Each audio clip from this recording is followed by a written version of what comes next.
There we go. La la la la la la la la la. Okay. Oh, I'm so hippie. I'm a wee hippie boy on a Sunday.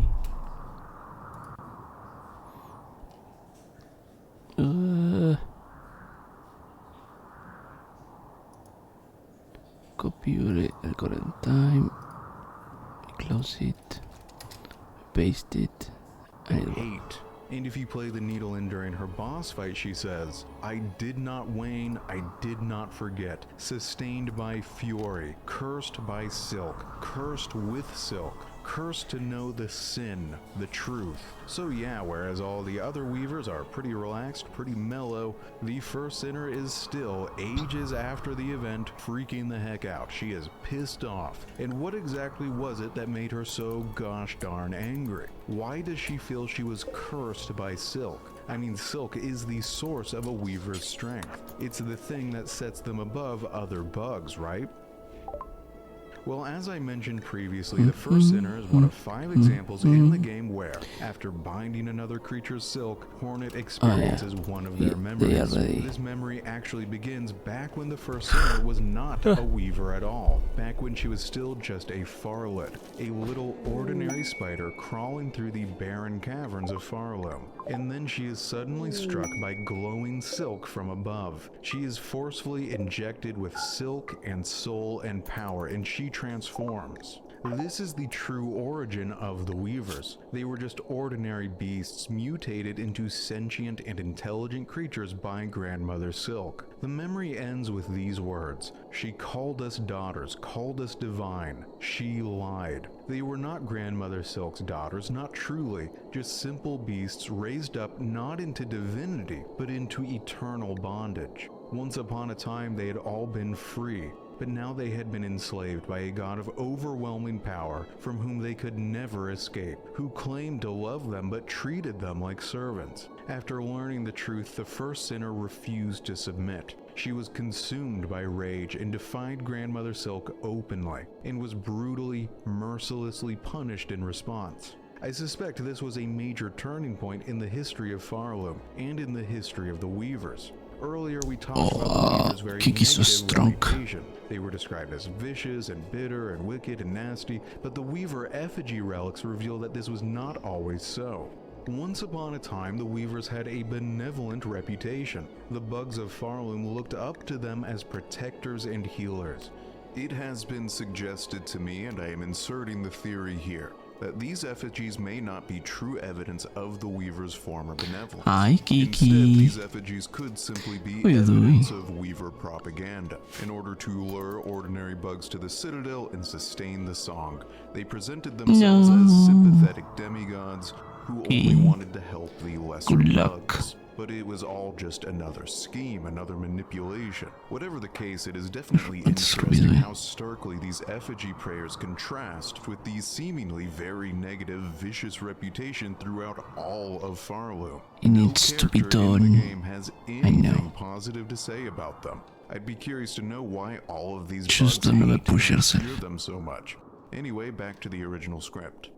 But eventually something changed. The Weavers stopped helping others and started only helping themselves. And I think the first sinner's horrific punishment was the catalyst of this change. The other Weavers saw what happened to their sister and realized that they were not free, that their so-called mother would never let them go, that any act of defiance would be met with a terrible fate. So they began to devise a trap. They could not destroy Grandmother Silk outright, but they could bind her in an elaborate web, create an opportunity to escape to, as this rune harp says, flee in all directions. That trap was, of course, the Citadel itself, the actual building, the stones, the foundations, the towers, the complicated cogwork heart at its center, and most of all, the cradle at its summit. The whole thing is one giant spider's web. Okay, behind Trobio's stage is a model of the Citadel. This is the clearest and most complete visual of the entire structure to be found anywhere in the game. Take a close look at the top of the model. Do you see that spindle-like orb structure at its summit? This is the cradle where Grandmother Silk's cocoon is located.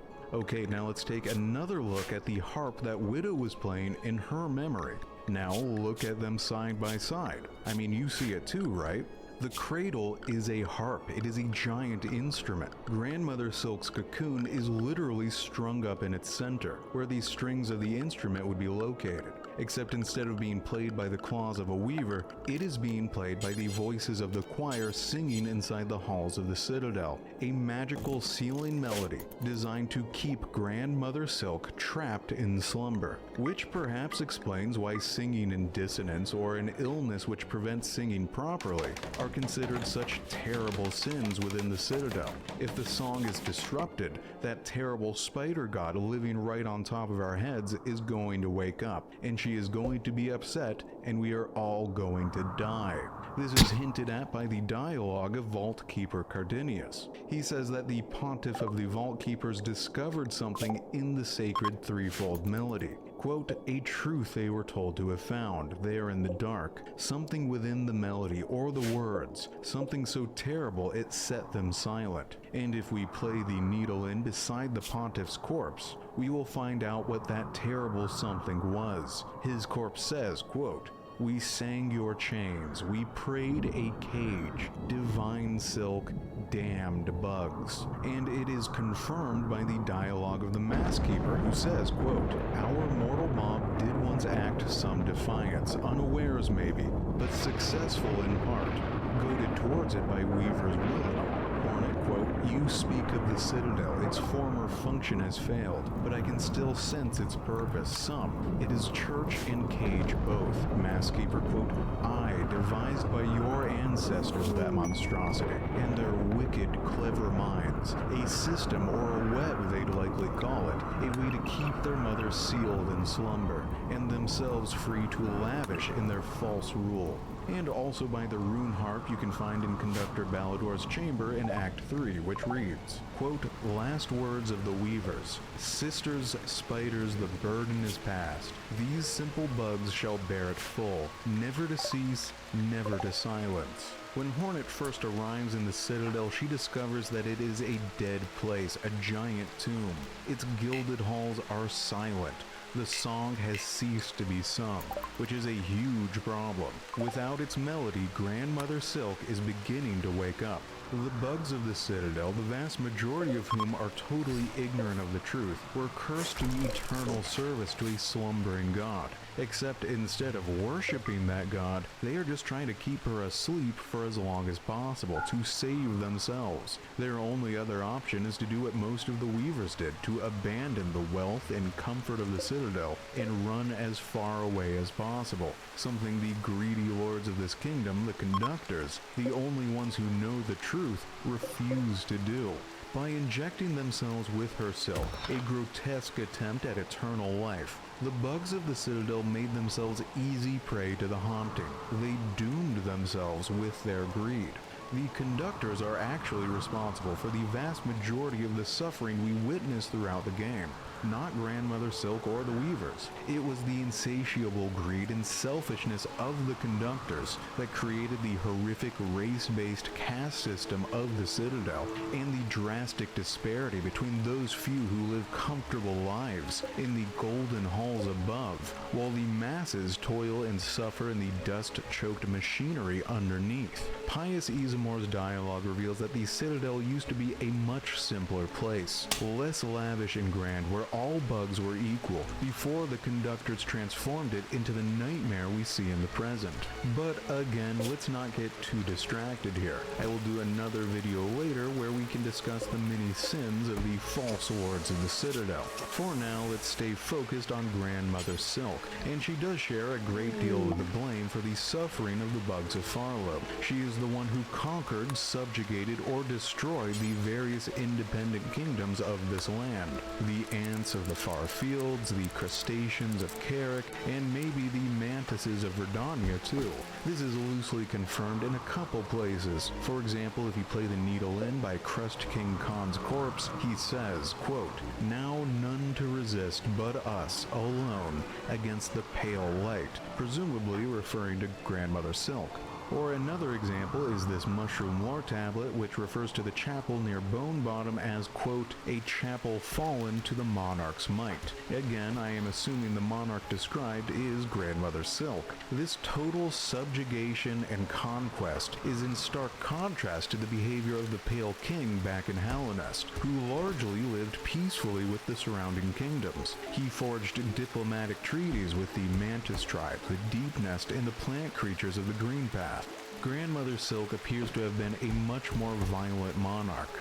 To get a better understanding of her character, let's take a look at the Silk Hearts. There are a total of 3 of these upgrades in the game, one acquired after saving the Bell Beast, a second after defeating the Unraveled, and a third after defeating Lace for a second time up in the cradle. These 3 Silk Hearts seem to be powerful fragments of Grandmother Silk's own soul, and by merging with them, Hornet is able to briefly commune with the higher being, to experience her thoughts and feelings directly. The words which appear on screen here are the only direct dialogue we ever get from Grandmother Silk in the entire game, so let's take a look at them, starting with the scene that plays after defeating the Bell Beast. This is what she says here, quote, "Child Spider, Child Weaver, arrived at last. Our nature, we feel it. Our silk, our strength. Rise, rise, come child, witness our waking."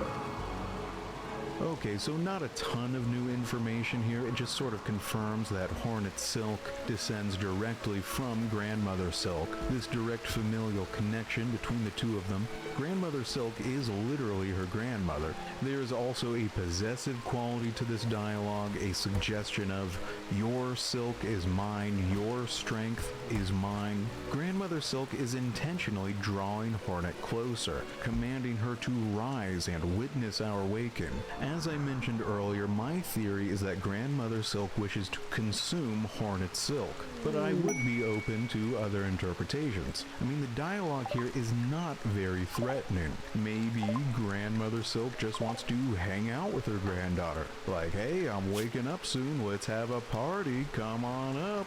In this dialogue with the caretaker, Hornet confirms that her presence is somehow accelerating the process of Grandmother Silk awakening. I'm not really clear on why.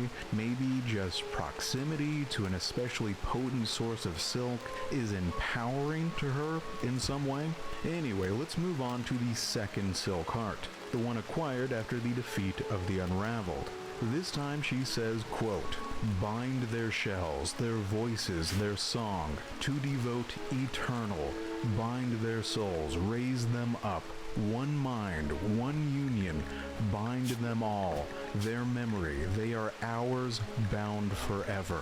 Okay, so earlier I described the haunting as kind of random. Grandmother Silk casting her web in all directions, not really trying to hit any particular target. This dialogue here actually suggests otherwise, that she is specifically trying to bind every single bug in Farlow, to merge them all into a single unified mind, which is basically the exact same thing Radiance was trying to do back in Hallownest. That possessive quality of her character we discussed before is on even greater display here. They are ours. Those bugs are mine forever. This is by far the most villainous and threatening characterization we get of Grandmother Silk in the whole game. She absolutely sounds like an evil, despotic tyrant here, unwilling to relinquish even a shred of power. Like she has this desire to control everything and everyone. At one point, Hornet mentions that as a pale being herself, quote, "Dominance, it seems, is baked deep in my blood, as to no doubt for the one up top." And in dialogue with the Green Prince, she says, quote, "Devotion or destruction, these are the only fates my kind allow. Feel guilt at your absence, sir, but know the end was inexorable, the outcome set whether you remained or not. It appears that it is in a higher being's nature, in their very DNA, to dominate and subjugate lesser creatures. But that is not the only thing which motivates them. I think it is really notable that Grandmother Silk called the Weavers her daughters in the first place, and that after they rebelled, instead of just giving up on the project, she then created 2 more daughters, Phantom and Lace. Why does she want children so badly? Why does she keep trying to build a family? And let's talk more about the Pale King, the founder and ruler of Hallownest. Originally, the Pale King was a giant, colossal worm creature of incredible might and power, but at some point in the distant past, he chose to shed this grand shell and transform into a much less impressive, much smaller bug-like appearance. As Godseeker says, quote, "God King, you reduced your form to match our meager shells, but why shed so Hi, majestic a whole?" How you doing?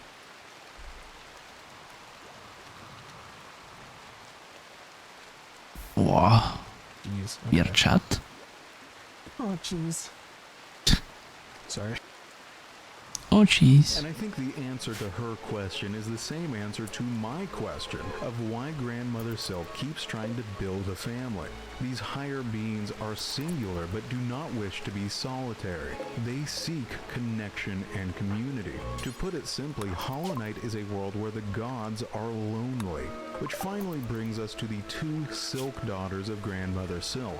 These are Phantom and Lace, and to get a better understanding of their creation, let's examine the 3rd and final Silk Heart, the one acquired after defeating Lace in the cradle. Here she says, quote, "Better a child I wake spun up from frail a than nap none. not so long Better a ago. child But spun yes, pure I'm than very none. tired. One to wish our waking. Better a child I'm spun mad hippie. than Very none. From hippie. our silk, a child born loyal." Grandmother Silk would rather have a frail, broken, insane child than to be alone, without any family at all. Phantom and Lace are life forms made entirely out of silk, fragile and flawed, which can never exist independently. They must forever rely on their mother and creator to replenish their bodies with new silk, or else they will fade away. Which means they can never rebel against Grandmother Silk the way the Weavers did. They must be loyal or else face death. So let's talk a little more about Lace. I'm not sure exactly when she was created. It must have been after the Weavers rebelled, but that also means it would have been while Grandmother Silk was still sealed away inside the cocoon. So did she create Lace in her sleep? Was it even actually a conscious act? Is it possible that Grandmother Silk actually dreamed Lace and Phantom into existence somehow? Whatever the case, despite her childlike form, Lace How you is doing? defined by violence. In this dialogue, the caretaker claims that Lace would brutally cut down any bug she encountered in the Citadel, apparently seeing herself as its protector. And she has very complicated feelings towards her mother. On the one hand, she seems terrified of the possibility of being cast aside and replaced by Hornet. I suspect that it was Lace who broke Hornet out of the rune cage at the beginning of the game. Notice it was this silken butterfly which destroys the rune in the opening cutscene. And when we first encounter Lace in the Deep Docks, she seems to be conducting a similar group of butterflies with her pen. I think Lace wanted to Good. kill Hornet to prevent her from reaching her Good. mother. If you play the Needle End during the second boss battle up in the cradle, this is what Lace says, quote, "Why her, mother? See me cut, see me serve, a child too broken. I will not fade, I will not take. See me, your knight, see me, your daughter." In this dialogue, Lace is desperately crying out for her mother's attention, essentially saying, notice me, please notice me. It's really kind of shite. sad, a child so starved of affection that she has to beg for it in this way. And her final words at the end of this fight are, quote, "After all, it's you that she wants, is it not?" Lace believes that her mother does not even really want her, that she actually wants Hornet instead. And when we dig into Phantom's story, we will begin to understand why. And yet, despite this craving for her attention, Lace also seems to absolutely despise her mother. After Hornet springs the snare devised by the snail shamans, in the last moments before being dragged down into the void, Grandmother Silk seizes Hornet in her clutches, probably in a desperate attempt to bind her No. granddaughter Silk and gather enough power to escape. And now an But earthquake. then Lace Lovely. intervenes. She cuts off her mother's arm, freeing Hornet, and is instead dragged down into the void alongside her, so mother and child will die together. When Hornet travels down into the abyss, she has a conversation with some version of Lace, who explains why she did this. She says, quote, "Letting you live was my rebellion, Spider. I've denied my mother your silken strength. I've won. She can thrash and waste and know her pathetic broken child caused the mortal wound.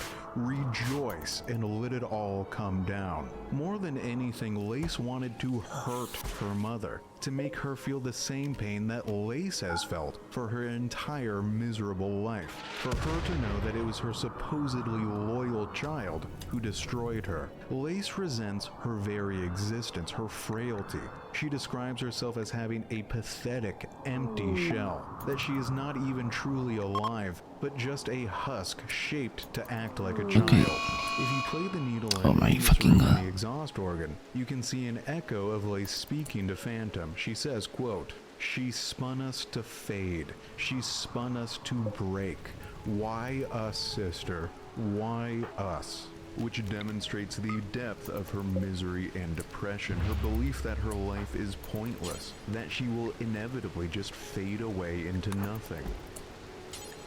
However, despite this betrayal, Grandmother Silk still fights to save her daughter. Instead of just allowing the two of them to be consumed by the void, she closes her protective cocoon and reaches out with 1,000 silken threads to keep it from being dragged down into the abyss, which threatens to destroy all of Farloom. As Hornet says to the snail shamans in Act 3, quote, "You have miscalculated gravely. The White Knight, she fell with the mother.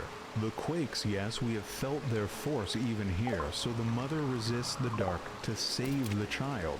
Hornet, that is my guess. I must descend to the void below and see clear that truth for myself." And later, the snail shamans quote, "Even knowing her motivation, it is a shock the monarch can resist so long. We'd thought none could survive that void.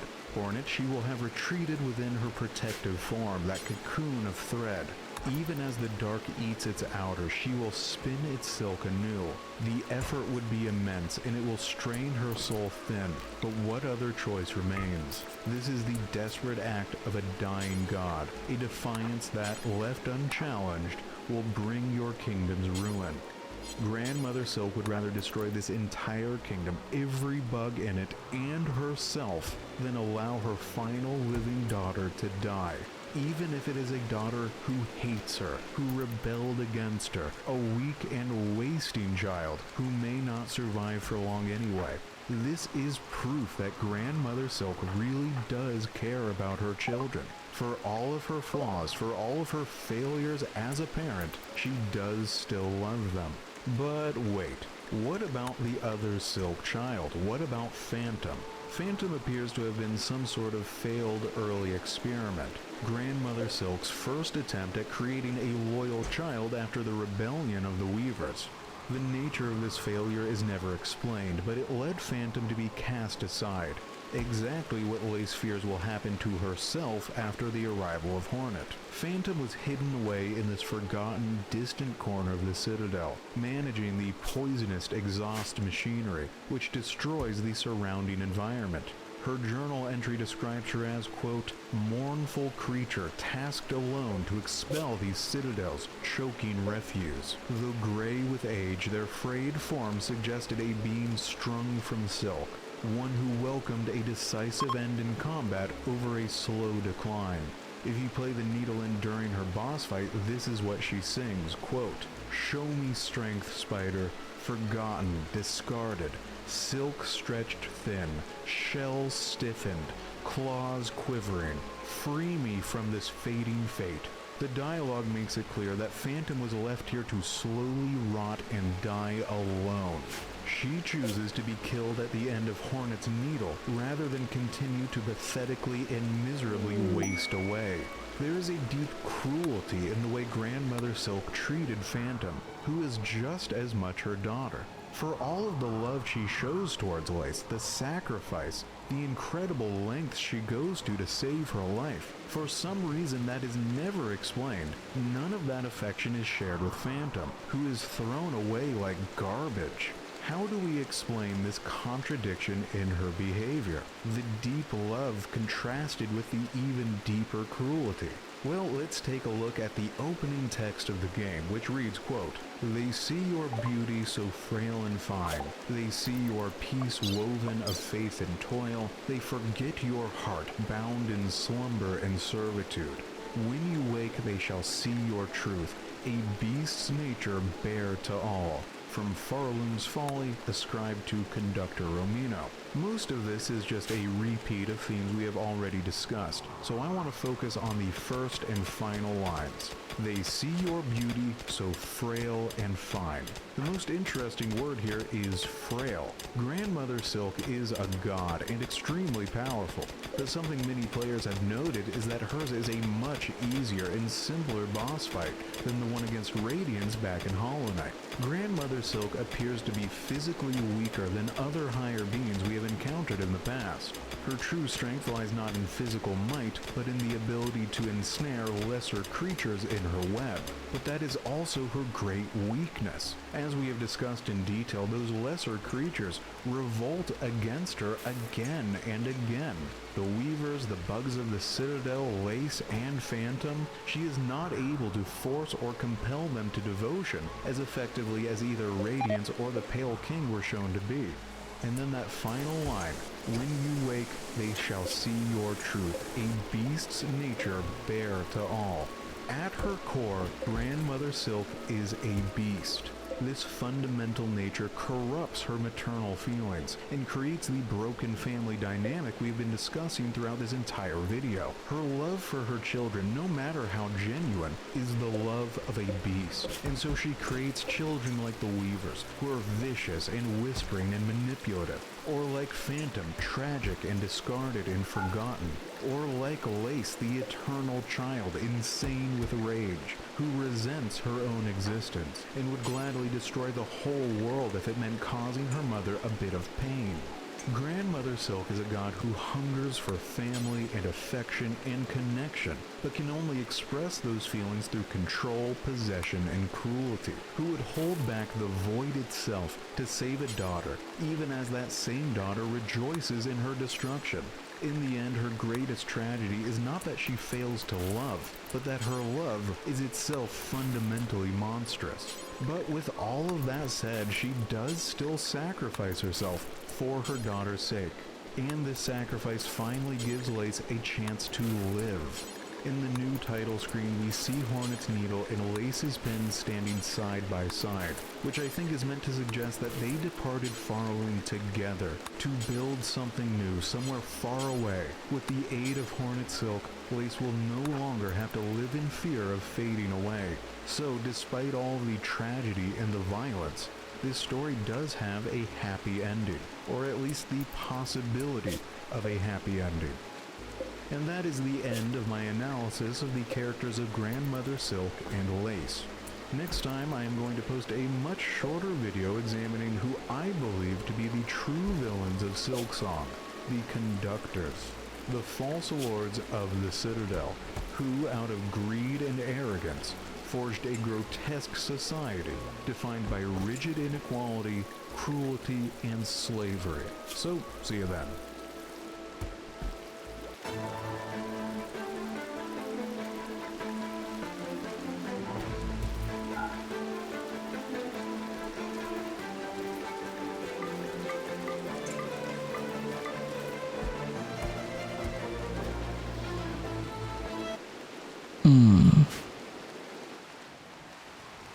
That was a cool video. Someday I'm going to play Silksong. Are we ready to skedaddle? Going to the Spoodle?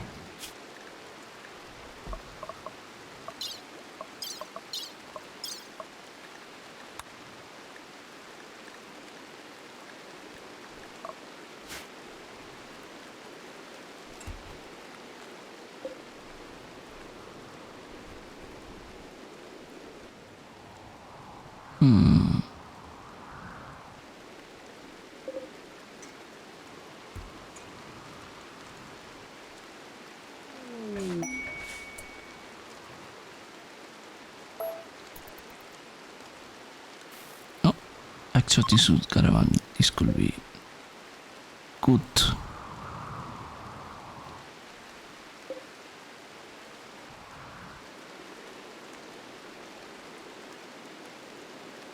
Where are you going? Oh, see.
Plasteel.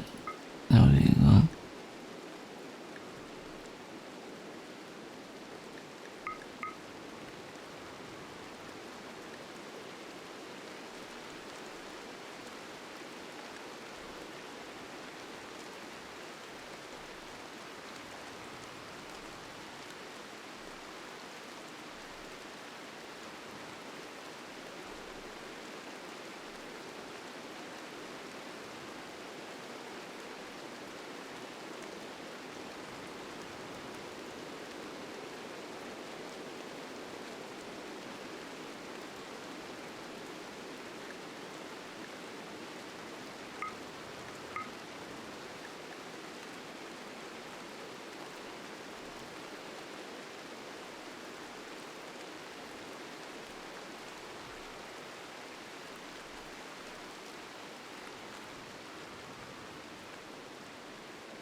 It's time to lunch.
There is a lot of chin fuel over there.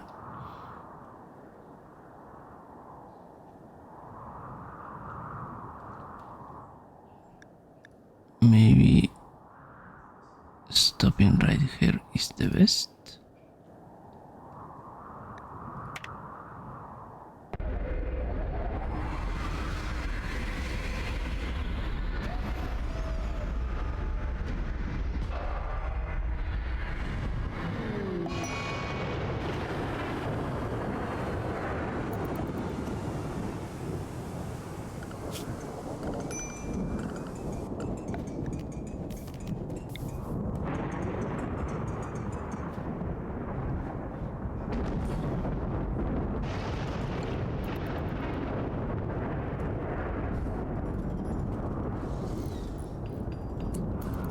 Ah, okay.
I suppose we can try to accept it.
Well,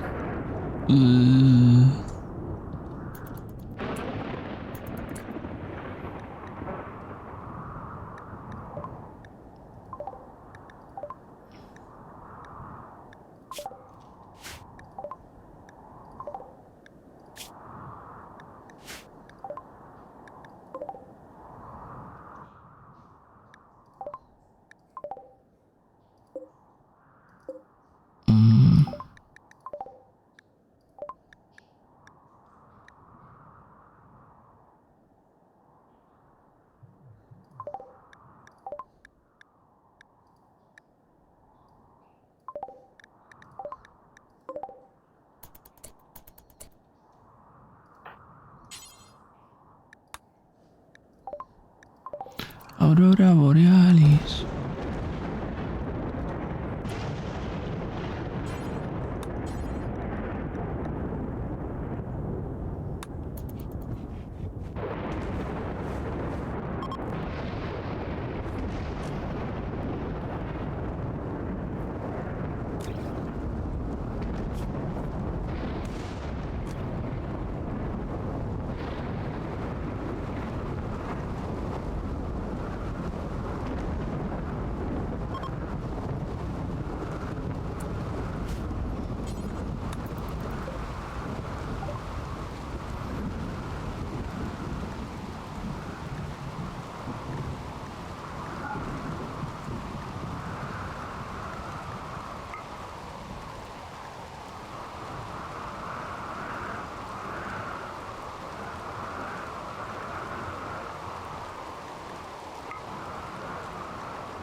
Wow. Pro Kiki.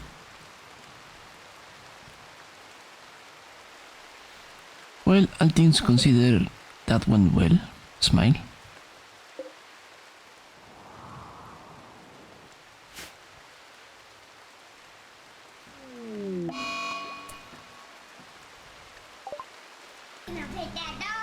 Nhưng mà bài tết đó.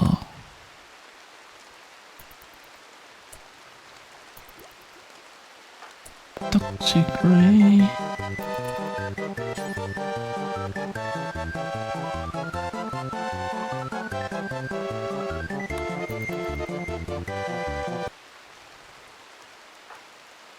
Okay, let's see.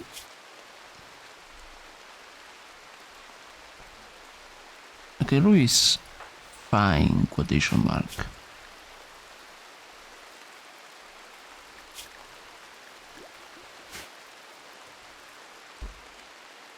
Oh.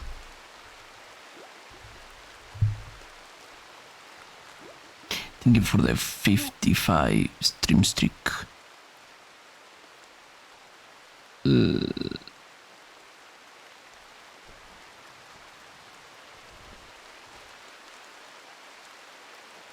Up 75.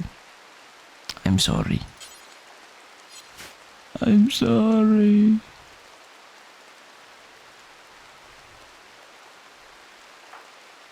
Okay, Kiki, what video we watch next?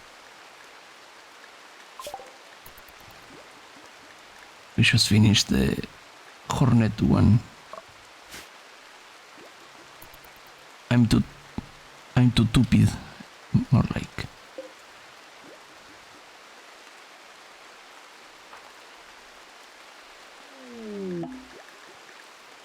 Toxic rain. Wait, let me. No.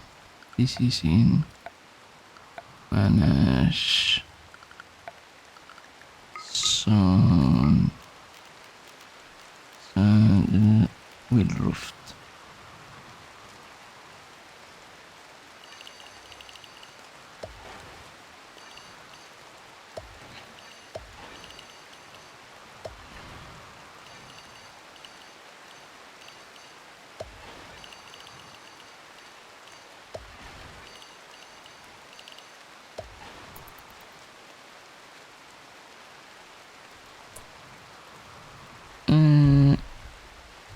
The lace one. The lace one. Plastic rain. The lace one. I don't think so. By the saying the lace one, by the saying who's lace? Lace. No wait. Lace. Oh. Lace is a child who is born into a silent and empty world, without family, friends, or community. Her mother sealed inside this cocoon, the bugs of the citadel consumed by the haunting, completely alone. Lacking any other purpose, she assigned herself the role of guardian, violently cutting down any traveler who dared trespass on her home's tranquility. In the long, slow, and painful decline of Phantom, a creature very similar to herself, she saw a glimpse into her own future, shite. that she would someday be discarded, forgotten, and left to die. She felt weak and fleeting and purposeless and grew to deeply resent her own creation and the mother who birthed her. In response, she became violent and angry.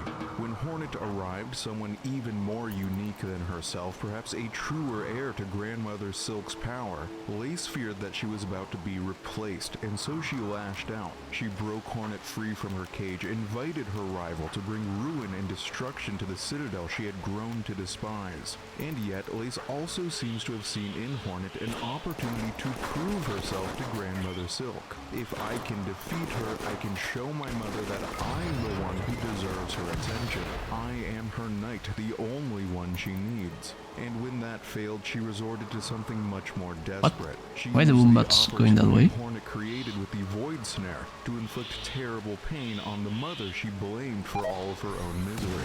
She did not care who else would get hurt in the process. In fact, she They are doing my rejoices in work the easy. chaos, pain, and suffering Okay. she has inflicted on the innocent bugs of Farlow. The broken state of the world in Act 3 has come to reflect the broken nature of Lace's own character.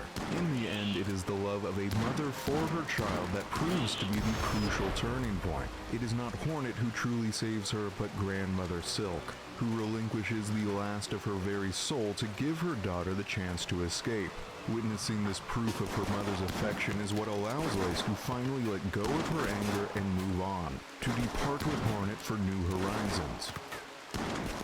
Lace is an example of a classic antagonist archetype that we have discussed on this channel many times before, the Dark Reflection.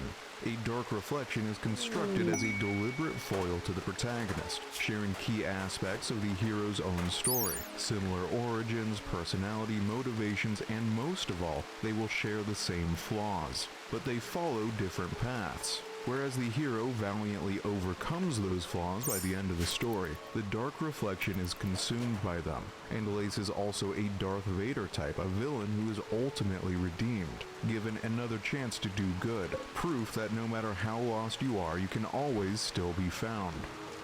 What I want to do now is follow Lace's story from beginning to end, to examine each of her appearances in the game and see how her character is developed over the course of the story. And she shows up earlier than you might expect. In the opening cutscene, Hornet is freed from this rune cage when a glowing silken butterfly dispels the magic that was keeping her trapped inside. I have mentioned this in previous videos, but I am convinced that this butterfly was sent by Lace herself, because in My her left first arm is on-screen destroyed, my appearance, right toe she is shows playfully destroyed. conducting a group of those same butterflies. Ruby And so Lace set the has been entire story stabbed, of Silksong into shot. motion. Hornet's journey through Farlow never would have happened if We not are for her interference. peachy. There are actually two different instances You in haven't the game where gained Lace any saves Hornet's anyone. life, not for Hornet's sake, but for her own selfish purposes. And let's talk more about Lace's connection with those butterflies. These are the closest thing to a friend she has in the entire story. Otherwise, she is almost completely alone. The text of this coral commandment, along with this machine in the White Ward, which is surrounded by Tengo level up. butterflies, and the massive pile of empty shells nearby, all suggest that these little creatures are actually the silk-infused souls of bugs of the Citadel who grew too weak or too frail to continue their work. Since they are both creatures primarily composed of silk, which is itself a form of soul according to its description in the materium here, Lace and the butterflies form a natural connection, but I think it goes deeper than that. As I touched on in the introduction, Lace is a character who feels as if she has been cast aside, that she has no purpose, she's not wanted anymore, and so maybe she feels some sympathy It doesn't for log all the shots I've butterflies, taken. fellow bugs, I can frail and check. fleeting and weak, who are deemed no longer useful by society. Now, let's move on to her full first appearance in the game. The burning, lava-filled foundry of the Citadel, built atop an active volcano, a place of fire and steel. Perhaps the developers chose this location because it reflects Lace's character, that burning rage which consumes her. Or maybe it is just a coincidence. After all, the player can skip this encounter and have their first meeting elsewhere, but we will talk about that more later. For now, let's stay focused on this scene. Lace appears as a mysterious figure, seemingly untouched by the haunted thread No, that has transformed the doesn't vast seem like so. majority of the other denizens of this kingdom into little more than mindless zombies. Her visual design immediately tells us a lot about her character. Most of the bugs we meet in the game are based on real-world insects. They have shells and carapaces with simple color patterns, claws and mandibles, bodies that are segmented and beetle-like, often wearing masks, and smaller details like horns, spikes, and antennae.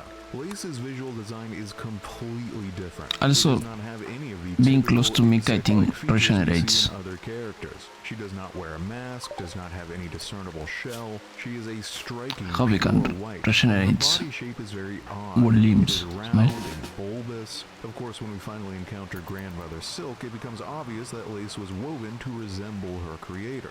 Her unique visual design ties into her story. There is no one else like her, at least almost no one else, which intensifies her feelings of alienation. Now let's take a look at her dialogue. She says, quote, "How sad a little spider has fallen from its cage, so lost, so weak, poor little morsel. I can save you, little spider. All the trouble you'd face above, all the suffering. It's so simple, I'll just skewer you here and now, pluck that flickering life right out of you." Hornet, who has no interest in trading insults or word games, replies, quote, "Your threats are worthless, child. If you are my foe, stay your voice and raise your blade." Lace, quote, "Delicious, I like you already." And the battle begins. This initial dialogue reveals nothing about her origins, backstory, motivations, or goals. At this point in the story, the player will be pretty confused. You won't have any idea who this creature is or why she is so antagonistic towards Hornet. However, we do learn a lot about her personality here. She is sarcastic, ironic, condescending, and most of all, cruel. She is not just violent, but clearly takes pleasure in the act of killing and in mocking her prey. The manner in which she fights tells us a lot about her too. In her journal entry, Hornet describes her as, quote, "manic fencer who delights in battle." That word, manic, is also significant. It means wild, uncontrolled, erratic, excessive energy, possibly even mental illness. Already, the developers are suggesting that Lace may not be entirely sane. And whereas Hornet's fighting style is very simple and functional, Lace's is much more performative and flamboyant. Hornet was an agile hunter, while Lace is a show-offy fencer. Not to mention the way she giggles and laughs throughout the fight. The entire sequence is intentionally designed to resemble the knight's first meeting with Hornet back in Hollow Knight. An encounter with a mysterious figure in the hinterlands seemingly immune to the infection, a rival who has some kind of connection to the protagonist, an early test of the player's mastery over the game mechanics, and who retreats at the end of their first battle to be faced again later. However, Hornet was clearly driven by some higher goal, saying, quote, "I know what you are, I know what you tried to do, and I cannot allow it." Meanwhile, Lace does not appear to have any goal at all, at least not yet. Her true motivations will not become clear until later. As I mentioned in the introduction, Hornet and Lace are designed to be foils to each other, two otherwise similar characters whose differences contrast with each other to highlight some significant quality of their individual personalities. They are both the daughters of a higher being, deeply cherished by their mothers, yet abandoned, left alone in an ancient dead kingdom. They both accepted their fate without fighting back, at least initially, and became lonely guardians of the ruins. They were both trapped in a form of stasis or arrested development for many years, until the protagonist arrives and brings change along with them. I hope it's not Lace represents an alternative path that Hornet's story might have followed. If she did not have the guidance of her three maternal figures, or if she became defined by anger instead of stoicism. And as long as we're on this topic of character foils, there was a comment underneath my video on Grandmother Silk by a user with the handle the Spider Knight 295, who wrote, quote, "Lace refers to herself as a knight, and the achievement for beating her in the cradle is White Knight. She also refers to herself as an empty shell or husk, implying she sees herself as hollow. Lace is Silksong's Hollow Knight, so this is another possible character foil. It seems to me that both of these stories, Hollow Knight and Silksong, are not about gods so much as they are about the children of gods. These younger characters growing up in the shadows of their flawed but incredibly powerful parents, in a setting devastated by their parents' mistakes. Some of these children, like the Hollow Knight, devote themselves to that legacy. Others, like Lace, rebel against it, while the Knight and Hornet search for some better path. But we're getting lost in a digression here. Let's return to the encounter down in the Deep Docks. If you manage to acquire the needle in before this first encounter and play it during the fight, Lace sings, quote, "Welcome, spider, welcome. Feel pain so pure, feel freedom false. Let fate's bindings choke you away. Bring chaos, bring ruin.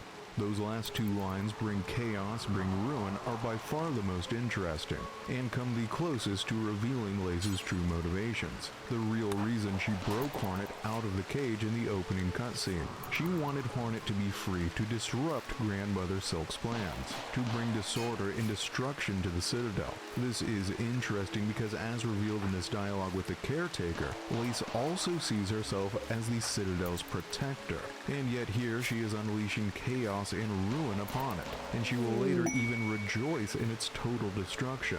How do we explain this? Well, many of Lace's motivations and emotions are contradictory. She is a character pulled in many different directions at once, and I think that makes her feel a bit more human. Lace is drawn to the role of guardian, but her bitterness drives her to become a destroyer instead. She wants her mother's attention and affection, wants to prove her loyalty, but at the same time her resentment drives her to rebel against her mother. That other line, let fate's bindings choke you away, is also significant. Lace is a character who feels trapped by fate. She believes that any struggle, including her own rebellion, is ultimately impotent. As I mentioned before, it is possible to miss this first encounter with her in the Deep Docks. If the player takes an alternate path, they will instead have their first meeting either in the Blasted Steppes or at the entrance of the Sinner's Road. Her dialogue in both cases is identical, with the one major exception that she does not challenge Hornet to a battle at either alternative location. Instead, she says, quote, "But what a bore it would be to cut you down now when you're so achingly close to our grand citadel. Climb higher, little spider. I want to savor your struggle just a little longer." This reveals that she does not even really care about stopping Hornet. That battle in the Deep Docks was just for fun. She is a sadist. She enjoys watching the suffering of others. This is made even clearer in the dialogue of their next encounter, but Lace has been observing Hornet for her entire journey.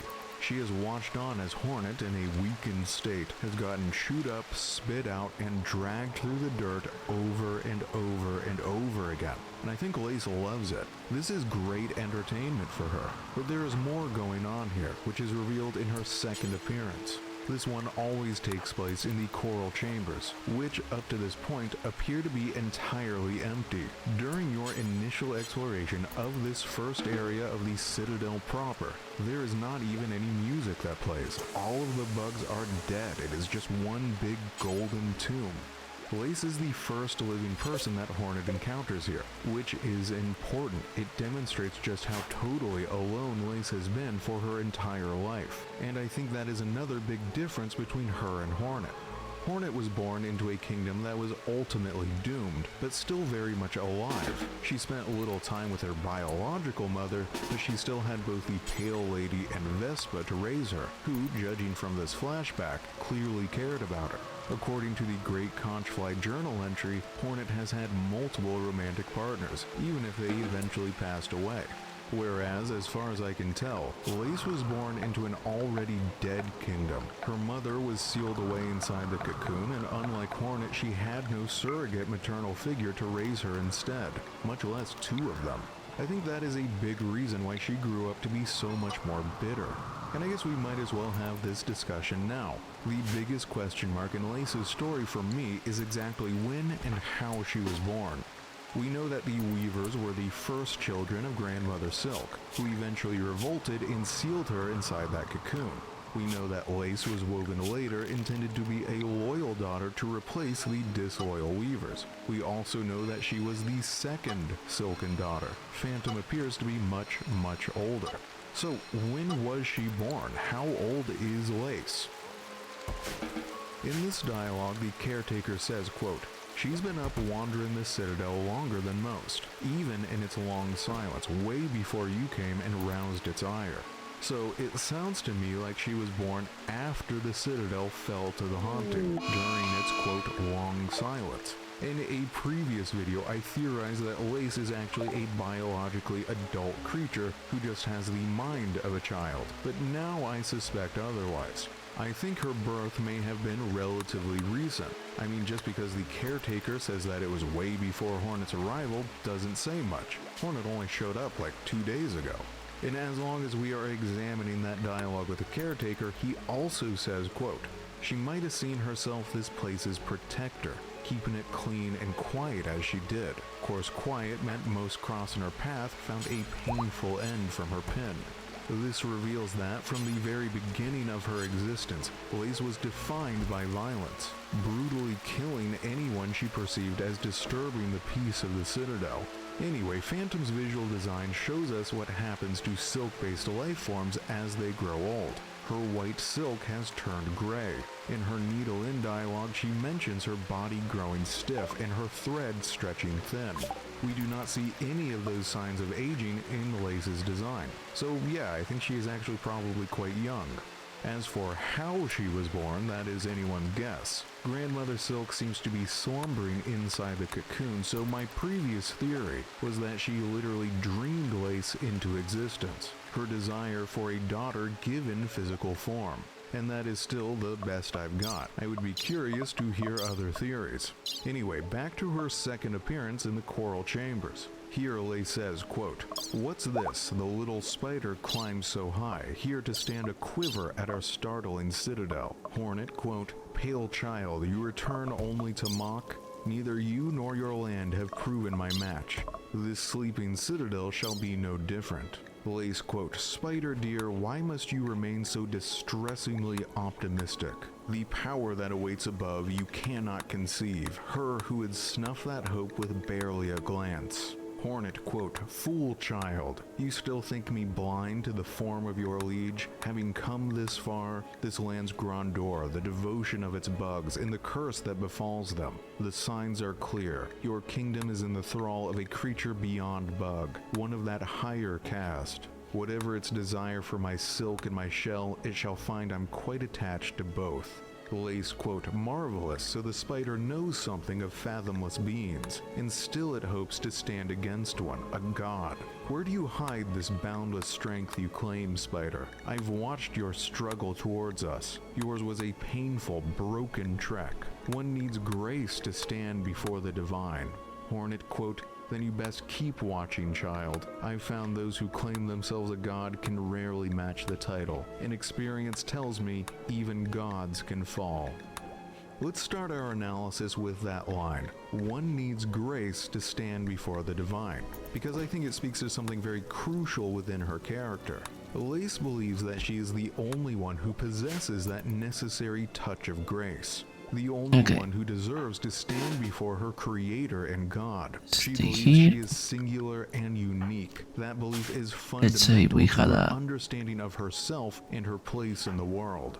As we will see in the final confrontation up in the cradle, Lace is deeply jealous of Hornet and the tremendous amount of attention that this upstart newcomer has received from her mother. Lace wants that attention for herself. That is why she broke Hornet free, to prevent her from reaching Grandmother Silk and replacing her.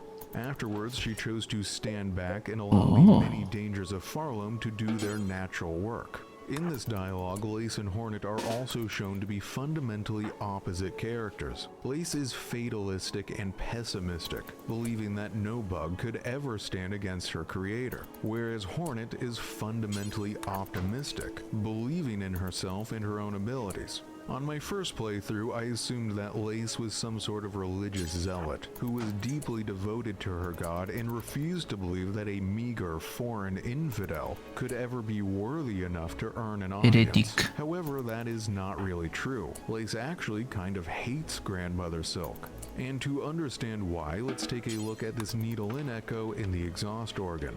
Okay, so we've already briefly mentioned Phantom. She was the first Silk daughter woven by Grandmother Silk a long, long time ago. As she says in this needle-in dialogue during her boss battle, she was forgotten and discarded, left to rot down here alone in this forgotten and lonely corner of the kingdom, managing the Citadel's exhaust organ, a place of smog and poison. Her journal entry reads, quote, "Mournful creature tasked alone to expel the Citadel's choking refuse. Their talent with a long pin is unmatched. Though gray with age, their frayed form suggested a being strung from silk, one who welcomed a decisive end in combat over a slow decline." Wait, can you move? Phantom is so miserable that she has become suicidal, Yes. choosing to die at the end of Hornet's needle rather than continue her long and painful deterioration. In a previous video, I said I did not understand why Phantom was cast aside this way, but I have a theory now. Considering her advanced age, I suspect that Phantom was born while the Citadel was still very much alive and under the oppressive regime of the Conductors. Oh wait, that's it a is lie. not so much that Grandmother Silk actively abandoned her, as that Phantom was born alone into a world that did not want her, that had no place for her. Grandmother Silk probably wished this new daughter would break her free from the cocoon, but Phantom just was not powerful enough, not even strong enough to defeat the Conductors, and so she was cast down into this pitiful exile. But what is much more important to our analysis of Lace's character is that Phantom is a glimpse into one possible ending to Lace's story. One in which she will be forgotten, discarded, and alone forever, never to be truly cared about by anyone. When Lace sees Phantom, she cannot help but think to herself, I'm intended to be this creature's replacement. What is going to prevent me from being replaced by someone new in the future? And that explains why she freaks out when Hornet arrives. If you play the needle in this chamber of the exhaust organ, you can witness an echo of an interaction between the two sisters, in which Lace says, quote, "She spun us to fade, she spun us to break. Why us, sister? Why us?" Lace blames their mother for her loneliness and frailty. She does not understand her purpose or why she was brought into this world. It feels like some kind of cruel joke to her. Moving forward, let's talk about the confrontation up in the cradle.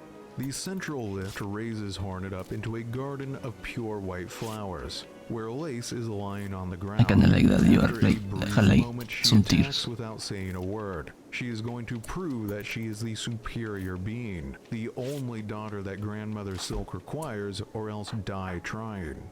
If you play the needle in here, she sings, quote, "Why her, mother? See me cut, see me serve, see me your knight, see me your daughter. I will not fade, I will not take a child too broken." This time she addresses Grandmother Silk directly, desperately crying out for her attention, repeating the phrase, "See me, see me, see me," over and over again. This is a character who has been starved for affection for her entire life. On the one hand, she is filled with self-pity, describing herself as, quote, "a child too broken." But then on the other hand, she is furious and refuses to accept defeat, declaring, quote, "I will not fade." Once again, you can see her character getting pulled in opposite directions. She believes herself too weak to succeed, but fights on anyway. There's almost something heroic in her resistance. At the end of the battle, when she is defeated and cut open, revealing her true nature, she says, quote, "Congratulations, Spider. Finally, I felt your sting, and you've bared the truth of my pathetic empty shell." Hornet, quote, "You always had the scent, child. You are no bug. Yours is a life born entirely from thread." Lace, quote, "Life, you're too generous. This weak, wasting existence. This was not life, but just a husk shaped to act as a child." Hornet, quote, "Yours was life, Pale One. Do not confuse your unique creation with its absence. I have seen others make the same mistake." Lace, quote, "Platitudes, Spider, from you, don't be gross. Head on, climb up and away. You've earned your audience with the divine. Face the Holy Mother who would fashion so cruel and crude a daughter as me. After all, it's you that she wants, is it not?" Lace feels that because of the kidnapping of Hornet, she is no longer wanted by her mother, that she has already been replaced by a better and stronger daughter, that her existence was pointless, that she was never even really alive at all. This battle was her desperate last attempt to prove herself in her mother's eyes, and she failed. She refuses to accept Hornet's pity or compassion, meeting it only with more mockery. However, when Hornet acquires the Silk Heart here, we get a glimpse of Grandmother Silk's true feelings for Lace. She says, quote, "Better a child spun frail than none. Better a child spun mad than none.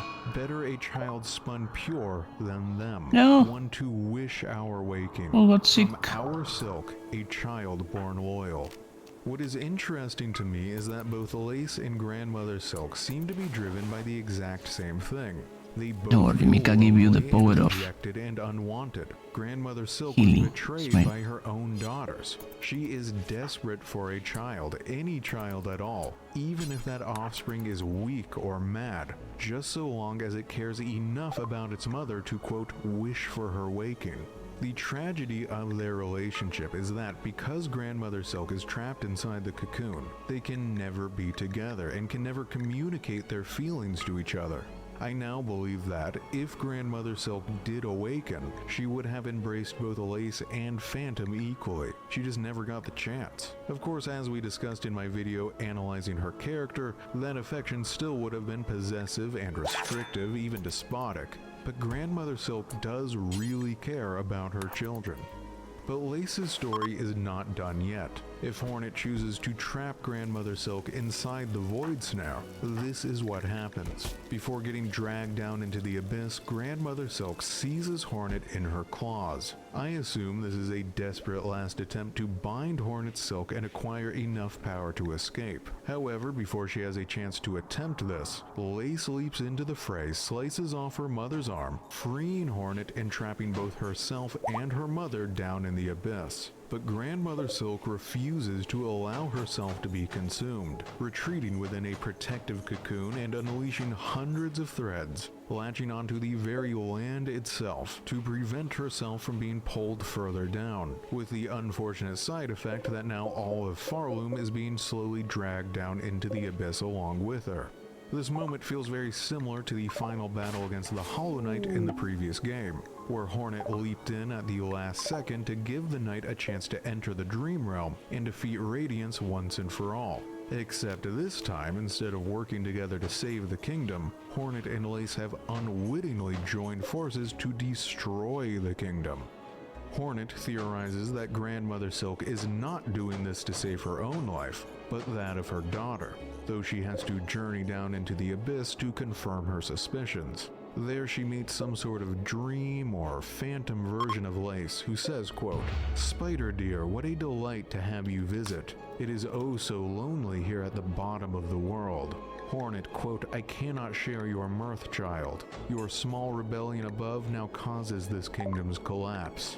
Lace, quote, "Letting you live was my rebellion, Spider. I've denied my mother your silken strength. I've won. She can thrash and waste and know her pathetic, broken child caused the mortal wound. Rejoice and let it all come down." And this right here is where the depths of her madness are finally revealed. Lace is so filled with self-hatred and resentment towards the whole world, and has such a deep desire to inflict the same pain and suffering she has felt onto others, that she is willing to destroy hundreds, maybe thousands, of innocent lives in order to enact her revenge. During Act 3, you can revisit all of the characters you met during your initial journey through Farloom. Many of them are already dead, crushed by the earthquakes. Others are living in terror, watching their entire world fall apart around them. And the person responsible for all of this suffering is gloating and rejoicing in the chaos she has wrought. This is what makes Lace a villain and not just a tragic antagonist. She has a sickness, a rage that drives her to do really terrible things. No amount of isolation or depression justifies what she has done. Anyway, moving on, Hornet declares that as long as she lives, she will keep on fighting to save the bugs of Farloom. Meanwhile, Lace, true to her fatalistic personality, proclaims that resistance is futile, saying, quote, "Spider, Spider, what a marvelous specimen you are. You fight and fight, heedless as the world crumbles around you. Farloom and her bugs will be crushed to dust, and still you'll be vainly swinging your blade." After Hornet embarks on a very convoluted and difficult adventure to acquire the power to resist the void, she returns and says, quote, "Child, I hold the means to descend. Let us meet one final time and quell this black ruin of our making." Lace, quote, "Who are you hoping you'll find down there, Spider? An ailing child and a silk-starved beast? If so, I'm afraid we may sorely disappoint. What awaits below is me no longer." Hornet, quote, "Even if only your shadow remains, to release your mother's grip, my blade would see it slain." Lace, quote, "Then why hold even this moment? Surely terror hasn't suddenly claimed your hardened heart. Take the final plunge, spider. Join us in my drowning palace and let oblivion swallow us all." Inside the cocoon, we discover that Lace has been possessed by the void, becoming what the journal entry describes as a lost Lace. By surrendering herself to her most negative emotions, her bitterness and her hatred, Lace has transformed, her pure white visual design replaced by one of pure black. However, in the end, Hornet's optimism overcomes Lace's pessimism. Hornet literally physically beats the void out of her body. And as I mentioned earlier, it is not Hornet who saves Lace, but her mother, who sacrifices herself to give her daughter a chance to escape. It is this proof of her mother's affection, as well as the friendship she finds in Hornet, that finally allows Lace to release her anger and move on in the final cutscene. In this way, Lace and Hornet undergo very similar character arcs. As I discussed in my previous video, Hornet began her story in Hollow Knight as a character who did not believe in the possibility of change. She had effectively given up, chosen to stand on the sidelines and watch her home slowly succumb to the infection, and did nothing to fight back. In fact, in her first appearance in the Green Path, she fought on the side of the status quo, to keep things the same. It was witnessing the knight's strength and determination that changed her mind. Until the very end of Silksong, Lace remains utterly convinced that fate cannot be defied. She believes that both she and Hornet are too weak, first to resist Grandmother Silk's overwhelming power, and then later to resist the inevitable destruction of Farloom. And just like with the knight in the previous game, it is Hornet's unyielding determination that proves otherwise. Lace has been given a second chance at life, and this time she will not be alone. In the new title screen, Hornet's needle and Lace's pin are side by side, suggesting that they have departed on a new journey together. Hopefully this new companionship will be enough to lead her down a better path. And that is the end of my analysis of Lace. This channel is nearing the end of its time with Silksong, but I figure we cannot say goodbye until I have dedicated at least one more video to a full examination of the other group of secretive villains lurking in the background of the Kingdom of Farloom. So next time we are going to take a closer look at the Weavers. Except not really, because Metroid Prime 4 is releasing this week, and that is a game I have been waiting for 18 years, and I am very excited. So assuming that it doesn't totally suck, I will probably do a couple Metroid Prime videos. Afterwards, I will return to finish my analysis of Silksong, so see you later.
Space.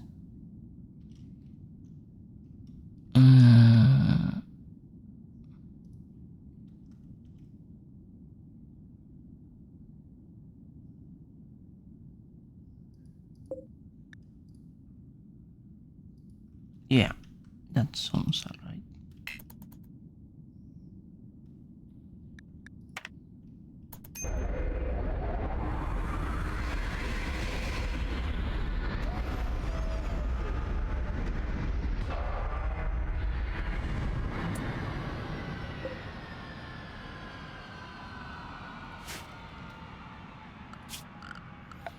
Manage orders.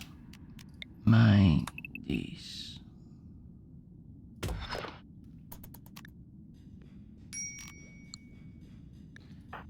heat stroke in the middle of space.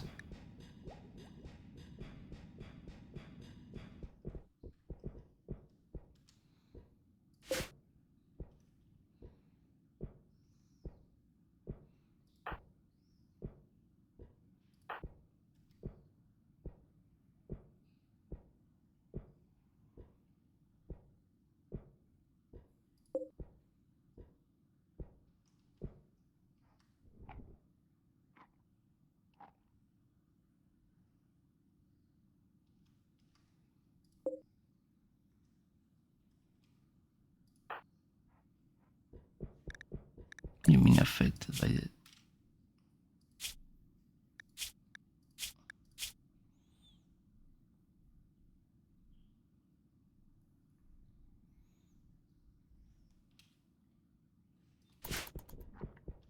Oh, we cannot actually come in here then. Then why we have back suites?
Hold on that gosh darn dingling do. Second.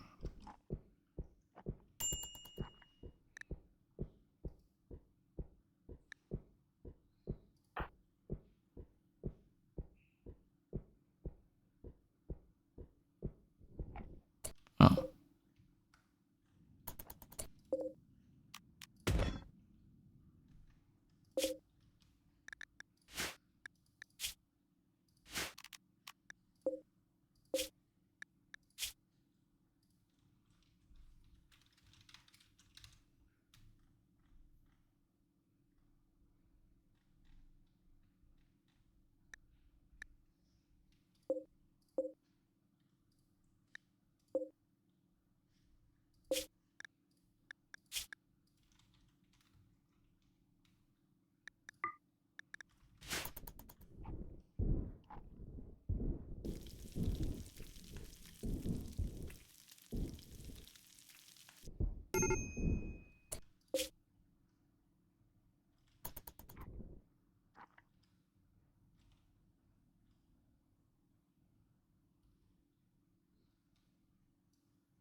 Oh, I'm Marian Moo.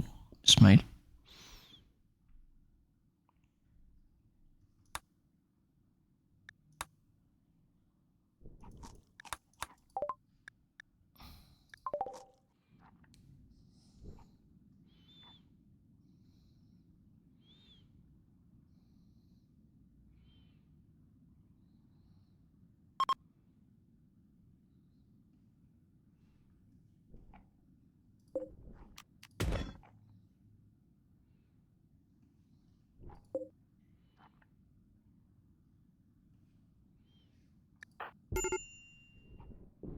On you.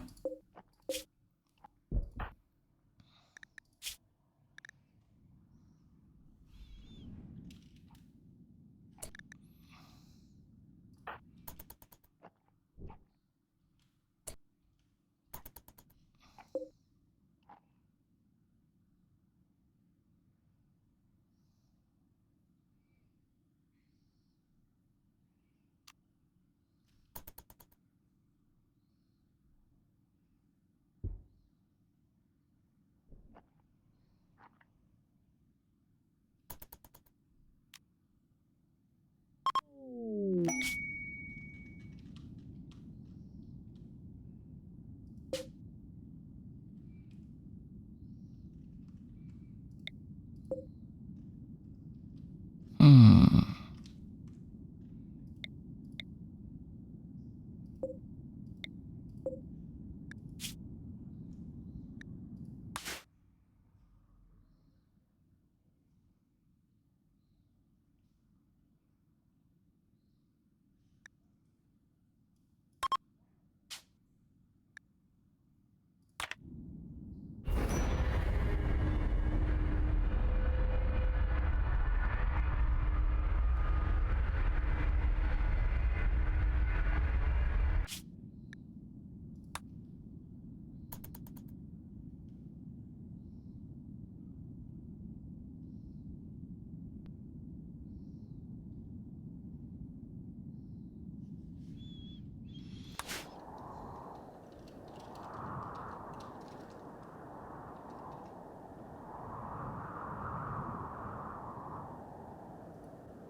I have a bad feeling about this.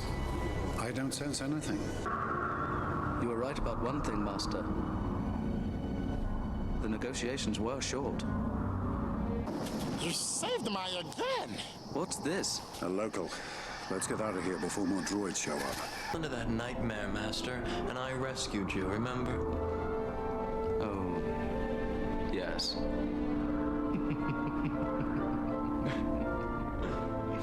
This exercise again, Anakin. And you will pay attention to my lead. Why? What? You know I don't like it when you do that. Sorry, Master. I forgot you don't like flying. I don't mind flying, but what you're doing is suicide. And you proved if you'll excuse me. I hate it when he does that.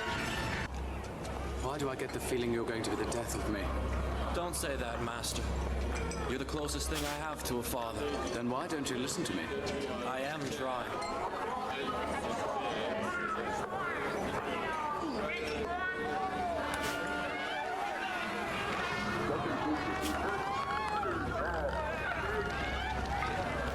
Can you see him? I think he is a she. And I think she's a changeling. In that case, be extra 1, careful. 2, 3, 4, 5. Okay. Go and find her. Where are you going, Master? For a drink. Buh.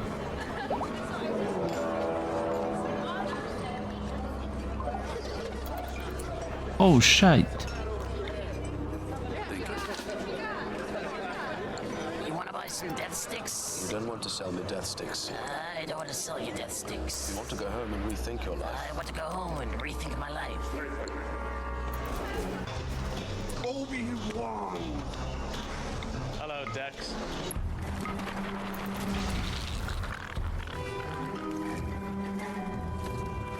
I was beginning to wonder if you'd got my message. I retransmitted it just as you had requested, Master. Then we decided to come and rescue you. Good job. Come to your senses! Flying is for droids. The name of So it's you. What was that all about? Well, R2 has been... No loose wire jokes. Did I say anything? He's trying. I didn't say anything. Get help for him. He's a Sith Lord. Chancellor Palpatine, Sith Lords are our speciality.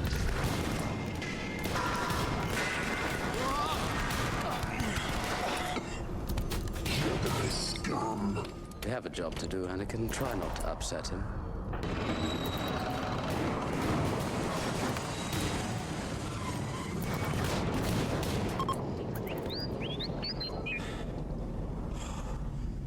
Okay. Another happy landing. Are you coming, Master? Oh no, I'm not brave enough for politics. I have to report to the council. Besides, someone needs to be the poster boy. Hold on. This whole operation was your idea. Let us not forget, Anakin, that you rescued me from the buzz droids. And you killed Count Dooku, and you rescued the Chancellor, carrying me unconscious on your back. All because of your training. Anakin, let's be fair. Today you are the hero. And you deserve your glorious day with the politicians. All right. But you owe me one, and not for saving your skin for the 10th time. 9th time. That business on Cato Nemoidia doesn't count. I'll see you at the briefing.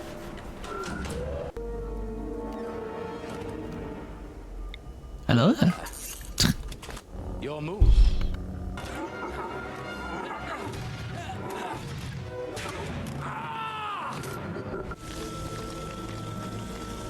So uncivilized. It can't be. It can't be. I have seen a security hologram. I can tell Penguin is not around because he hasn't reacted to. your new empire? It's over, Anakin! I have the high ground! To where are they holding the Chancellor? No text. It's broken. Can you understand what he's saying? I'm not a protocol droid. I'm pretty sure that beep is down. I sense... No text. It's broken. Can you understand what he's saying? I'm not a protocol droid. I'm pretty sure that beep is down. I sense Count Dooku is above us. Oh, yes, you're right. Beep is up. I think. It's broken. Can you understand what he's saying? I'm not a protocol droid. I'm pretty sure that beep is down. I sense Count Dooku is above us. Oh, yes, you're right. Beep is up. I think. Anyway, I agree, Up it is. Destroyers! Never an elevator when you need one.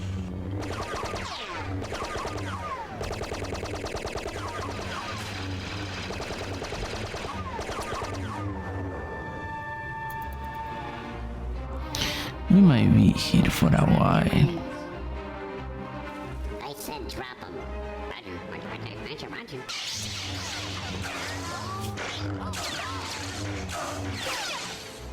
Roger. Roger. Great. No. This is not a good time to argue, Master. Might I recommend... Far too many of them flat. Oh, yes, all right.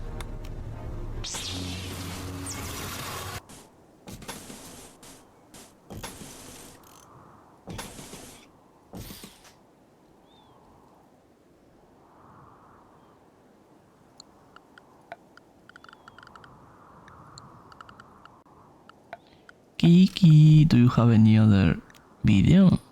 Smile? Or you move? Any essay videos? Any essay videos introduced in chat? Smile?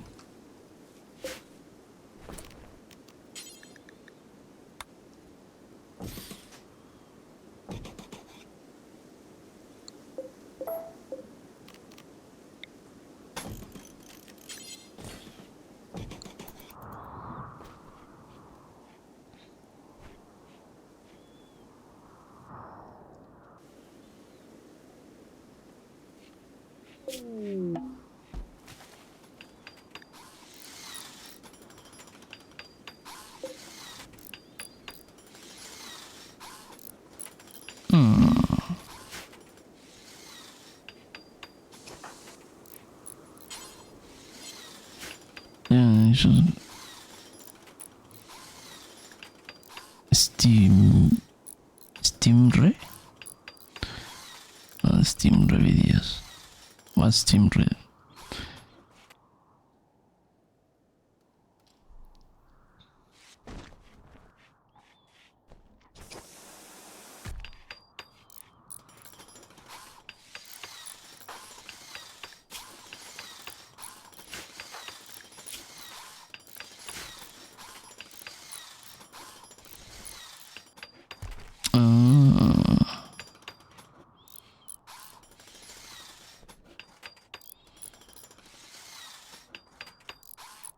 So it's more like a full channel than an essay video.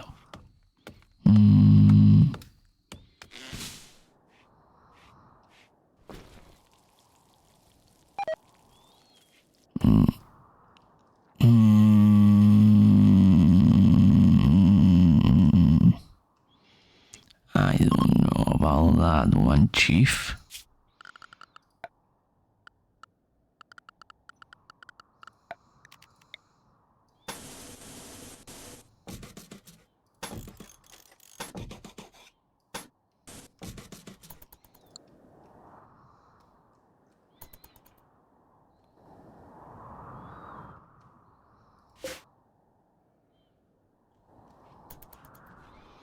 I'm always in the mood of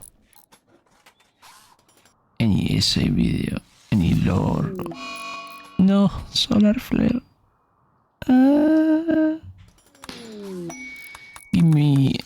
Tell me one IP you like, and we can work from there.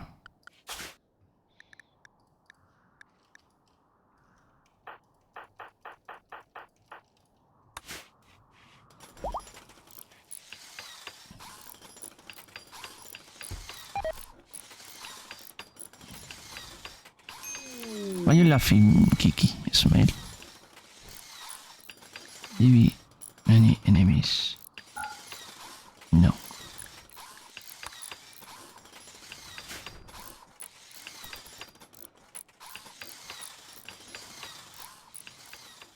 Oh.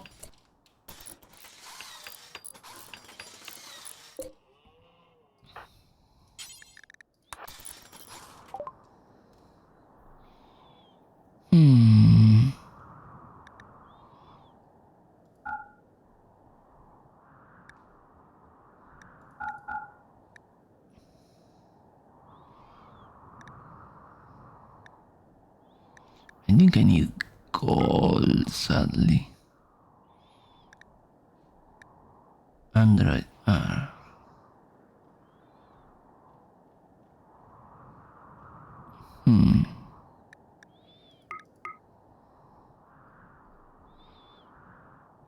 So I don't. There you go.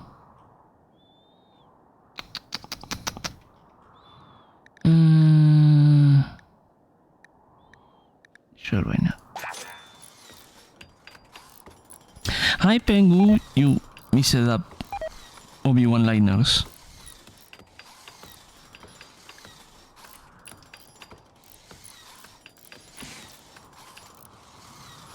I have one Kiki trying to give me. You can't handle the I don't know why that one. That one keeps appearing. That's kinda amazing at this point.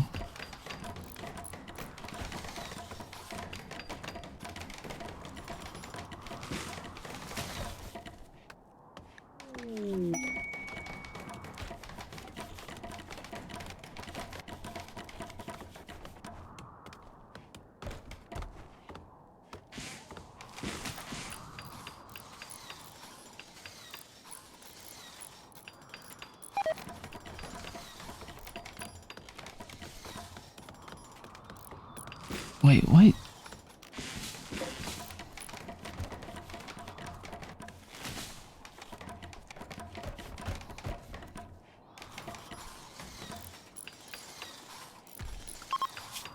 There we go. Energy restore.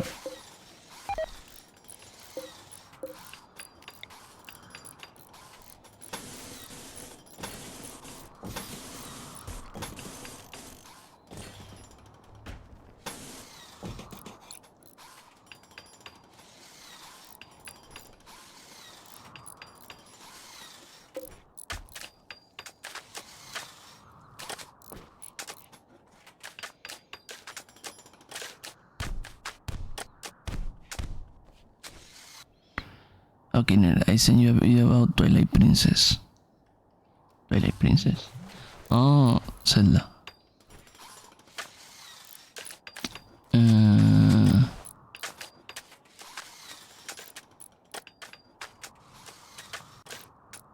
All my videos like all these people. You sent me at the end of it. Smile. Hey, what's up? It's me, your favorite internet roommate. I've been a Zelda fan since I was on my Gaga Goo Goo shit. And with that comes playing all the games, watching a bunch of long-ass video essays, listening to chill music playlists of them. I like this one in particular. But it also means I have seen how the Zelda fan base's general opinion has changed on some of these games. It would be kind of funny if I started there at the end, because I will ask you another one very quickly. I remember when people thought this was ugly and too kiddie and childish and cartoony, you know, it was on its gaga goo goo shit. Me personally, I actually like it. Haha, I guess I'm just built different. I was like 7, so. But you know, years later, that opinion completely changed. They realized they were too harsh on this game. Now it's looked back at fondly, and the art style is considered timeless. So you would to me, think Wind Waker seems interesting from this experience just because just judge a game simply based you off roam a lot. Shallow merits like that. You know, you think they'd learn their lesson, never do that again. Damn. Here we go again. But out of this sea of Zelda games, mainline games, side games, side games, we don't talk about those games. I have not seen a single Zelda game where the consensus opinion on it has changed as much than with Twilight Princess. At one point, this was considered one of the best Zelda games, but not for the right reasons. People were mainly praising it because it was the antithesis to Wind Waker. While Wind Waker was this little baby shit, Twilight Princess was the hairy-chested, manly JoJo character, you know what I mean? But as opinions on Wind Waker changed, instead of just realizing you can appreciate different Zeldas for the different things they do, they just took the hate that was simmering on Wind Waker and just pushed it somewhere else, and that being on Twilight Princess, which is just weird. Like, why would you hate on a game for not being something that it wasn't trying to be to begin with, you know? Like with Wind Waker, they were clearly going for a much more whimsical and colorful and very blue kind of look, and for Twilight Princess, a much more darker, serious, and brown kind of look, which to me, I just see that as cool that this one game series can bounce from these two very contrasting aesthetics. Thank you both for being part of this, by the way, and posing. I really appreciate it. Oh yeah, man, of course. You know, anytime we could help. Yeah, and by the way, really cool jackets, like matching the colors that I was saying. Good idea. Oh, thanks. Yeah. We actually both got them from a party. Yeah, a party.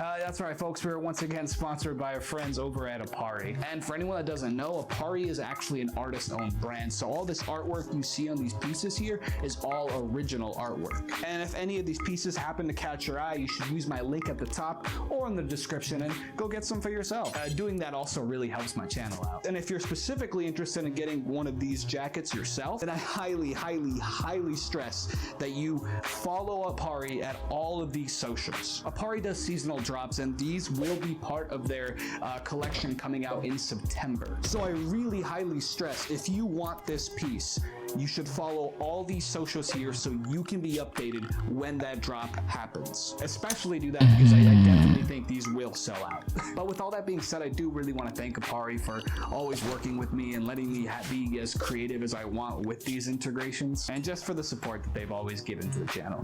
Once again, that link is at the top and in the description. But with all that being said, thank you, Apari, and back to the video. I feel recently, in general, the opinion on Twilight Princess has become a lot more lukewarm. Too many times I've seen it brushed off in the discussion of the top 3, top 5 best Zelda games. I've heard all kinds of things. It's too edgy. It lacks identity because it's just Ocarina of Time on steroids. It didn't age well. Oh, Link's a furry. And for a motherfucker named me, I've always seen Twilight Princess as like a top 3 Zelda game. And I feel it tends to get a pretty unfair rep. So I wanted to make this video to, you know, just give it a big hug, maybe feed it a warm bowl of soup, and overall just tell it like, hey, you're pretty great. I want to highlight a couple of things I really love about this game and that I think makes it special. But this is not a review. I don't make reviews. I talk about shit I like. Damn, that's kind of sick, huh? Quote what I just said in the comments so I look like a genius philosopher who's just constantly dropping gems. IP-isms. Today we defend the honor of Milady Twilight Princess, also known as...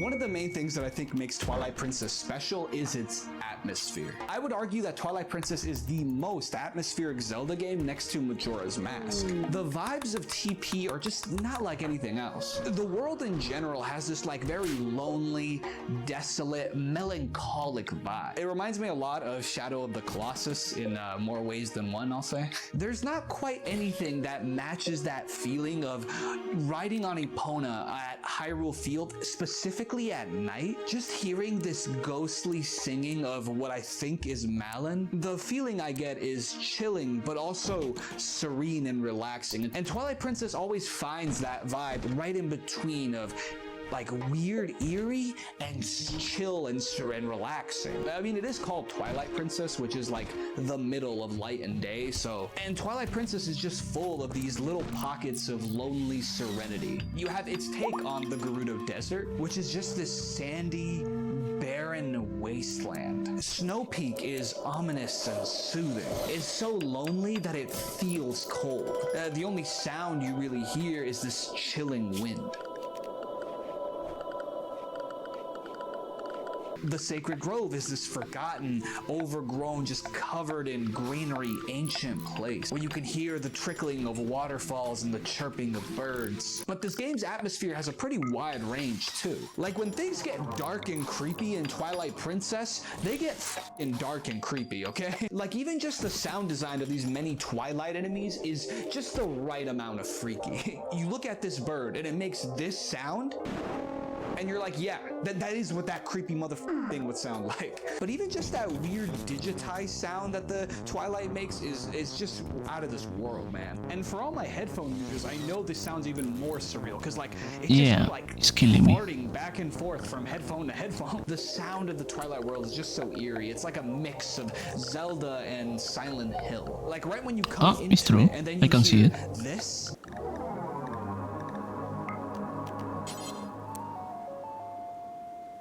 It feels like I just no-clipped into the back rooms, dude. If Liminal Spaces had like a theme, this would be it. And this masterful atmosphere also goes into the dungeons. This game to me has the best set of dungeons and bosses compared to other Zelda games. But that's not because they're the most complex in level design or puzzles or anything like that, but more through the experience, through the atmosphere. Each dungeon was beautifully distinct in both vibe and aesthetic. I remember coming into Arbiter's grounds and hearing this,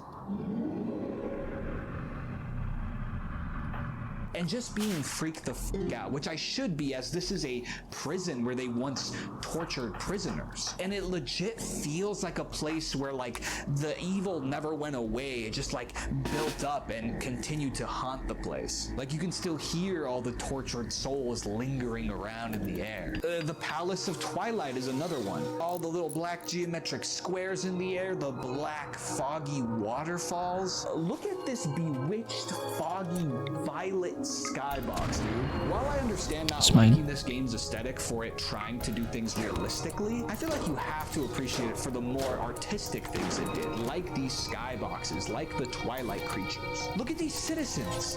They're just standing there. Menacingly. The city in the sky is an MC Escher painting. Like, come on. It's weird, it's dreamlike. It's the most liminal space out of this whole liminal space-ass game.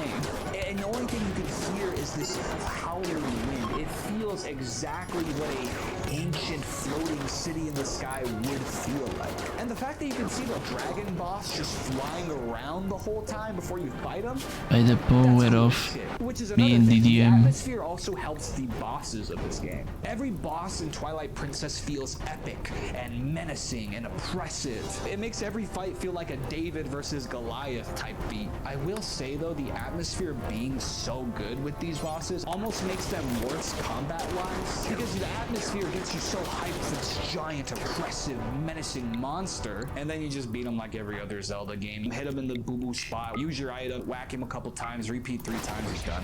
But still, the atmosphere is great. I just wanted the fight and combat to match that atmosphere. And there's plenty of moments in Twilight Princess that tinge on this epic Lord of the Rings ass feel. But you also get some of the most comforting atmospheres in this game too. This is still the best Hyrule Castle town, feeling like this bustling, lively, cheerful place. It makes me wish that Twilight Princess was a game that had more and better side quests like other Zelda games, because I want to interact with the people of this city and this world.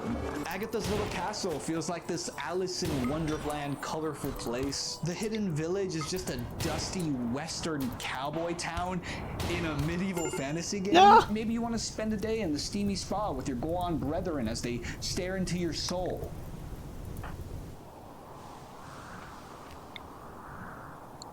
Lake Hylia and the fishing hole is one of the most tranquil, enchanting places in the series.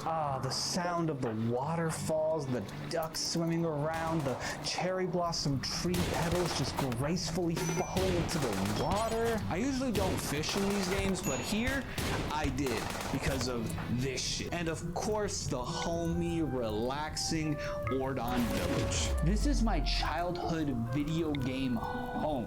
I even played Ocarina of Time before this, but the atmosphere here, the vibes, the chillness is just unmatched. It's one of the most peaceful places in the entire series. The running water, the clucking of cuckoos. And while yes, the start of the game is quite long and slow, and I've heard it described as boring, but that is the point. They want you to get familiar and fall into the atmosphere of the simple, mundane farm life. Not only because then it will greatly contrast to you later on doing some of the most epic shit ever, like riding on a dragon during a thunderstorm, so you feel that progression of atmosphere. But it also humanizes Link. We should strip by far, and you don't exist. To Link, where from the jump it's already established he is different. He is the chosen one. The Elder Tree has summoned him. But here, you're just a Link.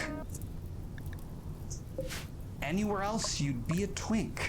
You're just a simple farm boy, and I think that's clearly intentional, as they make you do all these menial tasks, including herding goats, twice because they really want you to live and breathe in this atmosphere of this mundane farm life. And by the end of the game, when you're snowboarding with a fucking Yeti, you will be questioning like, damn, I really went from this to snowboarding with a I feel with the choice of having this Zelda be more adult or rated teen, I guess, it allows for far more expression with the types of atmospheres they can capture in this game. There's moments in this game that I cannot see any other Zelda game being able to pull off or do. But it also explains the wide range of vibes, from lonely to haunting to comforting to a old West town. Funny enough, I've actually heard people complain about this range of atmospheres. Oh, it has tonal whiplash. It doesn't know what it wants to be.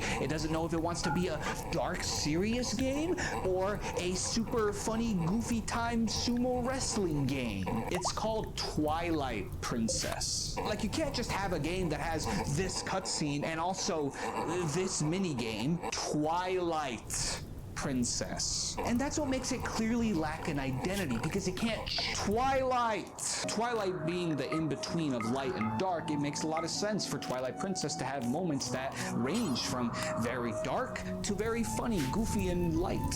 So when I hear people say it doesn't have any identity, or it's just Ocarina of Time 2 or Ocarina of Time on steroids, I don't really get that, because no other Zelda game can capture as many different atmospheres in a single game. And its unique atmosphere is what gives it its identity. But of course, that atmosphere wouldn't be as potent without being complemented by the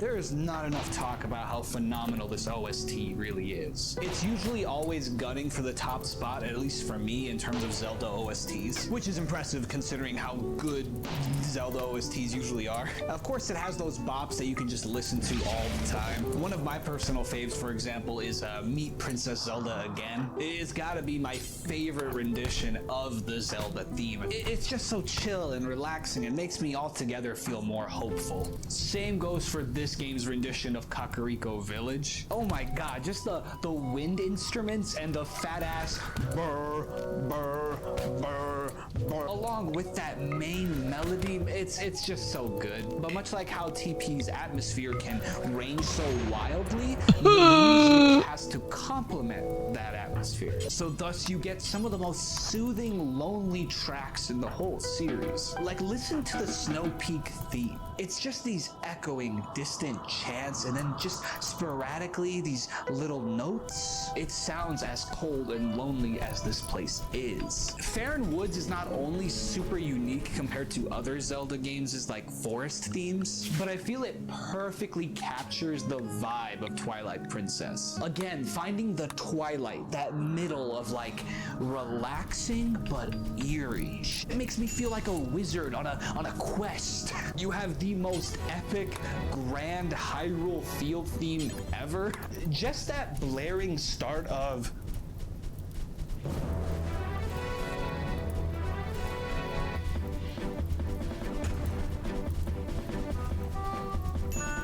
it has this driving beat that makes you feel like you're riding a horse. And just all the different places that the melody goes into throughout the song is super powerful. Gerudo Desert still has that upbeat rhythm from Ocarina of Time, but it's far more slow and stripped back, a lot less dancey. If anything, it's more awe-inspiring with all the like little chanting. Just listen to these deep vibratos, man. It's so good. The theme that plays when Zant shows up is pure nightmare fuel, and it's also the perfect soundtrack to like any creepypasta. The City in the Sky theme just makes me think I'm actually hearing the uku at all times. It's weird and it's alien, but it's exactly what I think this kind of place would sound like. And I feel like that with a lot of the OSTs in this game. They're so masterfully done and fitting for their environments. Like Lake Hylia and the fishing hole are already some of the most chill places, but when you complement that with this theme,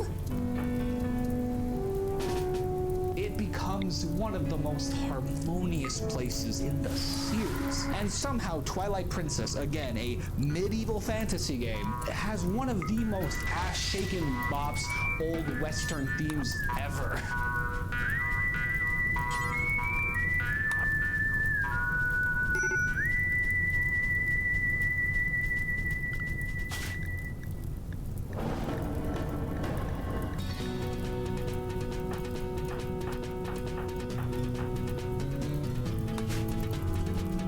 Also, what's great about the OST is the clever usage of older games' music, always being intertwined with places that make sense. Like how the Sacred Grove with the Skull Kid is just the Lost Woods theme, but just a far more darker, contorted take to it. When you go back in time to the old Temple of Time, and of course it's the Ocarina of Time theme, time to start walking all slow and respectfully again. And when you have to connect to the link from Ocarina of Time blessed be Mask, what do? the gods speaking in us. Howl the music from Ocarina of Time and Majora's Mask. But the best part of the music is how adaptive and dynamic it is. Like when you're fighting a giant beast and the music stings alongside with all your hits, it makes everything feel so impactful. Not to mention the way that certain themes are constantly being reinterpolated. It makes for some of the best moments in the game. Like when Colin is telling you how you inspired him to be courageous, and of course one of the best tunes is playing Courage, but then later when you go out to Hyrule Field and ride around, what do you hear interpolated into the Hyrule Field theme? The theme of Courage.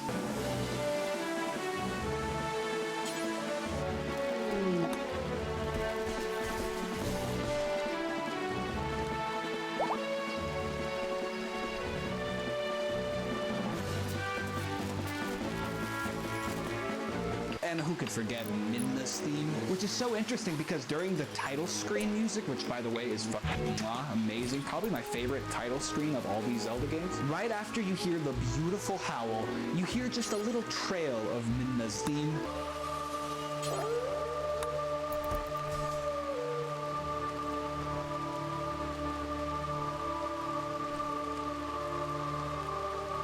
Giving you an idea that Midna will be an integral part to this game. And come on, nothing feels more urgent and emotionally taxing when you have to take Midna back to Zelda as you're hearing Midna's lament. And man, I really wish they'd fix that thing where like if you get near enemies, the music, why does the music change? It should just be Midna's theme the whole time. Someone needs to fix that. I thought they were going to fix it with the HD. They did not. Overall, the OST has such a wide range of bops and beautifully complements the atmosphere of this game, and is pretty much my favorite OST of these games.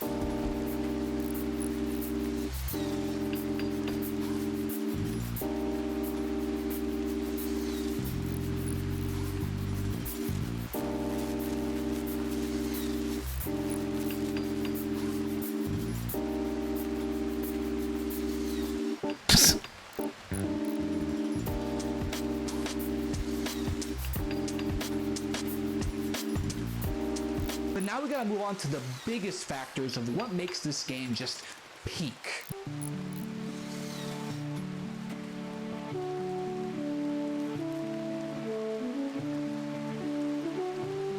You can hold the dog and the cats too. Half the hours I spent playing this game was just me carrying around all these adorable little fuckers. I love how if you took one of the cats, the other cats would follow you. I love that you could even play fetch with the dog. Come on, can Breath of the Wild do that? Can Tears of the Kingdom do that? Can any other Zelda game? No, it can't.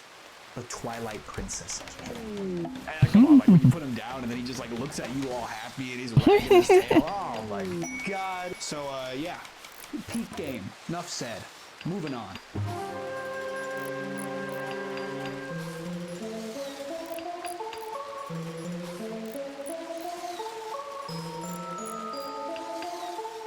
As I said before, I think these are the best set of dungeons and bosses in the entire series. Don't get me wrong, Monk Mask Kashia, he's a dog. He's really sick. I like him. But that's just like one boss in Breath of the Wild. TP got like 7. But I'll say it again, what makes these bosses and dungeons interesting and great isn't the like complexity of level design or anything like that. If anything, I'd say their designs are pretty streamlined and quite simple. Granted, the water temple is a bit more complex. Like I've heard grown adults say it's too hard.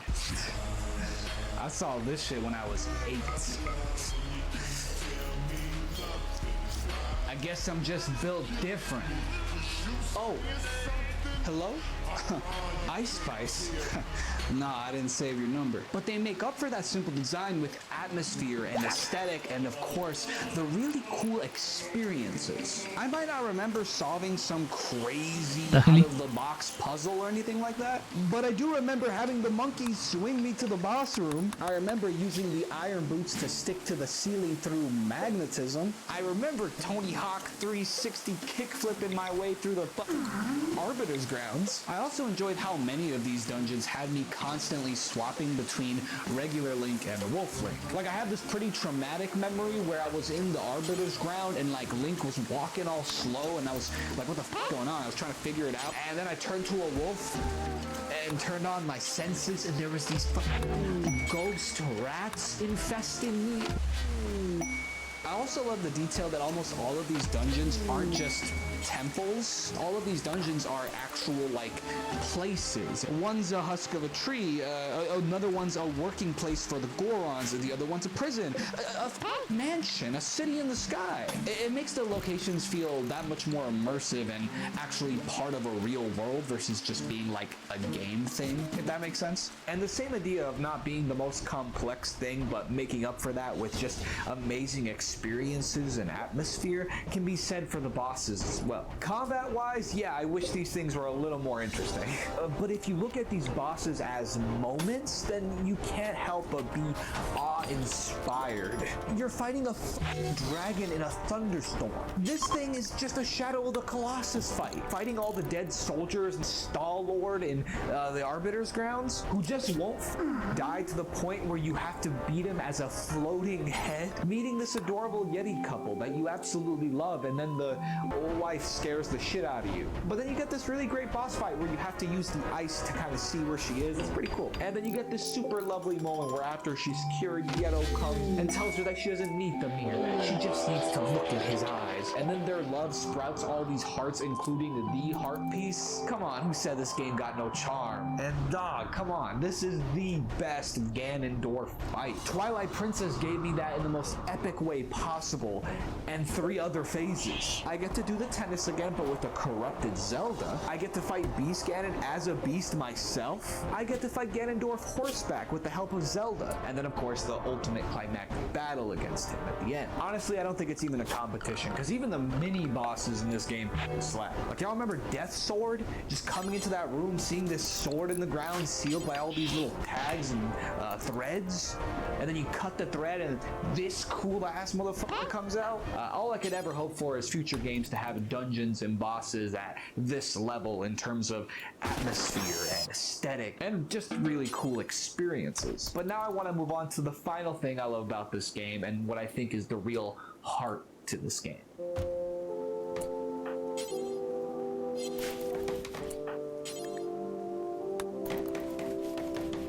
Now, while I easily could use this section to entirely talk about a single character, I actually want to praise TP for having multiple characters with depth and development, more so than really any other Zelda game. For starters, this version of Link alongside Wind Waker Link are some of my favorite Links there are. Oftentimes I feel like Link could just be too much of like a nothing character. Oh, he's good and courageous because he's Destiny and he has to be a good blank slate kind of guy. But with these 2 Links in particular, I feel that they go a little bit deeper into humanizing them. I talked earlier about the importance of the long-ass intro in Twilight Princess. Having this intro, you completely understand where his morals and goodness comes from. He grew up in this village and we see a day-to-day of his life just helping the other villagers. So of course he would be someone who wants to help others. But it also gives him more personal stakes to then be courageous versus just being courageous courageous because he's Link. He has the Triforce of Courage. He has to be courageous. He's destined. Can you tell I don't fuck with like destiny as like a narrative thing? I just think it's kind of boring and like overplayed and done with. And for me, I've always felt like it makes a person doing something less impactful because like, well, he was destined to do it. Of course he was gonna do it, you know, versus like doing it because he wanted to do it. It feels like this Link isn't courageous because he has the Triforce of Courage, but that he gets the Triforce of Courage because he is courageous. I mean, it only shows up right after he goes urgently to go help his friends, regardless of the dangers that could be in his way. It also helps you understand these characters' personalities more and grow closer to them. In Ocarina of Time, for example, I barely spent any time talking to Saria, so when I had this moment where she's saying goodbye to me forever, and it's supposed to be this really sad moment, cinematically it works, but like, I don't even know this chick. Link knows her, I don't know her, I don't care. But here, because of that long ass intro, I lived this farm life for a while. And thus I care about these kids, I care about these characters. So I feel motivated to help them. I understand where Link is coming from. No more has it made sense for Link to want to help people. Another moment that gives this Link a little more depth than other Links is during the most like trippy, horrifying scene in the whole game, where I've heard people call edgy, but like, it's not, it has a meaning. So basically this light spirit gives a vision to Link so that he understands what the power he's seeking for has done to people before him. As he explains, people wanted the power of the Triforce and would do anything to get it. What the hell, Kiki? Why you... It seems like you're doing one-to-one. Reservoir at glance, aloof. I'm not sure what aloof means. Logical, tenacious, cautious, speak matter of factly. Observer, self-sufficient and highly individual, doesn't show much of words, emotion, but has a lot going deep down.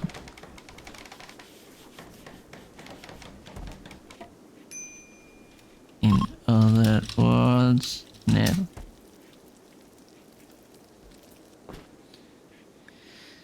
Okidoki. Yeah, no, but I think not every any other people can do it as well as you do. Okay. There. Let's wheel some extra batteries. There we go. But have you seen his eye? It's almost like his normal air, sorry. And so does Ruby. Even though she doesn't seem to have clothing close to hers, but still she's... oh, they talk a lot in the gaming chat. She looks very she. And I already forgot Pengu. Smile. Where is Pengu? Pengu. Where is Pengu? Pengu looks hella cute. Then he tells Link to beware of seeking the power of the shadows that him and Midna are trying to get. He basically says if you're not careful, this power will rule you. And as he says that, we see Link like this. As at this moment, he's feeling a taste of having everything he could ever want through power. And he makes this sinister face. But because he's a good person, he snaps out of it. No other Link has had this kind of like moral complexity to him. For a second, this Link felt the greed for power and darkness that overcame so many others. He's not just some perfect good guy who can't be affected by this kind of stuff, by human desire. Our hero can feel the same dark thoughts that any human or Hylian had felt before. But he pulled through because he's a good person, which is so much more powerful than just him being like unaffected by it because, oh, he's so good that he doesn't feel it. No, it's more powerful because he can actually understand what it's like to have this dark desire and he still pulls through. This Link had to grapple with like the moral darkness that really isn't any human ever, which is super mature characterization and hasn't really been done with any other Link. But the same level of depth and characterization can be felt through a bunch of other characters too. Colin goes to this great arc of learning what courage really is and embodying that. While I feel other Zelda games have courage as like a thing, I feel TP is really the only one that really expounds on it, develops it. It feels integral to so much of Twilight Princess. It explains what courage really means, why Link has the Triforce of Courage, and how it influences others. Ocarina Link even gives us this iconic line: a sword wields no strength unless the hand that holds it has courage. And your courage positively influences Colin. I really related to this little kid, you know? As a kid, I also looked up to Link and characters like Spider-Man, for example. These characters that seem almost unrealistically heroic, that understood that because they had power, they had to use it for good to help others. Because that's the right thing to do. And seeing him go from being shy and scared, only to then, through watching Link, not only realize that being courageous doesn't mean you have to be the strongest, buffest, most powerful guy, or that you have to have an absence of fear. No, it's being brave even though you have fear. And look at the character animation. He was clearly scared, but he decided to be brave and help his friend. This is just some side character kid, and he has this whole impactful character arc about one of the most important factors of Zelda, courage. And I love that in the ending credits scene, you see him walking around next to his dad with a sword and shield in hand. He's just completely grown as a character. Even Zant isn't just a one-note villain. He's completely unique. I've heard people complain that he should be the main villain. It didn't make sense to switch to Ganondorf, but I disagree with that completely, because if he was the main villain, it would go completely against his whole character. The first time we see Zant, he's like the most generic villain ever. He's composed, he's scary, and even his dialogue is the most like basic shit ever. He said, surrender or die. And I say basic not in like a critique way, but with the context of knowing who he actually is by the end of the game. Because when you look back at these lines, you realize this is all a facade. That's why he wears this big menacing mask, to hide his very weak and meek stature. And as we continue to see him, that mask continues to both metaphorically and physically come off, until we find out who he actually is. He's no different than the people that the Light Spirit warned Link not to be. Someone who's ruled by power. He's so ruled by it that he was willing to be a puppet to someone else just to get it. Because without that power, he's nothing. And that's who Zant is.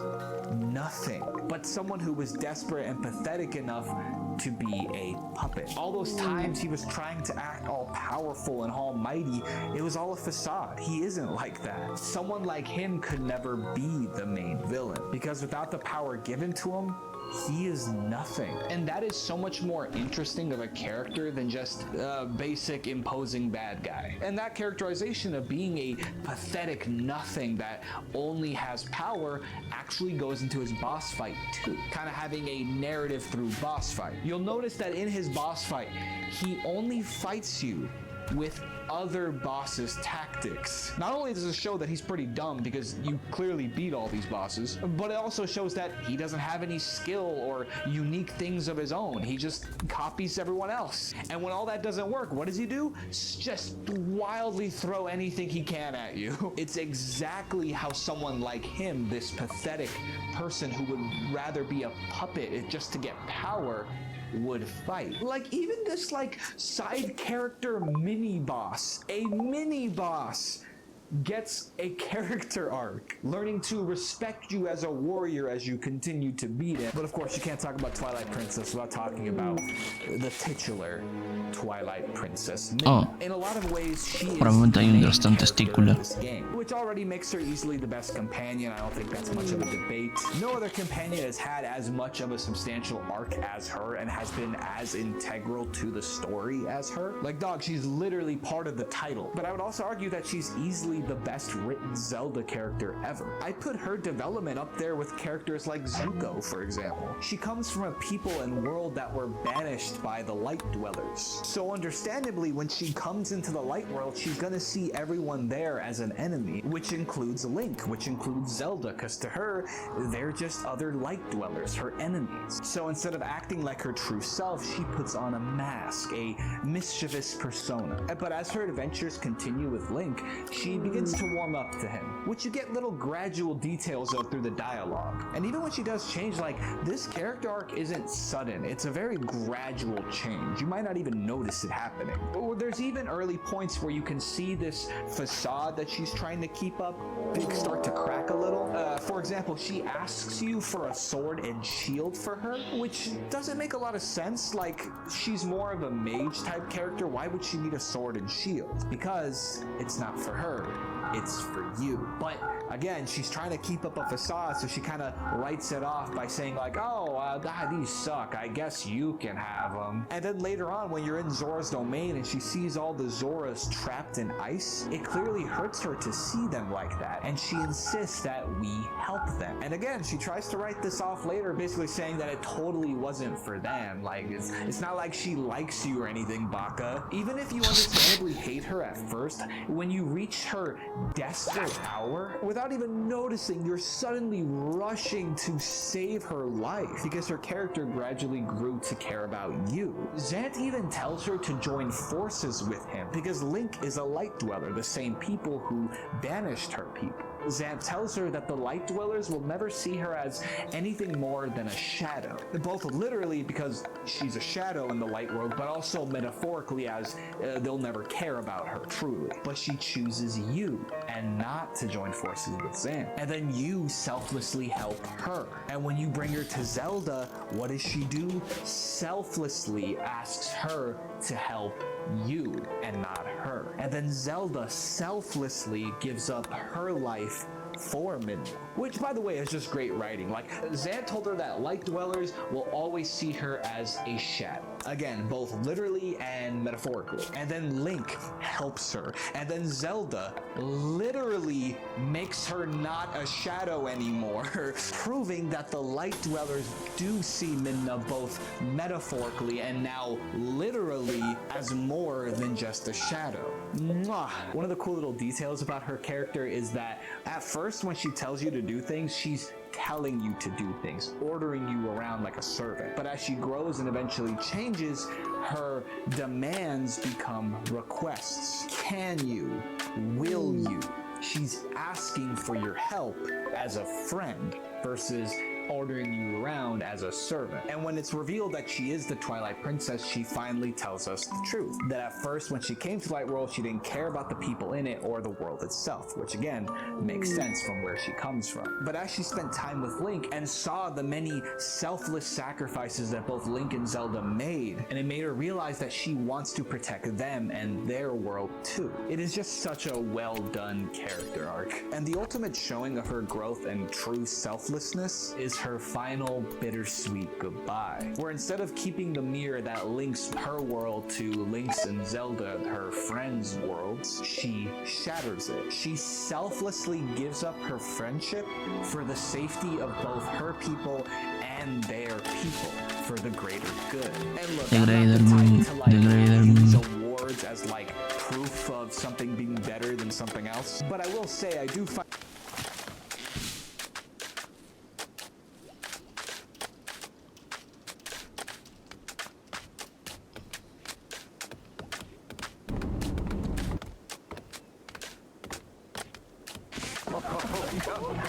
For the great.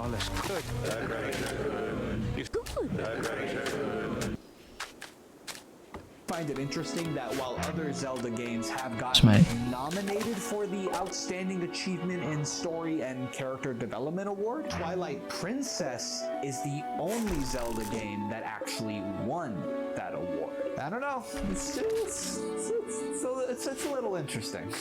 Look, this game isn't perfect at all. There's plenty of problems with it that I've mentioned some in this video, but I do feel it isn't appreciated enough for the positives and unique strengths that it brings to this series. To me, it has qualities that easily make it a top 5 Zelda game in anyone's list. And as of right now, it's probably my favorite Zelda game ever next to Majora's Mask. More than anything, I hope that I was able to maybe give you some newfound appreciation for this game that I think deserves so much more love. But let me know, where does Twilight Princess fall in your personal list of Zelda games? I think it's a bit late for morning. Who are wondering where I've been, I'm still currently working on this Goliath 4-hour video on anime backgrounds, and that video will be ready to release in October. But until then, I can't do my usual 2-week upload schedule. So for now, I'll be uploading once a month. So you get a video this month, you'll get a video in September, and then finally you'll get the backgrounds video in October. But to both my new viewers and returning viewers, if you like what you saw today, you can leave me a like and a subscribe. I'll always appreciate that. But the best way to support me is on my Patreon. I even have a video on there where I rank the mini Zelda games. And speaking of that Patreon, I have a few new people to introduce. So if you're at the highest tier of my Patreon for 3 months and you continue to be from then on, you will have an Wait.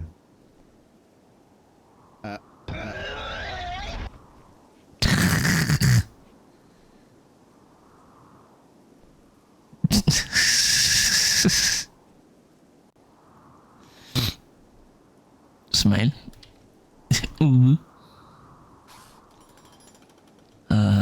Never forget that zone is exclusive pixel art character made for you, and it will be at the end of all my videos, like all these people. And in my absence, I've accrued a few names, so I'm gonna go ahead and name some of them now. First off, we have that guy with this beautiful Spike Spiegel pixel art. Then we got Neo, who based theirs off their FF14 character. Then we got one of my personal favorites of Grim here, this buff dude with this gas mask. Then we got Colton here with this hamster swordsman guy that I love. Yo boy Soul fittingly has Excalibur. We also have Teapot Nash here. We got our boy the Goose with the coolest goose pixel art ever. We got Otis with probably our smallest pixel art character. We have our very first official bartender with Richard Kickham here. Big Papa just looking cool, shrugging. Esme's just sleeping away with her Psyduck by her side. Big Radar's a really cool Gambit pixel art. And Slowly got a really cool Asura pixel art. Phasmid here is looking real sinister. We got Palaxius floating here with some blue flames. Wait,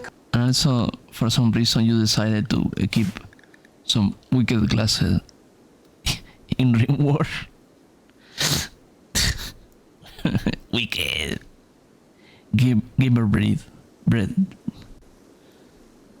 Condor went ahead and picked a peak gym leader. Korra based his off his Red Dead character. Some Lost Gamer based his off his D&D character. Big Money Smokestacks joins the Goku family, but with a more stylish version. Pyromantis got this really sick Shaman King pixel art. And finally, we got Cynics here, who also used their Red Dead character as an inspiration. Whew, okay, I will see you all next month, but with all that being said, thank you all so much for coming to this little pit stop on the corner of the internet.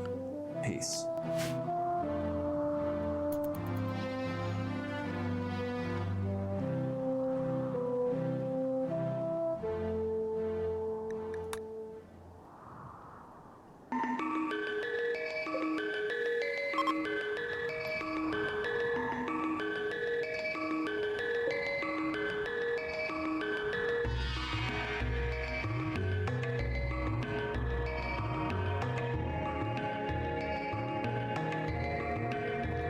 Okay, Mika, since you're awake, give me an essay video. Smile. How much do you take? Wait, I want to know. How much do you take to fucking look for the Mu symbol? Just to call Mu. You can't. Also, give me an essay video.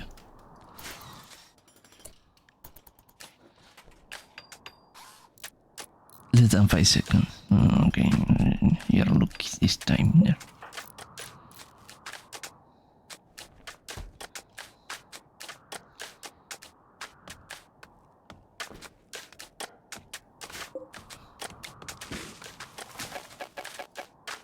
Oh,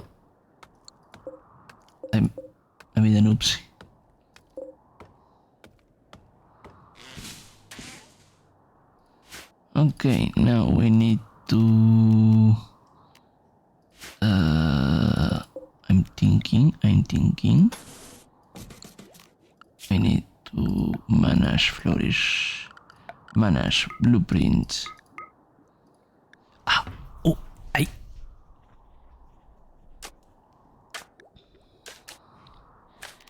I'm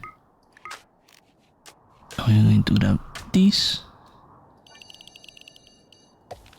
And we are going to make rice. Alt plus 0181. To be fair, at this point, if you remember it, is depending on you.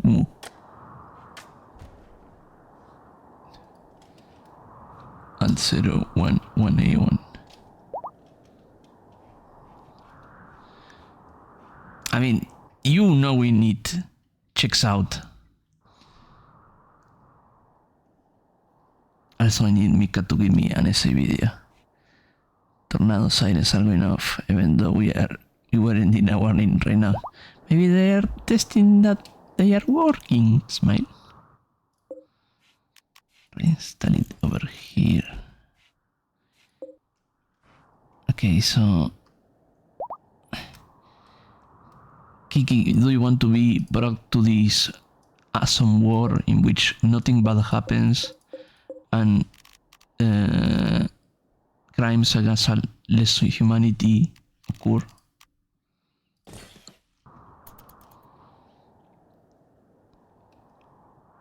I might be ready to bring another person in. Well, I want to ask you first because this is not a pretty game.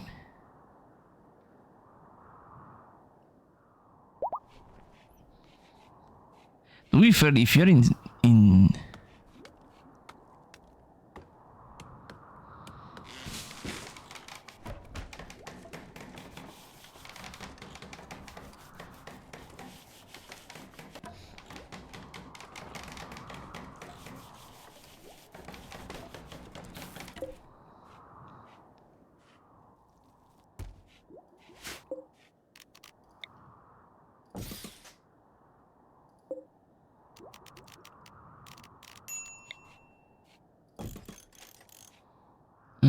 question finding rare trumbos. Wow, so rare. So trumbos. Technically, Mu could tame one. But I don't know.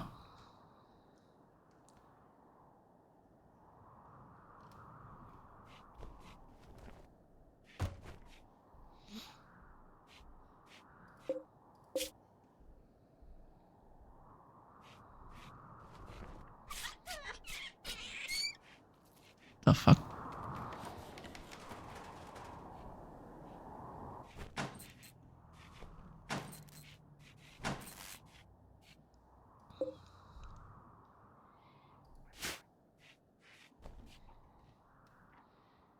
Kiki, do you want to be made in Rim War?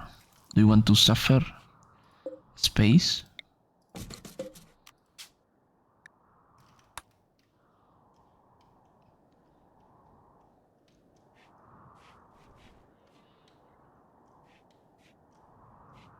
You are free to refuse, but I want your consent. These other nerds I don't. Is under warning. My town. My county is under warning. Ah. Also, it's hard to see the word county and not country when you read it at first glance.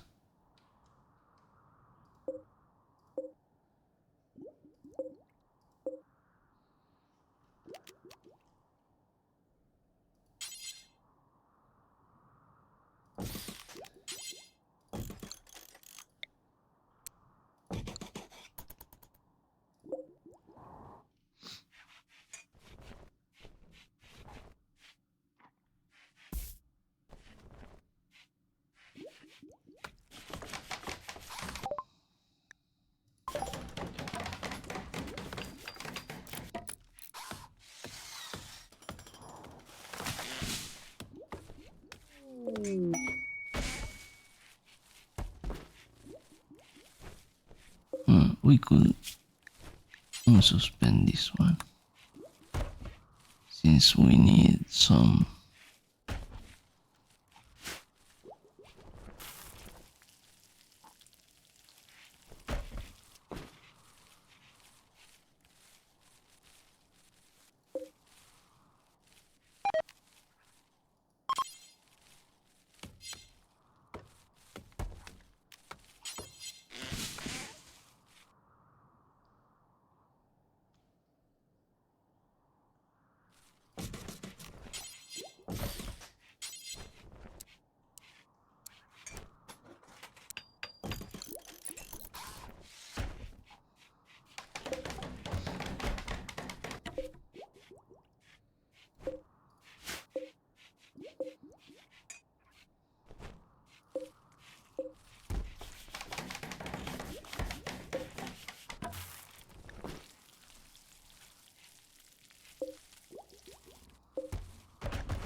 Where am I? What the hell are you doing that far? Le DMs. Oh.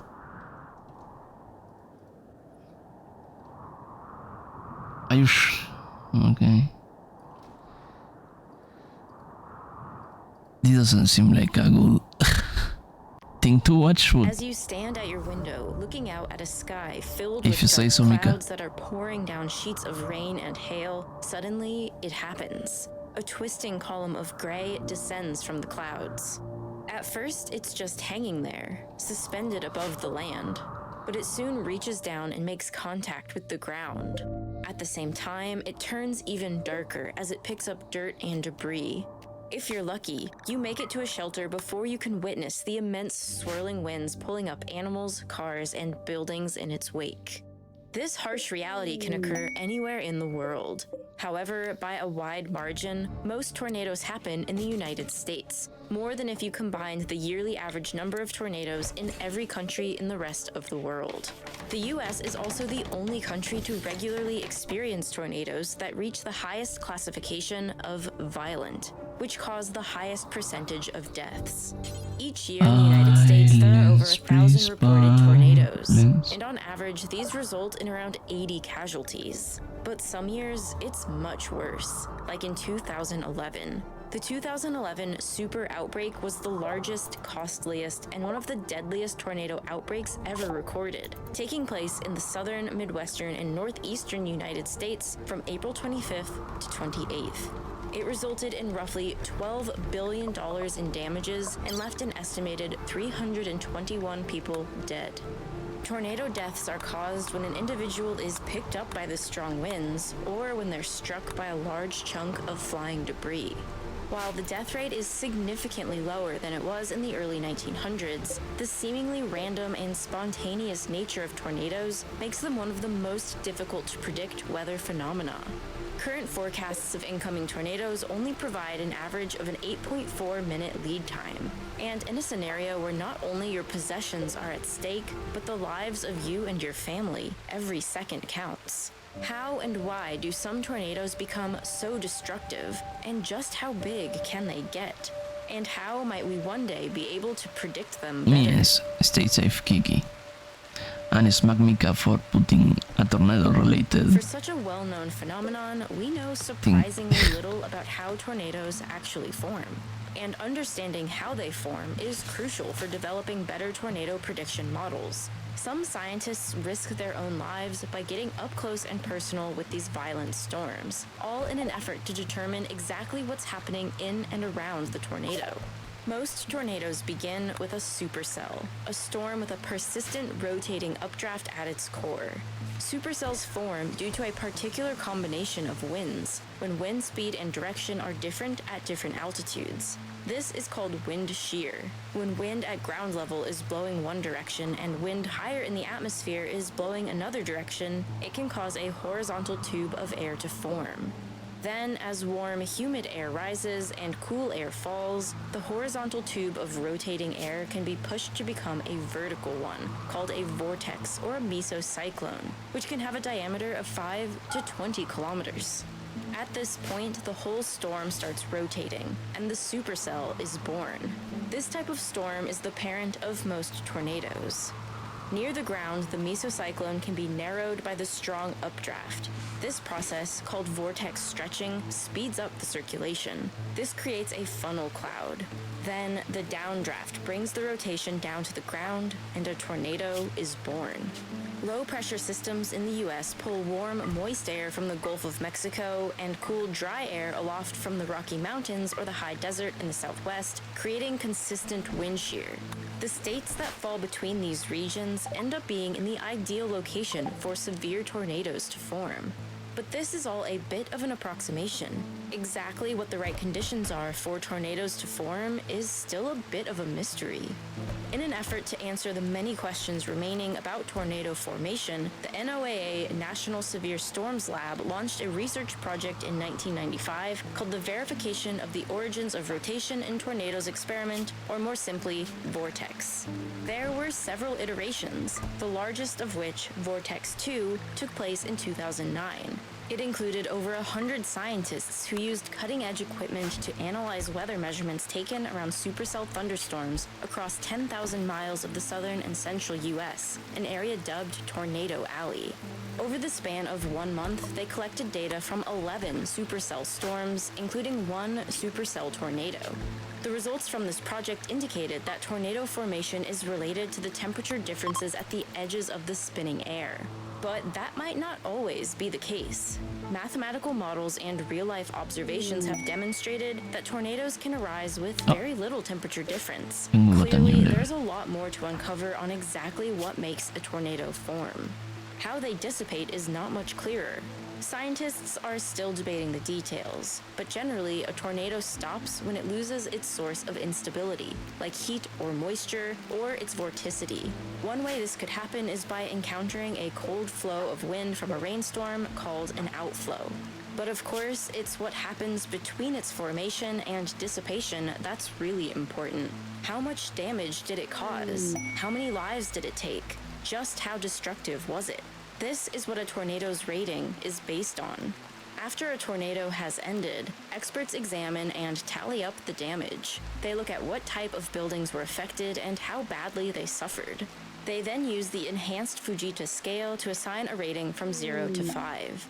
This assessment is also used to estimate wind speeds, varying from 100 to over 320 kilometers per hour. And assessing the damage is often the only way scientists can estimate how strong a tornado was, since it's rare that they're able to take a direct wind speed measurement. And sometimes the damage is absolutely catastrophic. Out of those that have had their wind speed directly measured, the tornado with the highest wind speed began in Bridge Creek, Oklahoma on May 3, 1999, during a massive tornado outbreak involving over 70 tornadoes.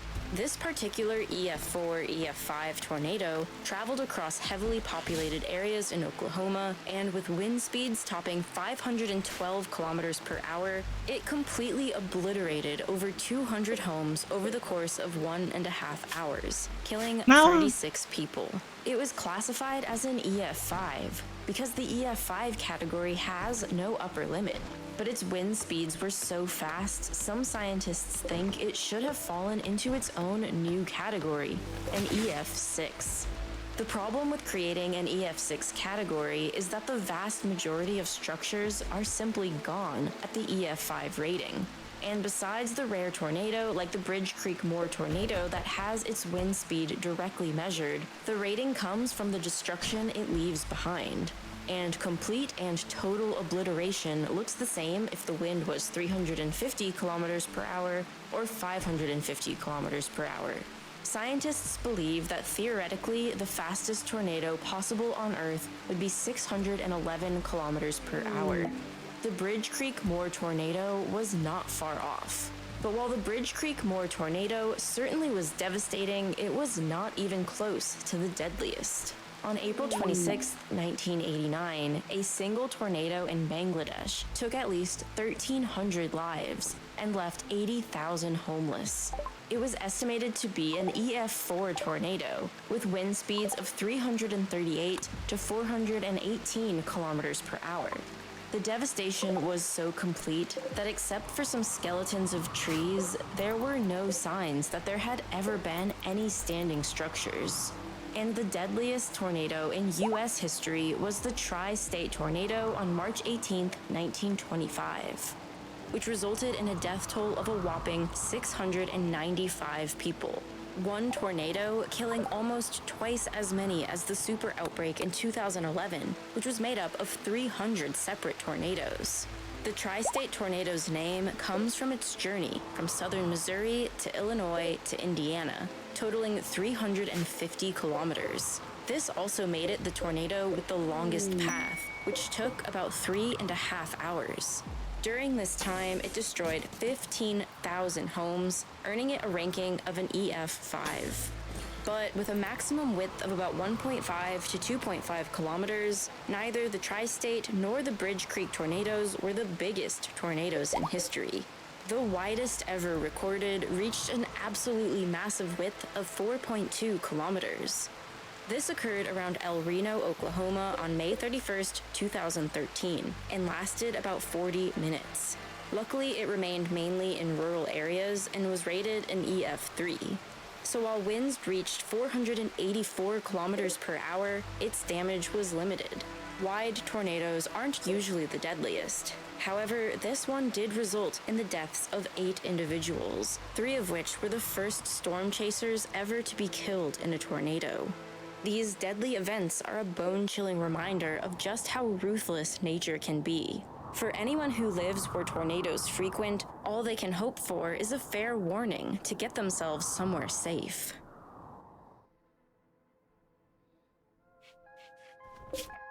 Currently, meteorologists can identify weather conditions that could result in a severe storm days in advance.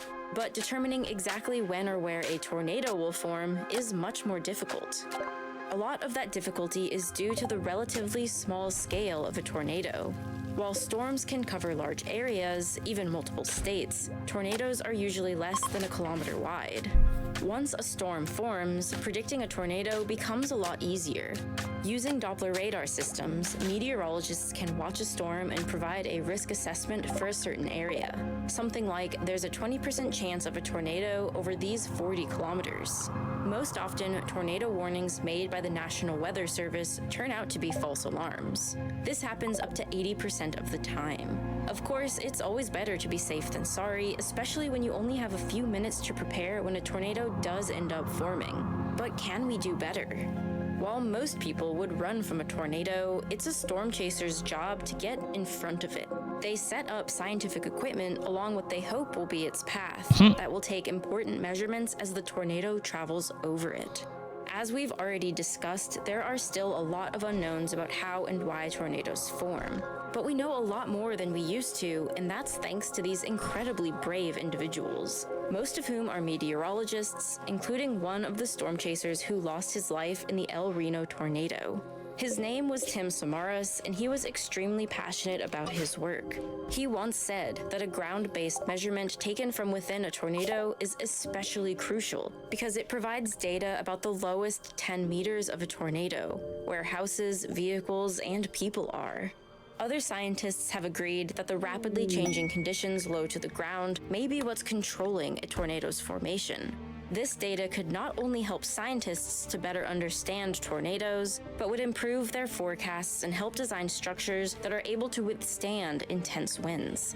But of course, making a technical instrument that can withstand these winds itself is no easy task, and scientists had once given up on it.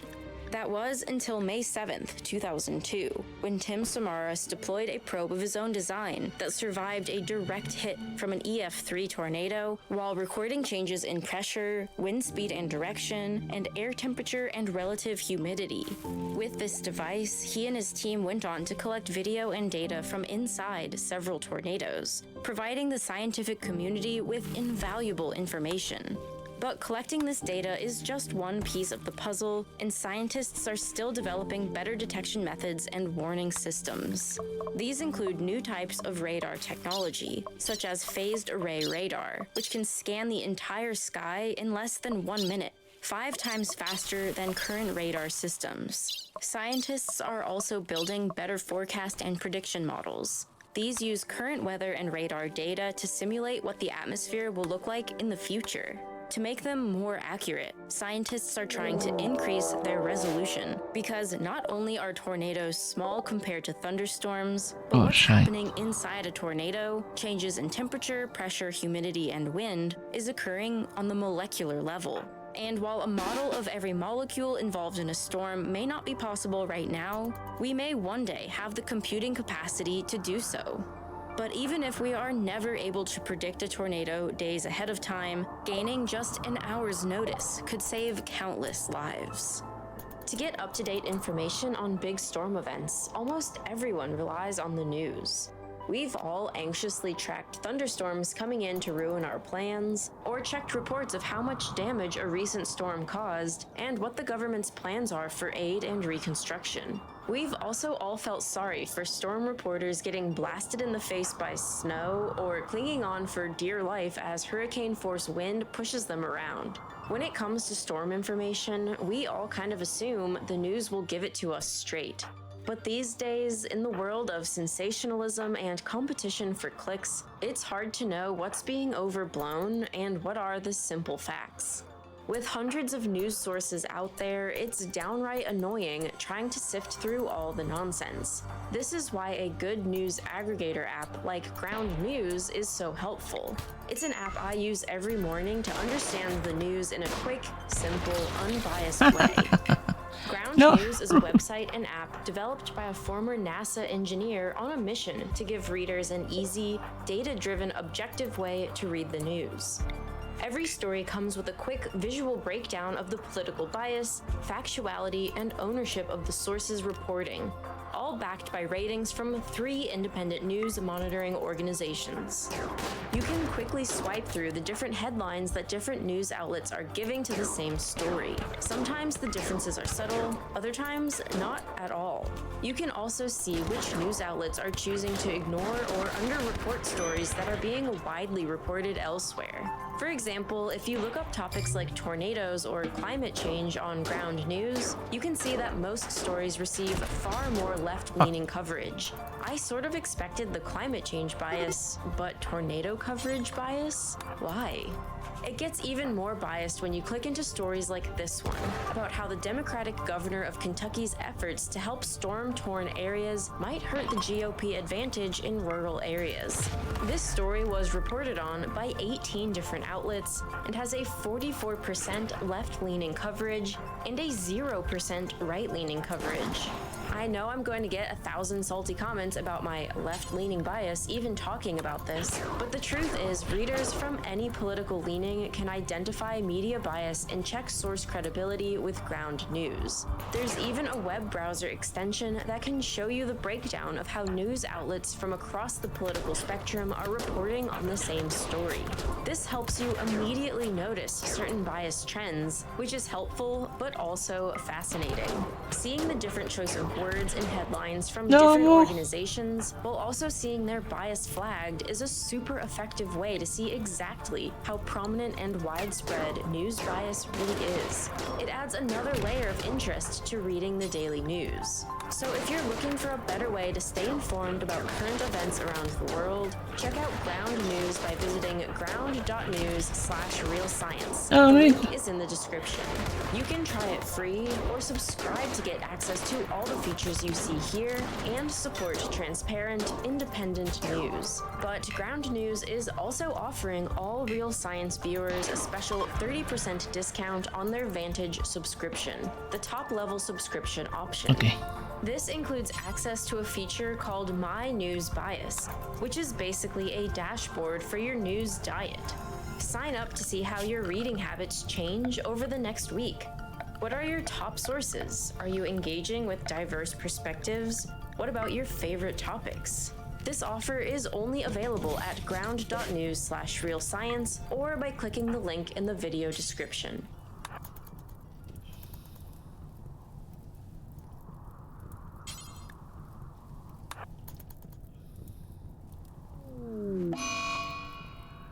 No! Don't worry, guys. Ruby's fine. Ruby's fine. She didn't die.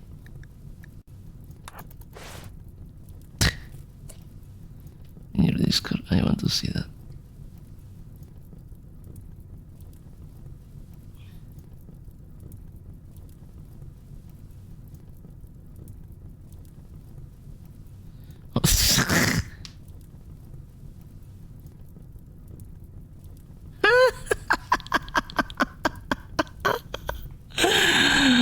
Oh, Kiki, you need a fucking game capture. You need to stream this, even if it's only on Discord. Pretty please, do it for us. Can you do it for you? Kill me. Okay, Ruby, wake up.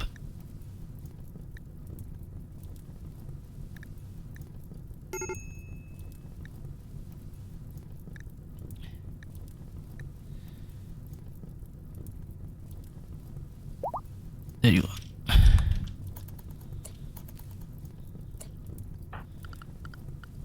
And so we survived a fight, so.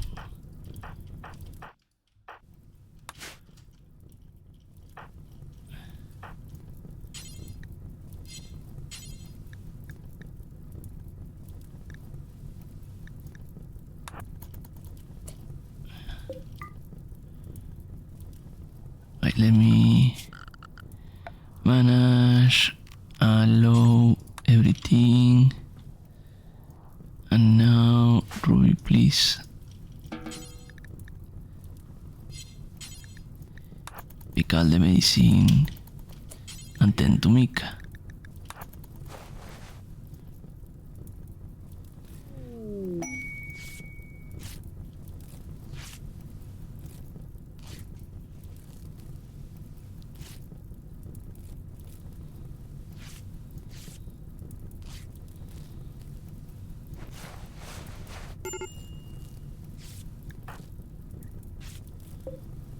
Hang in there, Moo. Hang in there.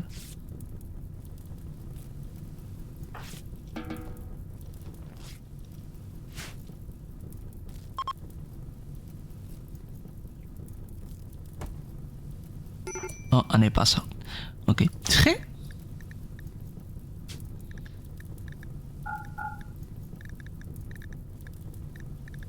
Then remove my reproductive phallus. There we go. Don't worry, guys, we survived.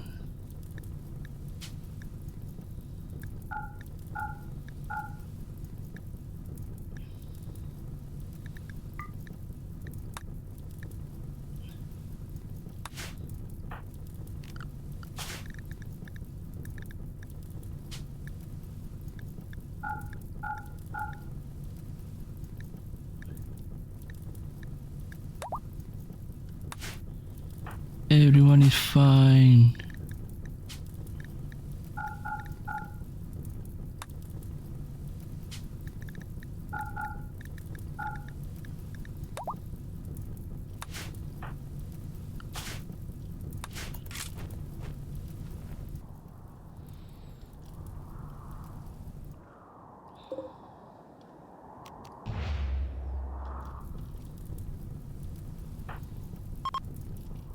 Okay, I need another essay video. Who is up to the challenge?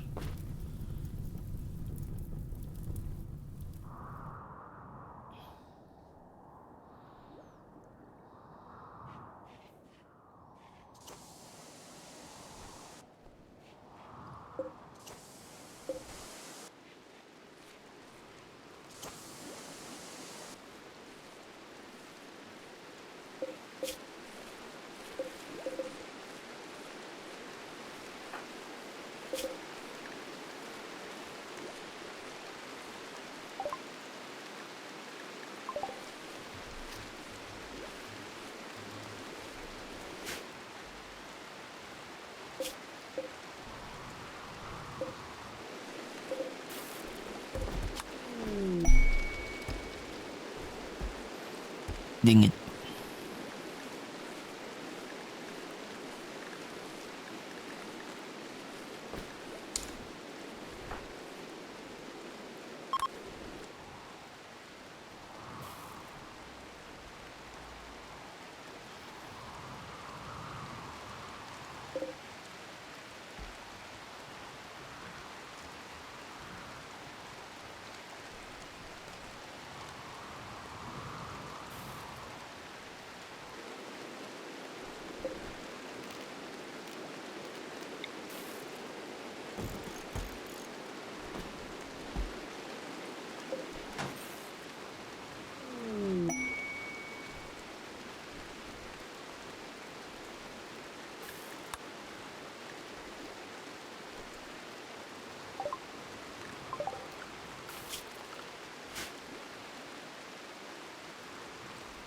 You are a researcher and field medic. There you are. Look at yourself. Wee.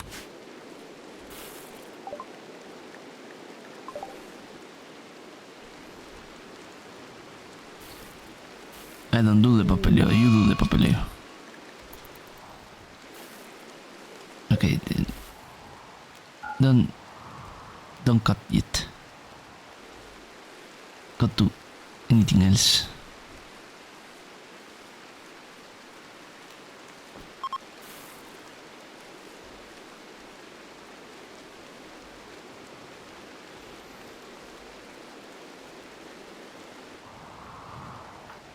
Good. Ruby's doing what she knows best, looting. How much blood do you have, Mika? You almost half blood. Time to eat the blood of the dead. So you got Ruby? Yes.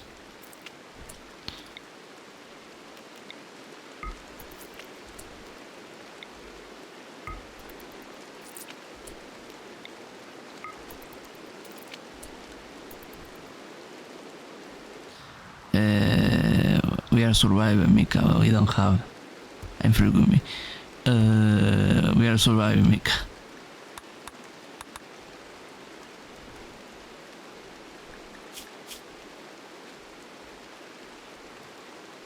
I can tell you that you are married to everyone else, if that makes you happy.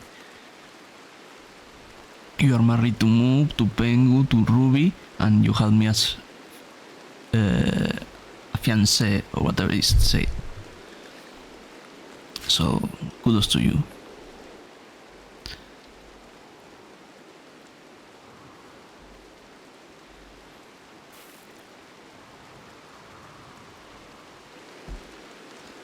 Okay, this is still not full. Recycle. I'm actually using Western packs. No.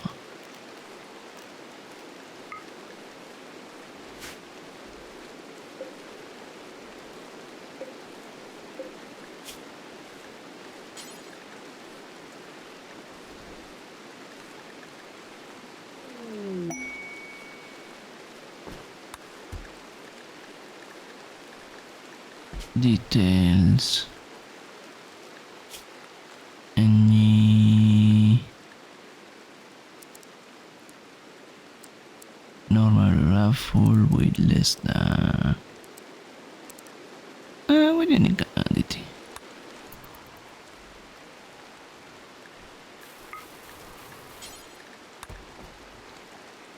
Is Moo Fluffy here? Yes. He's Fluffy. You are currently having relationships with him, Smile. Oh.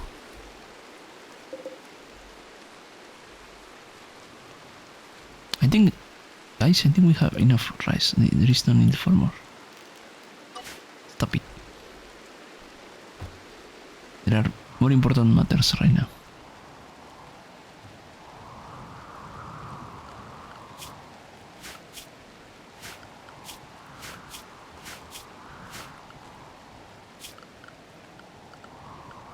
Hmm.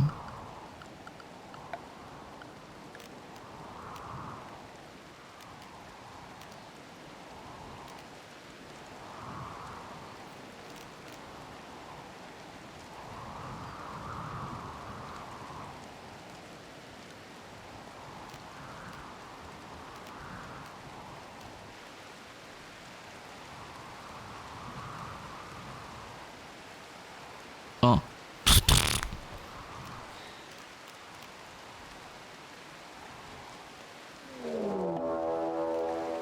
Could you fucking stop reading me? Let me just start making.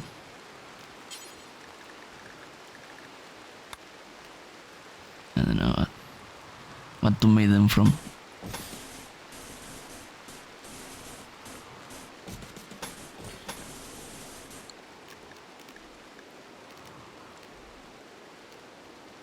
Wait, no, I don't need this.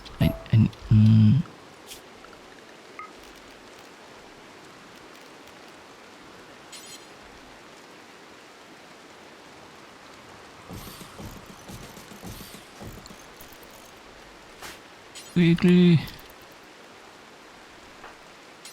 Quickly.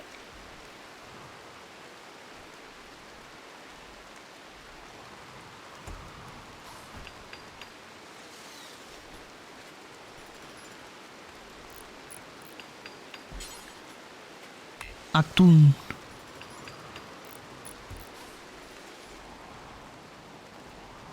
Leonidas. No.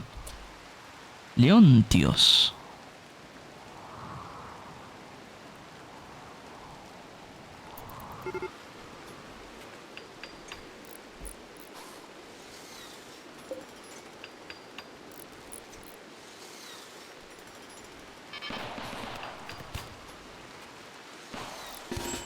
Okay, get inside, get inside.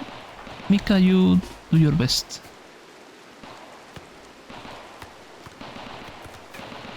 Tengu, shot your freeze laser.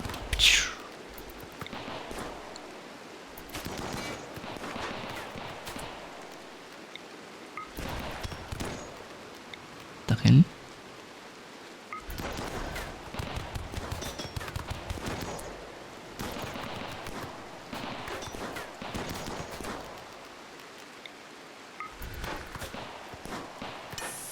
Uh-oh. And there they go. Cap.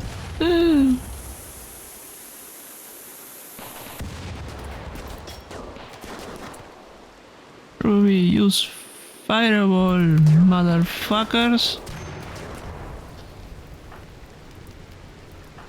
Oh, use chain lightning. Pengu, take the sidelines.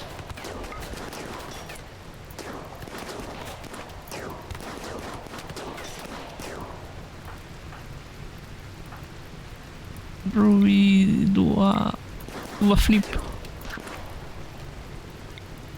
Fireball.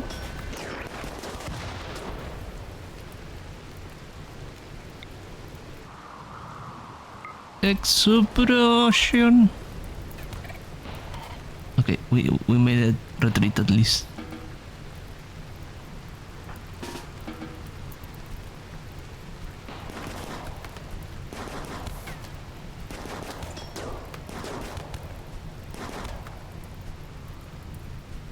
Okay. Good news, Mika. You can have fresh blood.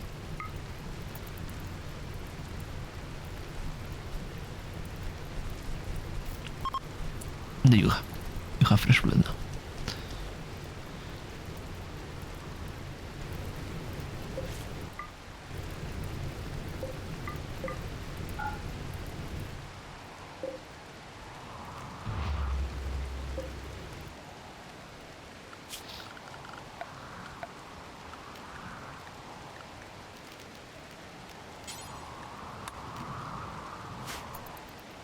Oh, it's not the essays. Let me see. Crash Japan. I don't want. I'm not going to watch freaking. Rest. What? Huh? Mad Rat Panda. Du hatte vi kidding.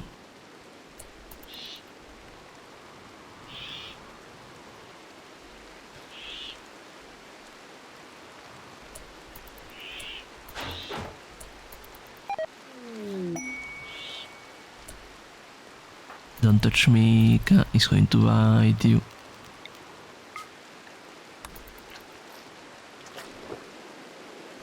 There you go.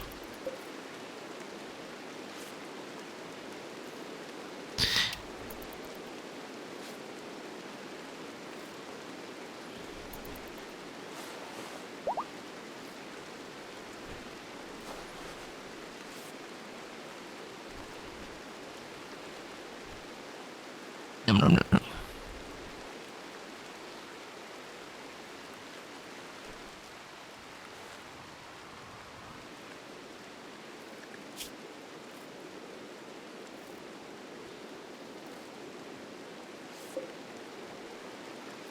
What are you doing? Oh, you healing there.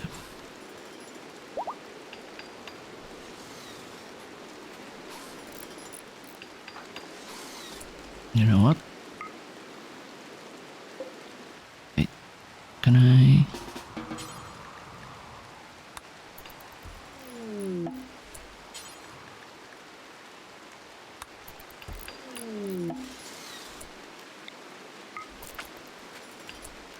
And that one.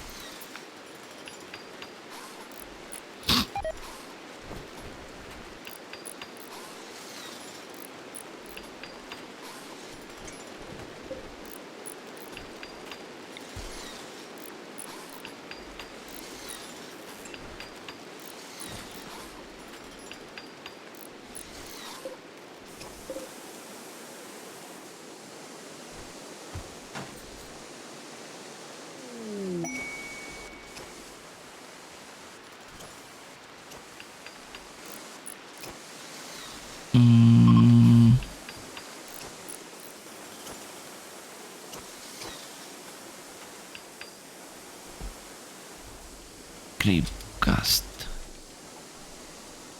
Why not?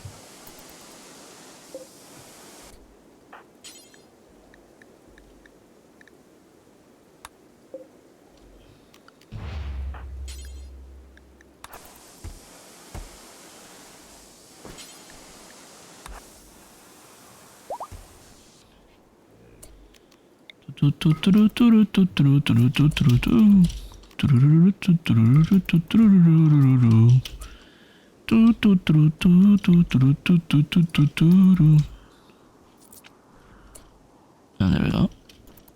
No more bodies. Yippee.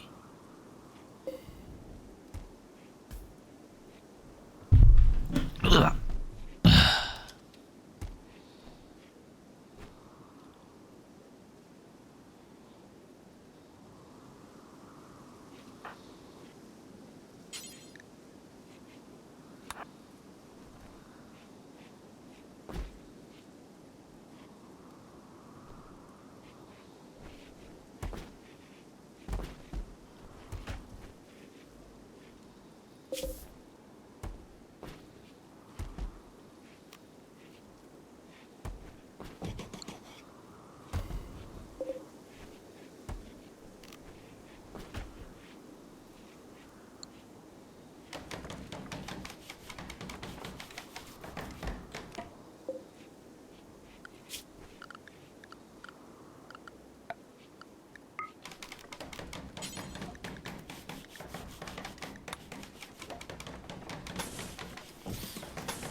Te saco la pila.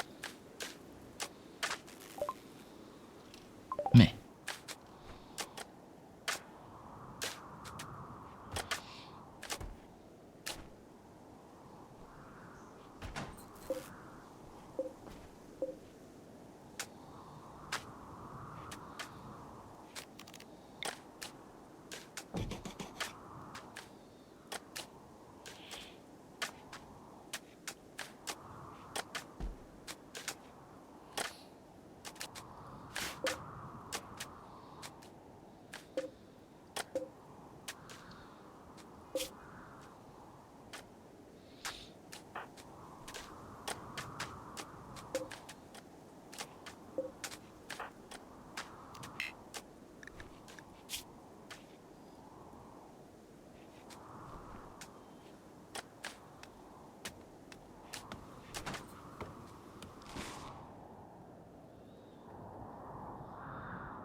There we are.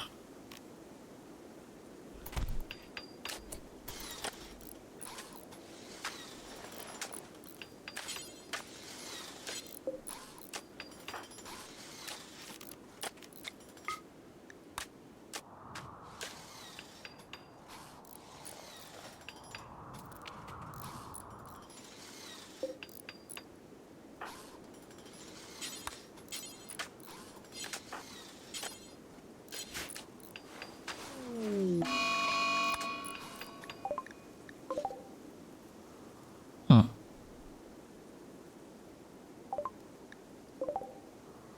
They're way too far from me. Tucker.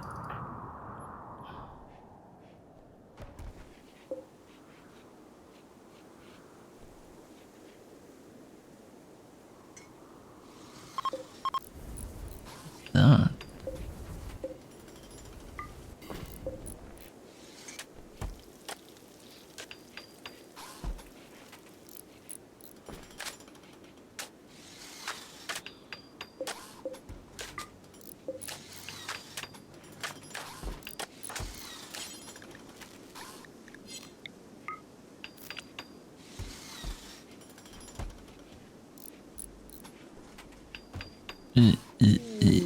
One second.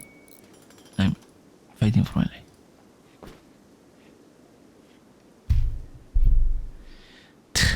Will you still love me even if I already commit rest?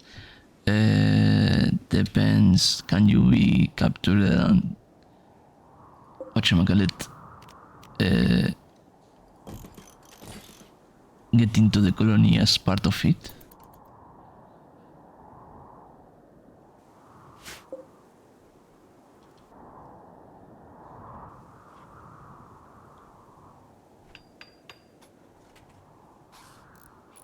As we hardly too many raids, so.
start working on this.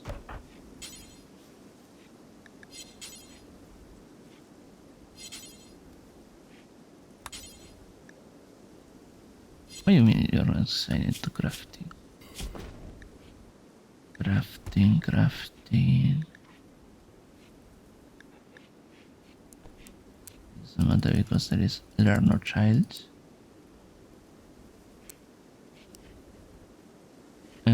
Craft. داخلي.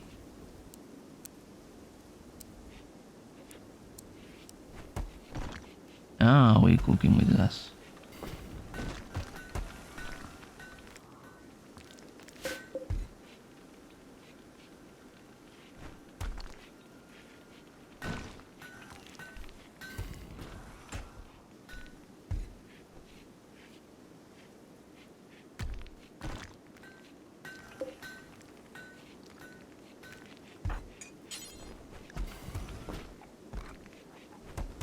Quick draw.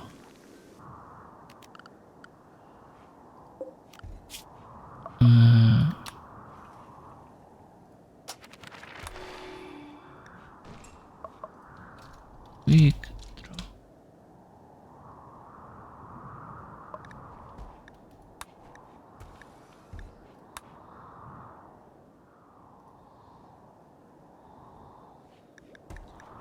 Precision rifling.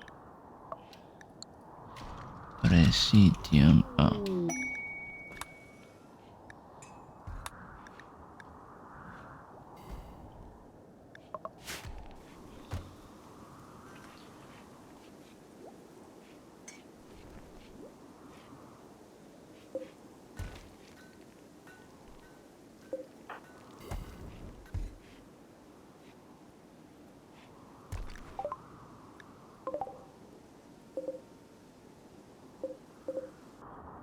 Is any of the other ambrosia sprouts alive?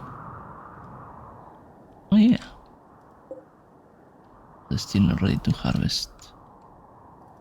Maybe this? No.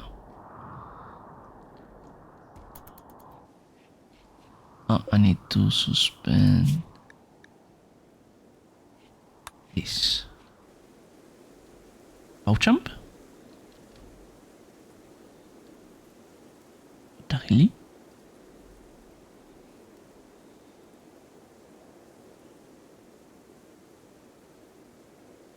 I didn't know Asami was streaming.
Grass.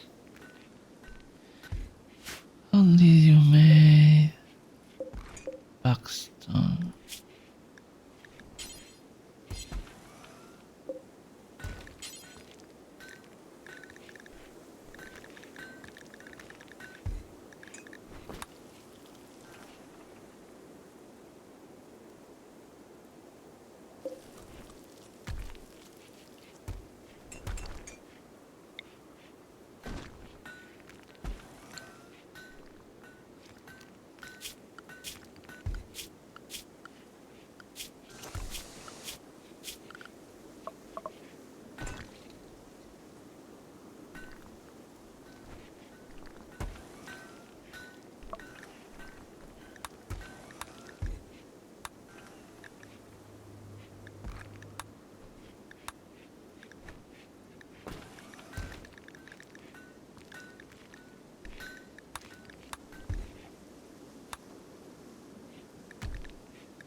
Huh?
I don't have anything I want.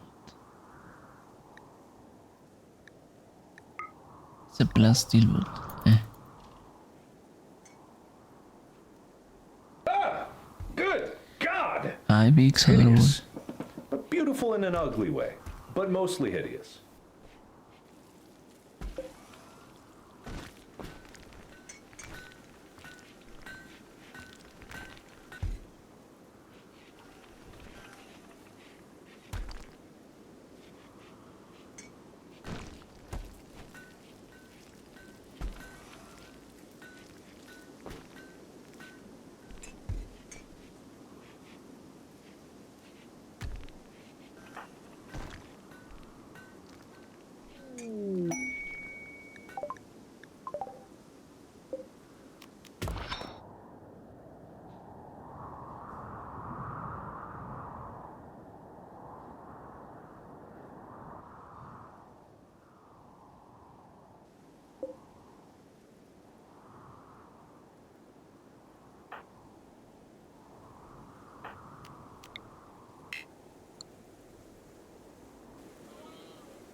Mm.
Oh wait, can I?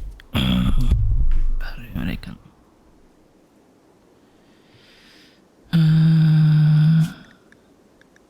Options and offer.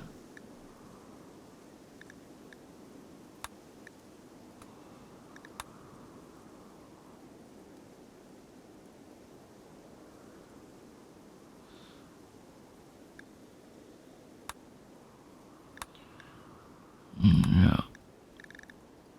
No. I cannot. I cannot.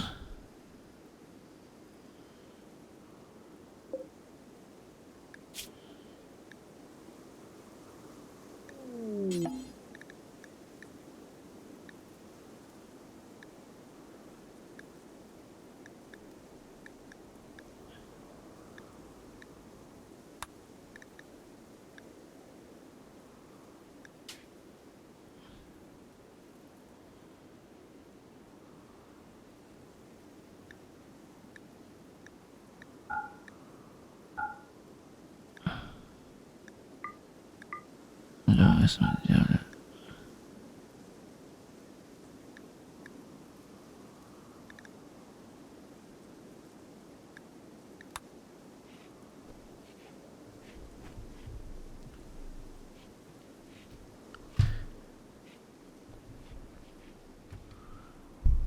Oh.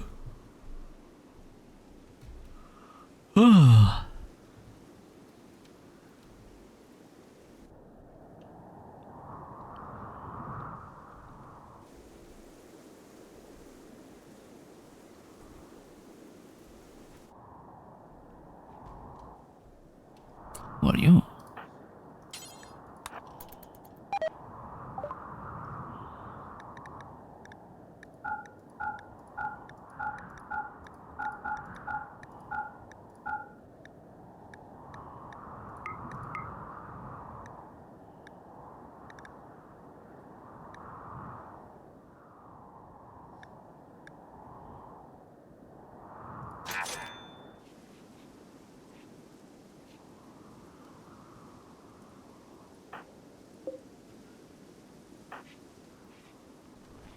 Ah, it's the mini turret.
Merhaba.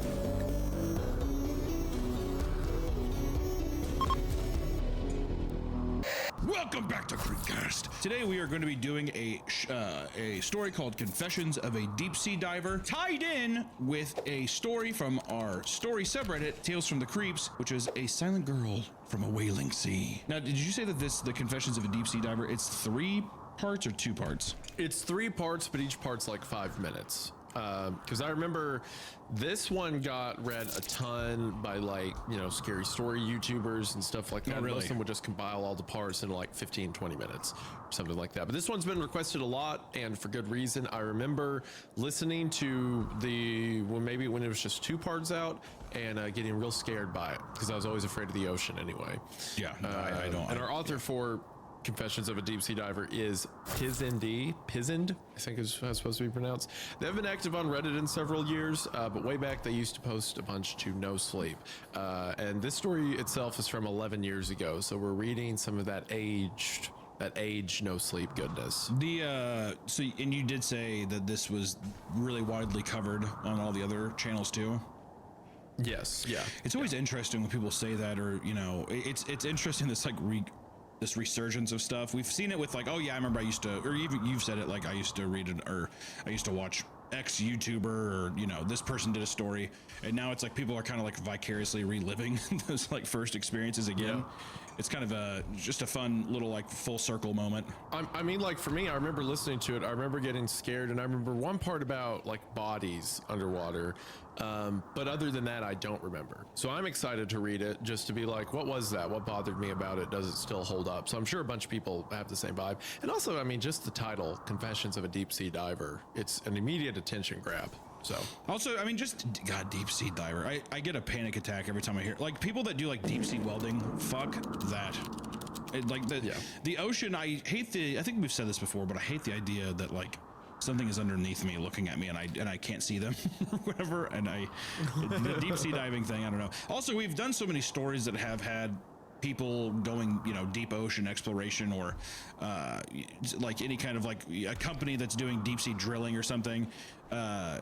Always fun. It's always, I don't know why, I always have a good time with them, so I'm hoping today it's the same. Yeah, I remember it being good, so I have high hopes. Now again, historically, that hasn't gone the best for me, but we'll see. Sometimes rose goggles. Yeah, a little bit, a touch. And the other story we're reading today is A Silent Girl from a Wailing Sea by Sufficient Leave 144. And this was posted to, as Hunter said, the Tales from the Creep subreddit, where we moved a lot of our short stories that you guys were making. And it's been, I could be wrong. I don't think we've covered one since we've moved everyone over to Tales from the Creep, so that can all be in one place. So I'm excited to get into the first one of that.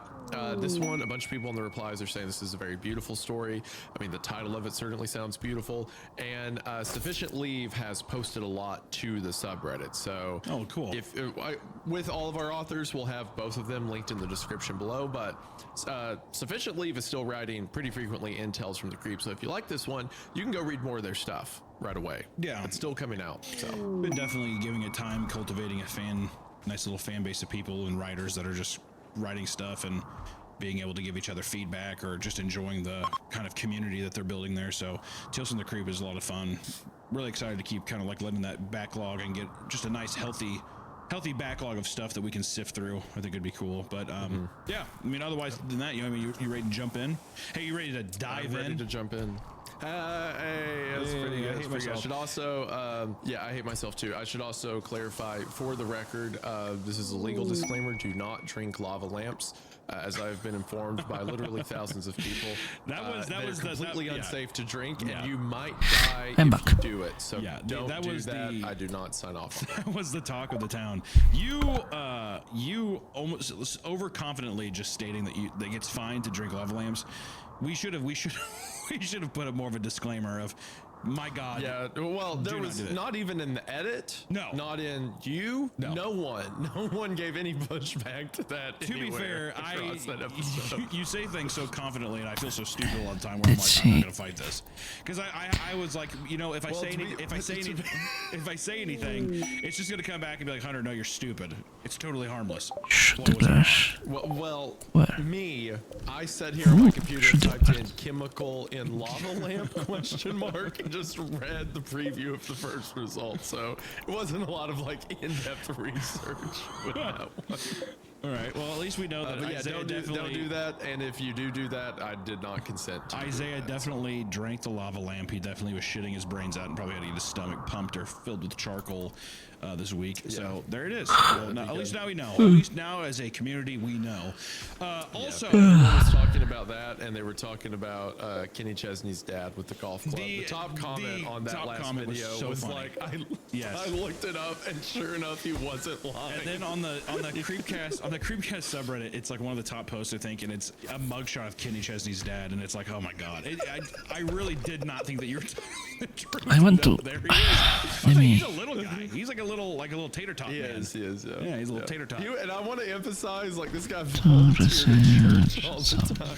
He was at school. He was a nice man. Well, you know, at least just the story I remember. Well, you said Kenny Chesney, and how can I not share? I mean, it's what happened. So it's literal gold. Yeah, I mean, you have a web of gold that you spun. So, guys, thank you so much. Also to people who are listening on Spotify or Apple Podcast. If you watch us on YouTube, consider maybe if you're on your drive, maybe use an audio platform and help us there. Give us a nice little rating. It does help. And also, if you want some extra goodies, consider signing up to our Patreon. Patreon.com/creepcast, I believe. Okay, let me see. Goodies there. Options. We just had an episode where we basically talked about. Before we even got into the story, to be completely fair, it was like 25 minutes of just talking about. This is annoying me way too much. Watched it recently, so that's normally how it my goes. Life, action, research. A lot, not as people complain that we wait too long to get in the story. And this one, you have no idea. You should come to the Patreon. You have no idea. Without further ado, let's jump in, man. Let's get into it. Confessions of a deep sea diver. I recently left my job as a deep sea diver. I worked for a large company that offers diving services ranging from salvage, underwater demolition, ship repairs, and search and recovery. They're a reputable company. And the book Insta Finish. What is the so much so that they are often contracted by the government. or only Truth be works told, in... I'll miss working for him. The people I worked with finish were now. the best of the best. But there are only so many unexplainable What do I things do? you can witness in the deep now I see before it. you decide to stay out of the ocean forever. Here are some examples of the secrets Because many all of divers these are take to their very graves. stupid if you ask me. On the way Can I to a put job this? we were contracted to perform, Yes. our propeller Thank became you. fouled. I suited up and prepared to So make a quick stupid. dive to remove the fouling. I did a brief inspection and located thick line wrapped around the proppant shaft. I notified the supervisor and lowered a canvas bag with the tools I needed to cut it off. I pulled the bag Options. from the shaft and began freeing the propeller. Okay. It didn't take long, and I returned to my tool bag. I noticed a strange crunching sound when I dropped the tools in the bag. When I looked in the bag, it was full of large shells, many of which I had just crushed. After getting out of the water and stripping off my gear, I began examining them. The shells had what appeared to be hieroglyphics etched into them. I learned from one of the senior guys that this wasn't common, but it happened to several of them before. What? So, yeah, this is what I remember about the What? story. It's these like pocket little moments that happen that don't really have a lot of explanation. Just to be clear, he's coming back up. There are hieroglyphic shells in his pack that he's like, well, I don't remember getting that. And then the people are, like, yeah, that is kind of strange, but it's happened to us several times before. I'd be like, huh? What do you mean you found hieroglyphic shells in the bottom of the ocean? Yeah, I mean, it's weird, but it's happened to a couple of us, so it's not a big deal. This boat's not moving until I get some answers. Yeah. No shit, dude. It's just like a giant demon down here. It's not a big fucking deal, so it's cool. Don't worry about it. It's just the troll that puts shells in bags, okay? It's perfectly normal around these parts. It's really upset when you reason to take get him. in a twist about it. Yeah. He gets really upset when you take him, so watch out. On one other occasion, we were recovering a military aircraft. When we arrived, naval ships were on scene waiting for us to recover it for them. We were quickly briefed that they had lost communication with the pilot and wanted us to recover it so they could investigate. I was setting comms and logs, or communicate with divers, monitor depth and bottom time. When the divers reached the project, Fabrication they reported that bench. the plane was intact. We were all surprised. The supervisor asked how extensive the damage was, and they explained it was completely intact, as in there was no visible damage at all. It was just Where is resting he? on bottom. Am I stupid? Even stranger, Don't say. the aircraft canopy was still in place. Okay. That means that the cockpit is still sealed. In other words, the pilot did not eject. There was no sign of the pilot. We recovered the plane and the military took custody of it. We never heard about it again. It's kind of interesting. You know what? Do you think do you think that they're doing the story this way? That's the end of that segment. But are they doing the story like this because at the time, like the Stairs in the Woods and those kinds of stories were popular, of like, oh, well, let me tell you like some weird events that happen, you know, like it feels similar, right? Very clear. I mean, yeah, well, the original Stairs in the Woods story was, it may not have been Confessions, but it was I'm a search and rescue ranger. Right, Here's my story, right. You know, so this is like, I'm a deep sea diver. Here's my confession. Yeah. So I think it just worked, the format of like these little, because personally I like it a lot when you're given this kind of creepy stuff that there probably is a reason for, but you're not given the explanation. When you're just like, why did this, you know, plane exist down here? Why did it just go down here without any damage? It fits into that campfire feeling of like, let me tell you about this weird thing that happened. You know, like without going too in depth of it, it's just kind of giving the meat of it. Fuck. Yeah. I think it's fun. I witnessed another strange occurrence from topside at the location of a planned demolition. It's necessary to explain that one way actually, you can keep track of a diver will be is to watch super their handy bubble stream. here. When a diver inhales, This one the can helmet's demand regulator provides air from their do umbilical. electric damage Then that when they works like exhale, an it's exhausted EMP. into the water and floats up to the surface. On topside, you can watch the bubbles to get a general sense of where the divers are. Now on this occasion, we were hundreds of miles from land and had placed 2 divers in the water. About an hour into the dive, we started noticing something strange was happening. There were 3 distinct bubble streams coming from where we were working. At first, we assumed that there was a current and it was affecting them. But soon we noticed a 4th set of bubbles coming from a distance. It stopped about 20 feet from the divers, near the other mysterious bubbles. We asked the divers, but neither could see anything out of the ordinary. then, even from the surface, we heard a blood-curdling screech from the waters in silence. The divers weren't too concerned. We hear strange things all the time. Sound travels well in the water, and you learn to assume it's a long distance away.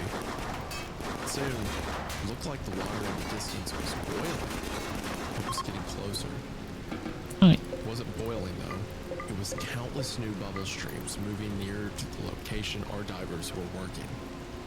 The supervisor ordered the divers to get onto the dive stage to be lifted back to the surface. Bubbles were frighteningly close now, and the divers being lifted out said they had begun seeing shadowed figures in the distance. They couldn't quite make out what they were though.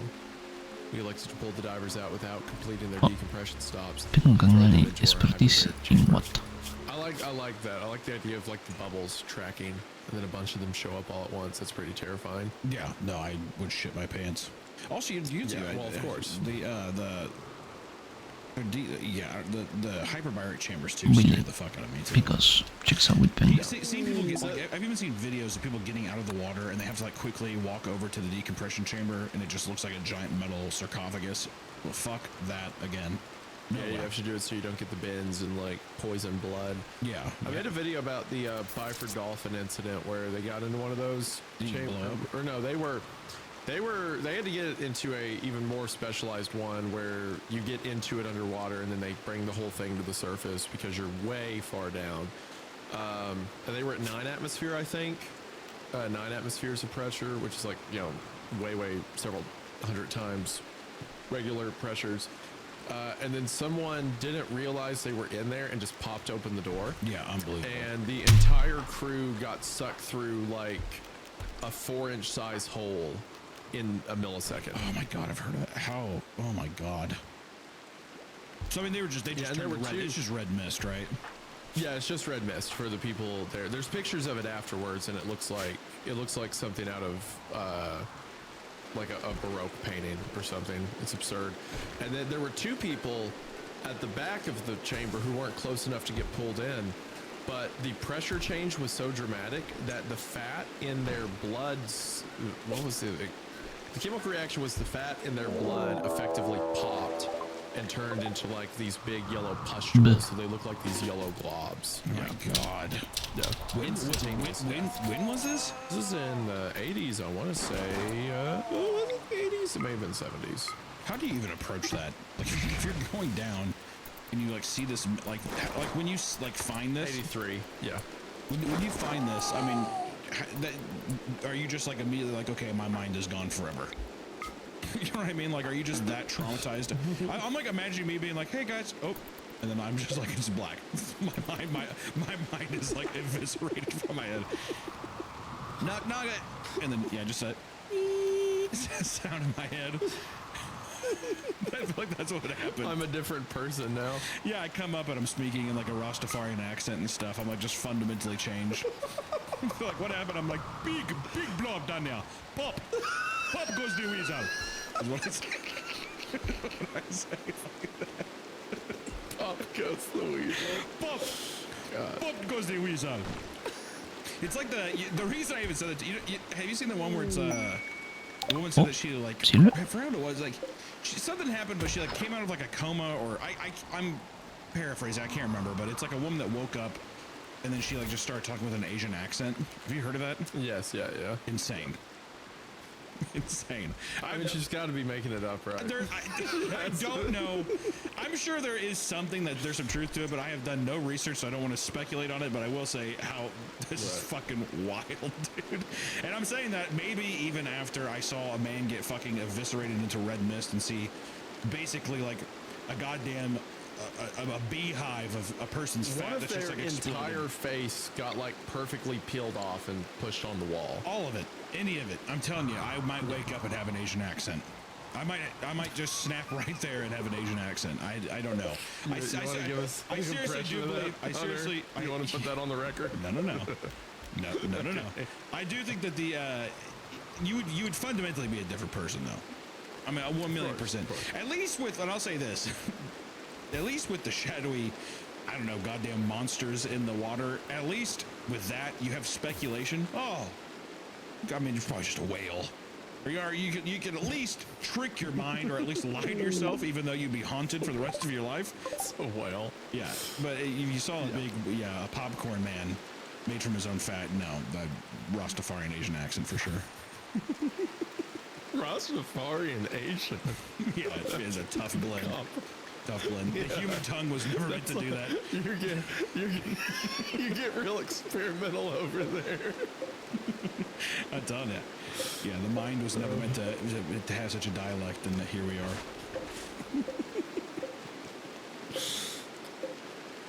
All right, I'm gonna go back to the story.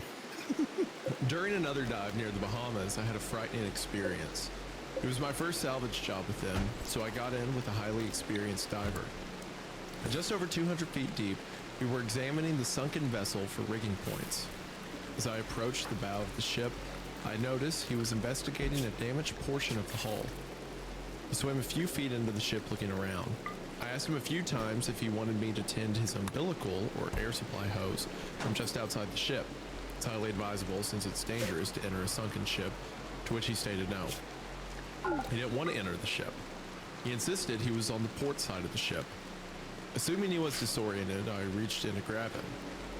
Just before touching him, I realized there were no bubbles coming from the helmet. Whatever this was, wasn't breathing. I backed up and reported that something else was down here. I expected mockery, but there was none. The next thing I heard was the diving supervisor. Both divers, square yourselves away and get ready to leave the bottom. When back on surface, I asked the supervisor about it. He said he refused to put his divers in exceptionally dangerous situations. He then refused to clarify. He declined to complete the salvage. It's like this deep sea. I love the thing. idea Like of ghost divers. Yeah, It's like so a creepy. Ghost divers, a lot of fun. I also like this idea that it's just a continuous. It's like there's like no deniability. They're all just like, no, seriously, there's some fucked up stuff down here. Yeah, no one's trying to hide it. They're all like, bro, this ocean is scary. Yeah, well, like everyone who has any amount of like, I don't know, managerial like power positions, they're just like, no, yeah, it's all real. No, the hell, we're in hell. Yeah, the devil's real. We're dealing with them right now. We should go. The beginning of this, because it says during another dive near the Bahamas, it made me think about this time in 4th grade when this insufferable kid in my class tried paying his lunch with a sand dollar that he got from Bahamas on vacation. Did I ever tell you about this? No. He had 2 sand dollars and he's like, these things are worth like $25. He tried paying for a chicken patty meal and like the old woman ringing up the food, because you know, like you go through line, you have to scan your card or whatever the fuck it is. Yeah. So he got like a double lunch and he tried giving her a sand dollar. He said, keep the change. She's like, what the fuck is this? I mean, she didn't say that, but she's like, what is this? He's like, it's a sand dollar. And she just like threw it back at him and it like broke. And he's like, ah! Like started screaming. Then he's like, yeah, he's sobbing the rest of the day. My sand dollars. And everyone's like, you realize that like these are just, you can get these anywhere. Oh. No, I thought it was funny. Maybe think of the Bahamas. I'm not entirely sure how to explain this next dive. I was on bottom, laying on my back, staring up toward the surface. All I could see were varying shades of darkness. Suddenly, I came to my senses. I had no memory of how I got here. I realized I couldn't remember getting into the water, or even why I was here. I tried to will my body to stand up, but realized I couldn't move. I couldn't control my body. Over the comms, I could hear topside instructing the other Hi. diver to find me.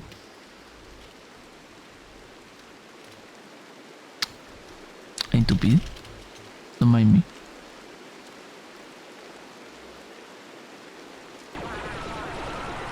This is a Stars game. What the hell? Say there's a Wilhelm scream. I would be surprised if there wasn't one. I don't mind it. It's a good one, but Not even 5 seconds.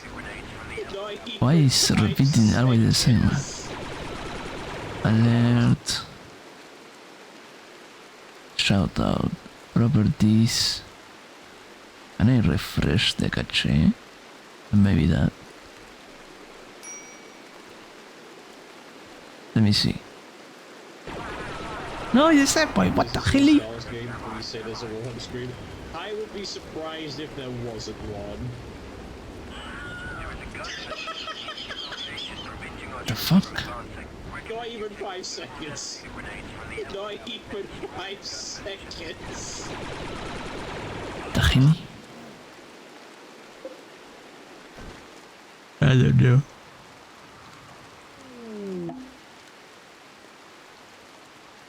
Yeah, but it's not only you. I think with other people has been with the same. Maybe, I don't know. I need to check the page. Let me see.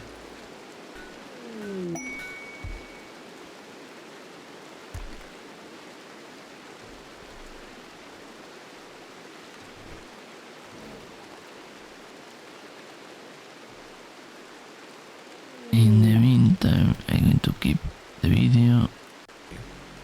How long had I been down here? How long had I been missing?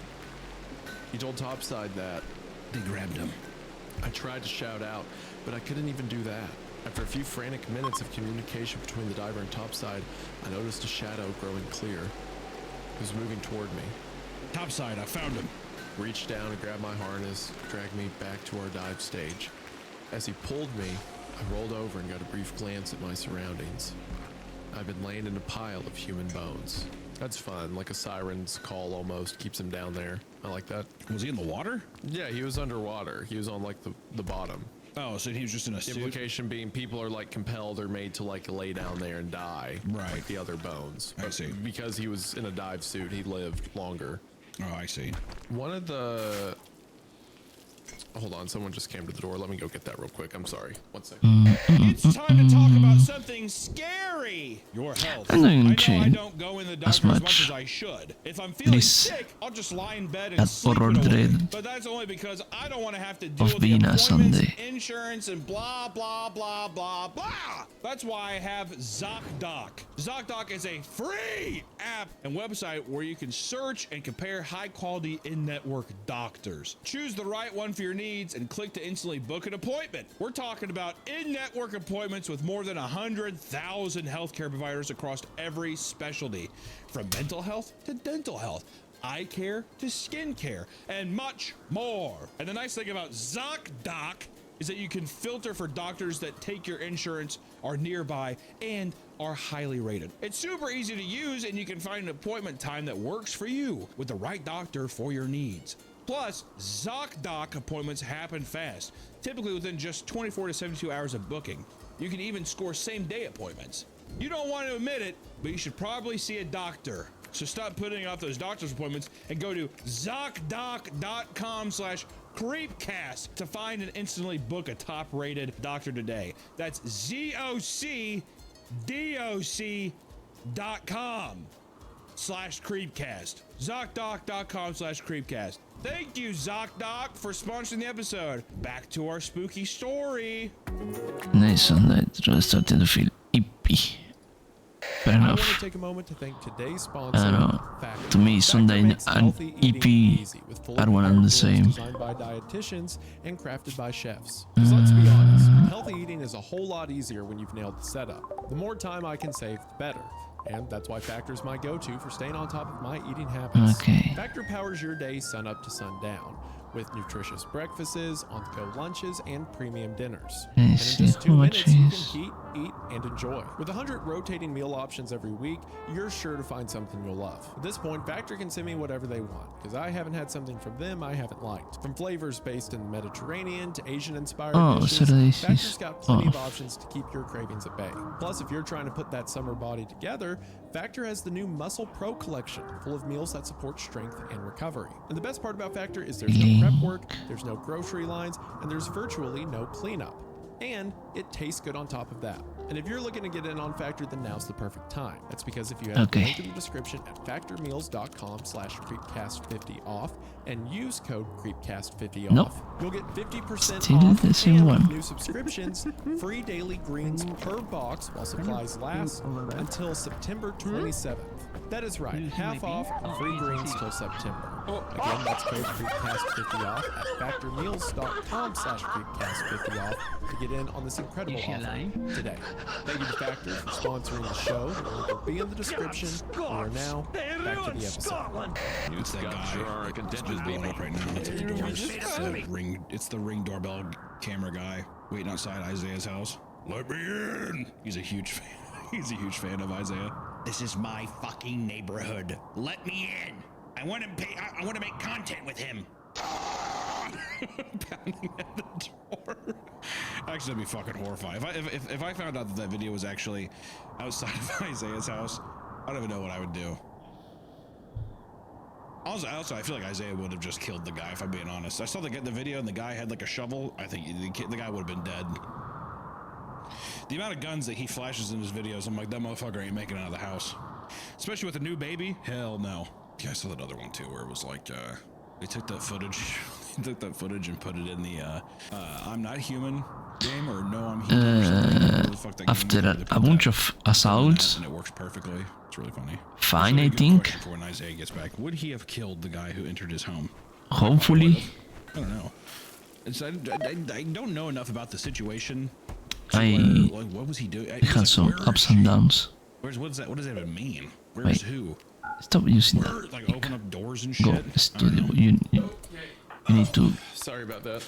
Yeah. With the fucking. I had a question for you. Okay. With the analyzer. So I was saying that if the person at the door was that guy that's blowing up right now about the Ring doorbell cam thing, he like goes inside. If that was the person that was at your door. And then I started laughing because I was like, it'd be funny if that video footage was just one of your disgruntled fans at your doorstep in the Ring doorbell camera, and he's screaming and he's ringing the bell and stuff. If he would have gone into your house, I was sitting here talking to the audience, or mostly to myself, he would have been dead, right? You would have killed him. Oh, if someone comes in my house like that, absolutely, yeah. Yeah. Question. Yeah. Okay. Just making. I've seen people shot for less around here, so. I just saw the guy in the video. I don't know the context of what the guy was doing in the house, but I just know that the guy comes around the corner. Well, I think I'm like, stupid. Where is she? Or something like that, referring to like the guy's daughter or something. But then the guy has like a shovel. I'm like, I feel like I would have fucking had like a knife or something. So if someone ran into my house, I would kill them. If someone ran into the house yelling, if someone was in the house and yelled, "Where is she?" I'd kill him. If someone comes into my house with a shovel, I'll kill him. So those are 3 different reasons that I would find it reasonable to shoot that. I'm trying to think of somebody. So, let me throw you a scenario of somebody where it's like they wouldn't shoot. If there was a guy in your area, he was a criminal, he was breaking into houses, right? So he still is a threat. It's a bit of his fine whole thing tuning. is that he goes and he gives the men of the house, the husbands are men. He's a serial. He gives men raspberries on their stomachs. Killing him. So he goes up. He'll go up and lift your shit up. I'm gonna save the city and shoot him in the head. Yes. You probably would have been. You would be known as a hero. Even though he's just giving you raspberries on your belly and then he leaves. He doesn't do anything else. That's yes, yeah. Anyone who comes into my house without express permission is already questionable. If they need to blow on my stomach, yes, that is assault as far as I'm concerned. Even if he did it to you and you started giggling because it felt weird and you're like hee hee hee and he ran off. And he's like I'll see you next time. You're describing a scenario where I'm like a cartoon character, like I'm like bobbing through the house. Stop. Why? Hi, Bill. Like with my shirt rolled up, like that's bad. I feel like when I think about you walking through your house, I feel like you always have a loaded gun on you. You're walking around your house. I mean, not when I'm like holding my daughter, but there's normally one. I think there's plenty of times I've envisioned you holding your daughter, bobbing your daughter on your other hand. You have your gun in your hand, you're like moving the curtains away with your gun, and you're like looking outside. I don't care. We did think someone broke into the house the other night. Okay. So I You say someone broke into your house the other night? No, I thought they did because the random several reasons. wild Anyway, man. I went through the house to clear it, and then after I got done clearing it, I realized I was just holding her on my chest, and it's like, well, it's probably not a good place. You know what I would do? I would open. Don't worry, she'll save me. I would tell my wife. I would say, hide in the closet, and I'd crack open my door to my main room, and I'd say, take the kid and run. Take the kid and leave. Just take her and don't come back. Exactly. Take her. We'll make another one. Oh, I need fucking gold. Yeah, exactly. God bless her. She's a hero. I don't have enough She's gold. a hero. It's what she would have wanted. Bye, sweetie. She understood.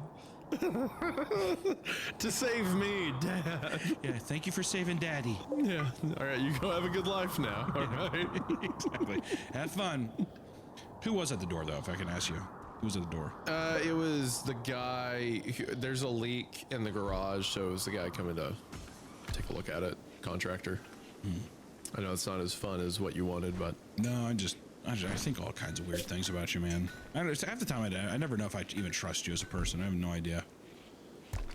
How do I know that you didn't just let that guy into your house and you're chaining him up? You ever think about that? You ever wonder about that about anybody? what are you talking about? What? I don't know. I'm done. That's why I'm like, I'm thinking all kinds of strange things.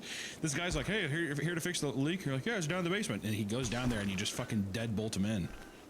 I don't know. I don't know. I get scared. We read these horror stories and my mind goes to all these dark places, Isaiah. I'm scared. I'm frightened. And sometimes I'm frightened of you. You're doing a bit right now. You're doing a bit right now. You're doing a bit right now, or are you worried about me? What do you think I am? You're talking about me killing people and like holding a gun with a child and stuff like that.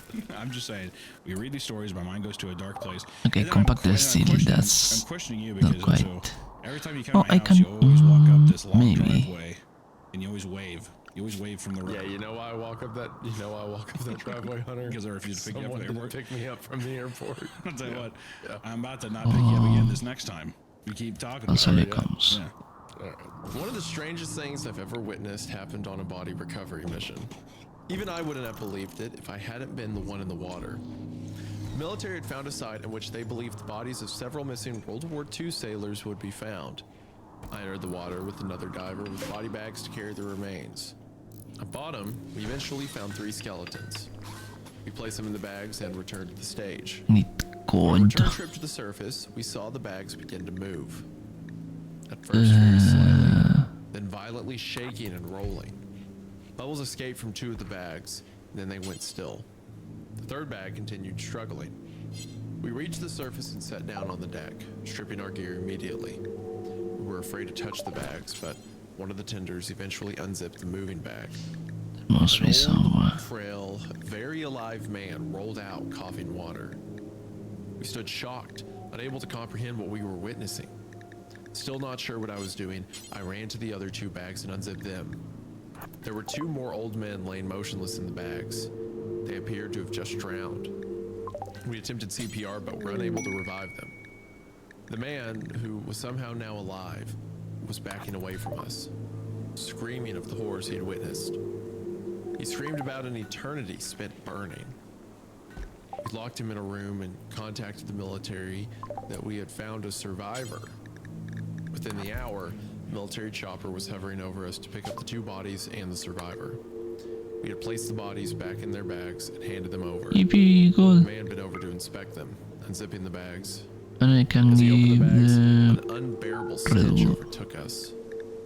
Bodies appeared to be in decay, as if they'd been dead and soaking in the water for a week. gooseberries. Zipped back up and had them lifted into the chopper.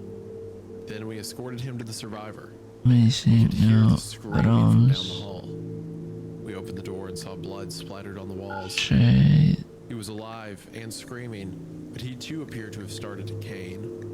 Man calmly walked into the chopper, and the 2 of them were lifted on board. Yippee, gold. However, I went back and examined the room. With his blood, he had drawn hieroglyphs on the walls. I'm still not certain of what I viewed, but there were a few things that seemed to stand out. Waves, flames, bodies. There was a tremendous amount of them on the walls, but shortly after I walked in, our supervisor began scrubbing the walls. He refused to let us examine it any further. I like that idea that like once you go in the water, you become like an old skeleton, but then you're pulled out and it's suddenly like you're alive again with that time having passed. That's neat. I've heard rumors about the Keepers of the Deep. I've wondered about them for quite some time. I believe they're the link between many of our stories.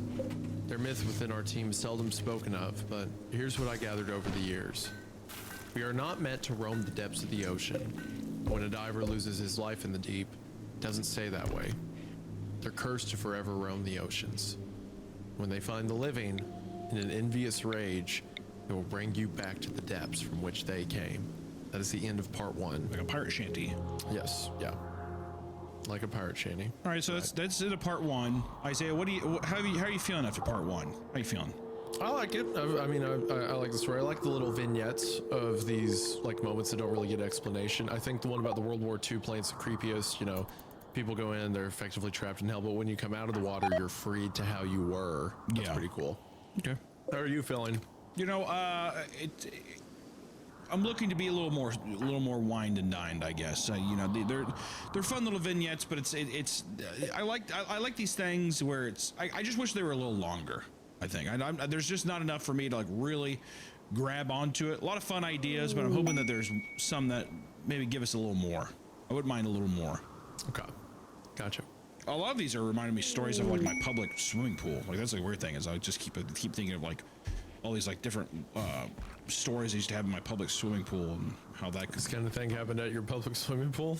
They suspected there were bodies of World War II sailors in there. Well, it's like weird like things of like the urban legends of like things you have. Like there's this one time when this homeless guy like lived outside, like usually a public swimming pool, there's usually tall fences all around it, right? It's not like it's just open. You have to like go inside. And this guy like lived in the bushes outside of that. And there was like one time where people made up this legend that he would like hop in the fence overnight and he would like take shit in the drains. So then people were always really scared. And then people I think would like put candy and stuff and like, you know, like kind of like the Caddyshack thing, put like baby Ruths in the pool. They're like, it's a homeless guy shit. They'd say that. So maybe think of that. I don't know. I was always afraid I was going to drown in my public pool. Yeah, those two are the same thing. I would argue, you know. What? The World War II sailors underwater and a homeless guy pooping in the drain. I'm not saying they're similar. I'm just saying it just make me think. I'm just like it's just making me think that like it's just bringing me back, I guess, to certain things. It doesn't necessarily mean they're the same. I don't know. It's just just fucking makes you think a bit. I don't know what I'm supposed to tell you. I don't know.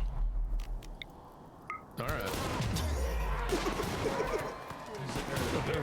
Harry Isaiah's being mean to me. That move is being fucking badass. He's talking about how, because we're reading these stories about, I don't know, fucking World War II pilots or something being trapped in a fucking airplane or something, whatever, that thing. Yeah, he's read the story. And then I told him, and then I told him that I was like, oh, this makes you think of like legends from when I was like my public pool. And they're both water-based, right? And now Isaiah's being mad because he's like, well, that's definitely the same thing. Whatever. And I'm just trying to tell him bits and parts of my life. Where does this stand for the flag stolen valor coming from? Isaiah? Stand for the flag stolen valor? Yes. My purpose isn't stolen valor. It's that a homeless man pooping in a drain is different than recovering bodies from an old ship. I mean, I'm not saying that they're that similar. I'm just saying that it just is making me think of, because there's a lot of different stories from my public swimming pool. And it's got these vignettes are just making me think like, oh yeah, you know, even though they're not the same, it's not like there was a veteran, there was like an old guy that did, he like slipped and cracked his head in the bathroom. You ever given it? There we go. Yeah, that's the same thing. You had to recover a body from the. No. It's like it's one of those old public pool things where it's like the floor is really, really wet. You go in there, it's a goddamn hazard, right? Was he showering naked? Oh, 100%. I always hated going to the bathroom because of that. I hate how normal that was. I don't know if it's that much of a thing anymore, but I went to the rec center 4 times because my hot water was broken from the shower, and every single time there was an old guy completely naked, and he had his like little Speedo hung up over. Oh, I hate when they put their shorts up on the actual. Yeah, you smell their stank ass like moldy Speedos or trunks or whatever. All those guys too. I take a shower at home. Why do you have to take a shower here? Get out of the pool. You gotta get. I don't care. Dry yourself off and wait 10 minutes before you get home. This one guy, I'm telling you, I think that he was like showboating a bit. Oh, I think so. Like looking back on it, I'm like, yeah. I mean, like when you're a kid, was he packing heat though? He wasn't packing heat. I tell you, he would bend over and he had like a hemorrhoid, and it was disgusting. It looked like a lasagna stuffed inside like a clam. It was fucking disgusting. People at the swimming pool called him monkey brain. It was the worst. How patriotic is Isaiah feeling now? He wasn't harping can we on. read the scary story? Yeah, we can. All right, he just wants to read this. He just wants to read the story. Thank you for the coffee. Bye, Isaiah.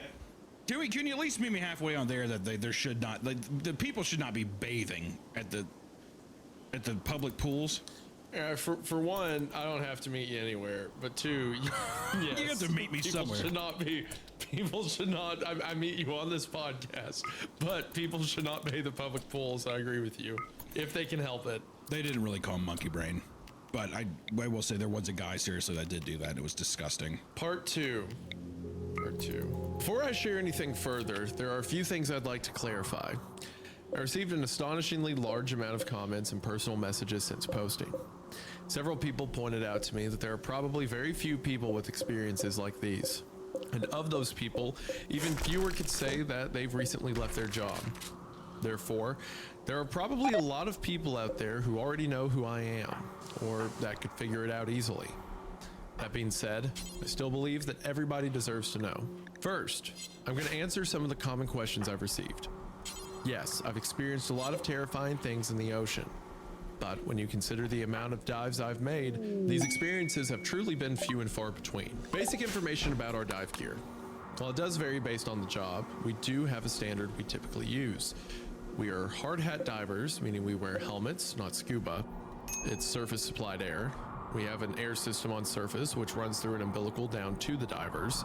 The umbilical attaches to the helmet to the supply of the air. Woven in with the umbilical are our essentials. Without getting too technical, there is a line to supply air, electricity for a light, communications, and essentially a depth gauge. Additionally, we wear a tank on our back as an emergency gas supply. It doesn't contain much though, just enough to get to the surface in an emergency. We don't use rebreathers for the work we do. We do, however, occasionally use a full face mask instead of a helmet, or scuba if it's more practical, but it rarely is. The Keepers of the Deep. I've never found information about them online. The only people I've heard discuss them were the members of my team. I've been told other teams have had run-ins with them too though, but even the guys on my team are hesitant to speak about them. I'll answer more questions as they arise, but I'll get back to why you're really here. While working on an oil rig, we were utilizing an ROV, imagine a small remote control submarine, to do inspections. We've been hired to inspect for structural damage or deficiencies after the rig had complained of abnormal vibrations. During operation, the ROVs are tended from a line that offers power, a strength member, and transfers video and sonar images back to topside. As the ROV descended into the darkness below, we began to notice thin scratches along the structure. At first, it was barely enough to rip the marine growth off of the metal, but as we got deeper, scratches turned to gouges. As we descended even deeper, we began to notice that the scratches appeared deliberate. We pulled the ROV up close to inspect. There, before us, were images. There were hieroglyphs carved into the metal, and they were fresh. The deeper we got, the older the carvings appeared. They were corroded and partially covered in growth. Whatever was making these carvings was working its way up from the bottom. Then, the ROV stopped responding. It began shaking back and forth. We lost power to it. We tried to pull it up by its tending line, but it seemed stuck. Then, we felt it, tugging against the line, but it was coming from the ROV side. Something was pulling it deeper. Two more guys jumped onto the line and struggled to pull it back up. The line began creaking and parted. We pulled up the remainder of the line, but the ROV was gone forever. The supervisor was then left with the task of figuring out how to report our findings to the oil company. I mean, I like the, there's something in the deep and stuff like that. The ocean always freaks me out because it's like an impossibly huge space that you can move in every part of. Like Earth and air is tall, but unless something's flying, you can't, you utilize all the space that isn't on the ground.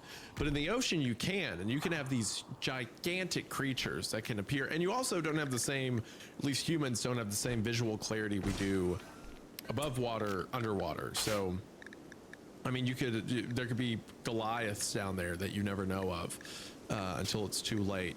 So I like the idea, like it could be these keepers of the deep down there. It could be a giant sea monster, who knows? There's so much room for the mind to wander underwater.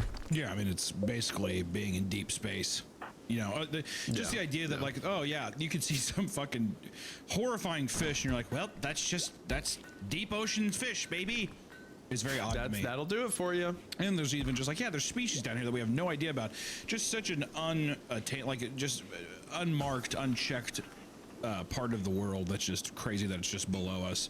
You know, I think we've talked about it before. That octopus that was a picture was taken of off the side of an oil rig. Yeah, it's like the 30-meter long tentacles or whatever. Unbelievable.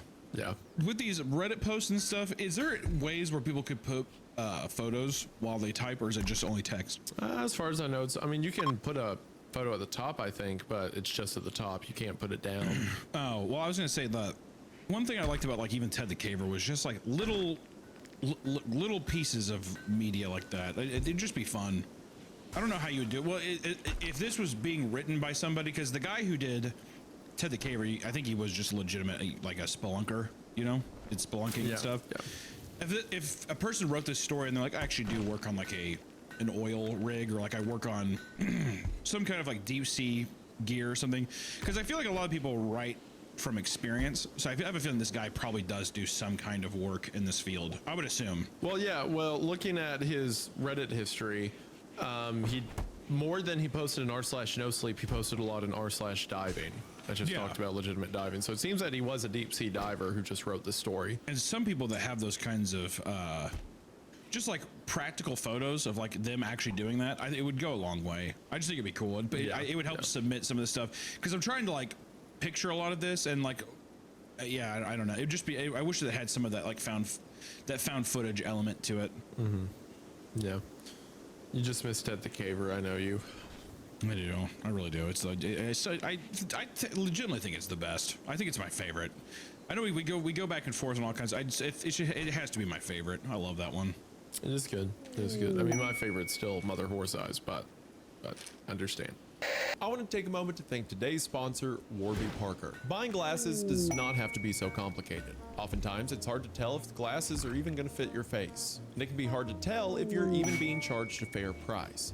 That's why Warby Parker is here to help. Nothing comes close to Warby Parker on quality, price, selection, and customer service. One quick trip to their website and you can tell how easy they've made the glasses buying process. Their virtual try-on feature lets you try before you buy with your phone. You can try on tons of frames on your face in real time, letting you feel good about the choice you make. Warby Parker has tons of options, and you can get lenses in prescription, non-prescription, progressive, and even as readers. So ditch your old, unreliable glasses and grab a pair from Warby Parker. Their prescription glasses start at $95, allowing you to look stylish at an affordable price. And Warby Parker is covered by most major eye insurance plans. Plus, Warby Parker has distributed over 20 million pairs of glasses to people in need through their Buy a Pair, Give a Pair program.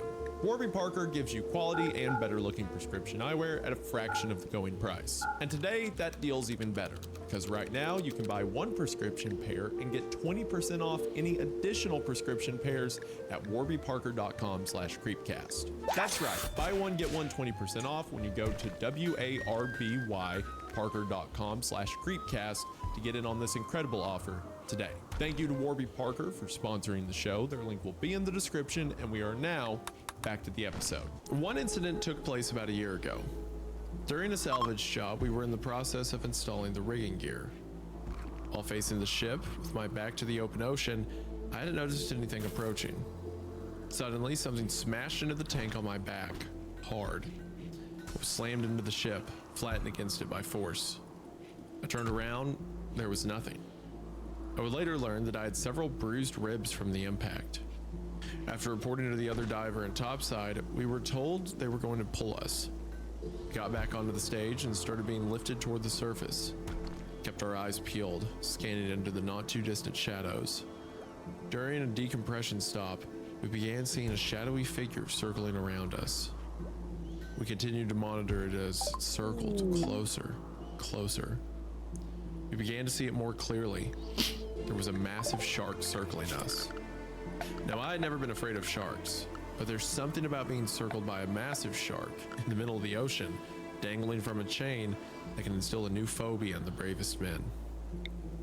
Keep in mind, we aren't in an enclosed cage, just a platform to stand on. It felt like being served on a platter. It eventually circled close enough to see its features, but I didn't recognize its species. It was bigger than a great white, with entirely different coloration. It was mostly black with a few gray features. It continued eyeing us as we sat there helpless, praying to be left alone. By the time we completed our decompression requirements, it was nearly close enough to touch. The stage lifted us up and out of the water, relieved that the shark had not decided to find out how we taste. On surface, we deduced that the shark had lunged at my back, but it only managed to hit the emergency gas supply cylinder. So he just didn't notice like a Goliath, like a megalodon coming up behind him. Yeah, I was gonna say, I'm like, what? I like whenever these stories do put in like, it's always funny. They're always just like, yeah, so we saw kind of a crazy shark. It was a bit kind of odd. Also, we heard the screams of children below us one time. And it's like splicing in like regular real world stuff to kind of ground it, but then being able to go more fantastical. But yeah, this one you're just like, no, this is like a giant cartoony shark. I don't know how he didn't miss it. But yeah. Yeah, the shark is like the size of Megalodon, like it's impossibly big. Ah, jeez. Yeah, we're serving on a platter? Oh, God. Cheese and crackers. Oh, God, I got an iced chai latte, too. Good stuff. Mm-hmm. That's what it's all about. It's what we make the money for. It's true, man. Just so we can just afford Starbucks iced chai lattes. Yep. So they can write little millennial quirks on it. Yeah, what they write on yours.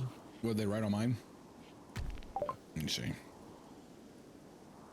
God, what does this even mean? You just put "want some coffee." Like W-O-N-T? W-O-N-T-S-U-M coffee. And coffee's just spelled, and then it just you gotta say it, you have to say it with like your bottom lip tucked to your upper lip. Want some coffee? Want some coffee? Yeah. I don't know. Heckin' Chungus wholesome? It's a heckin' holes. Did Chungus, is that a millennial thing? No, well, not really, but like people call like that type of millennial wholesome Chungus because it's like it's just the word Chungus feels right to describe like the punchable nicety, like quirky characteristic. Punchable nicety. That'd be a good horror film as like a millennial. Some kind of millennial being trapped with like millennials doing something like almost like you're like trying to rent a room, like this podcast. You rent a this is probably millennial coded, right? Do you think so? I don't know, probably. I don't know. I feel like we got a split of like the Gen Z millennial types, you know. Yeah, I guess I'm more of the millennial cringe kind of thing. Yeah. Put a bolt in There it is. The ability fabrication bench. Clear waters. There's something nice about getting a job in water. You can actually see your surroundings. The visibility was over 100 feet. We got to the bottom and began work. There were 2 missiles that had been ejected from a military aircraft and had not detonated. We were briefed on their location and told they were not armed and would not detonate provided they were handled appropriately. We located them much easier than we expected and began preparing to rig them up. Just as I laid my hands on the first missile, my dive buddy said, "Oh shit." My stomach dropped. I don't care how many times you've worked with an ordnance. I sincerely believe you will always have that uncomfortable sensation in your gut and nervousness in the back of your mind. I looked up and realized he wasn't talking about the missile. He saw a wall of sand rising in the distance. Something, hopefully just a current, was kicking up the sand from the bottom of the ocean. The wall of sand was growing and was about 30 feet tall. Even worse, it was approaching us. Soon it was upon us. It's hard to describe what bad visibility does in the water. It's not a matter of not having enough light. It's a matter of too much crap and water blocking the light. Imagine fog, but imagine, if you can, that this fog is thicker than anything you've ever witnessed. I'm talking about fog so thick that you could have a flashlight pointed at your eyes from an inch away, you are completely blind to it.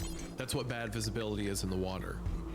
The moment the sand hit us, we were engulfed in pure darkness. I placed my hand against my faceplate, but couldn't even see it. Do we have plus steel by chance? Metallic scraping sound. Then, as swiftly as No, we barely have any fuck. we had crystal clear waters again, except that there was no sign of the missiles. I'd been within arm's reach when the wall of sand hit us. Now even feeling around under the sand revealed no trace of them. The next incident occurred during a humanitarian job that we volunteered to perform. After a portion of bridge collapsed over 50-foot deep ocean waters, we volunteered to recover the vehicles and the bodies. By the time we arrived on scene, the collapse had taken place just over a week and ago. in exchange We spent the first day surveying the area and developing a plan to lift the most we could ahí son como in el the estilo. time frame we had available. At 2000 the start of day 2, we were actively pulling vehicles off the bottom. coffee It was beans. a difficult job to say the least, but not because of the effort No, wait, what? required. The state of disarray in the cars was heartbreaking. These weren't military pilots or sailors lost at sea. These were families on vacation, or people commuting to work. It was hard to say what was harder. The cars where we found an entire family, with the parents' seatbelts unbuckled and them in the back seat having been trying to unbuckle their children, were the cars where the parents got out, leaving the children buckled in the back seat. I tried not to imagine the panic that had been going on inside the cars as they flooded from broken windshields or windows as people frantically tried to escape, but I couldn't forgive those that left their families to drown. Each day we moved on to a new section of cars, and on the 4th day we started noticing several of the cars had their doors open and nobody inside.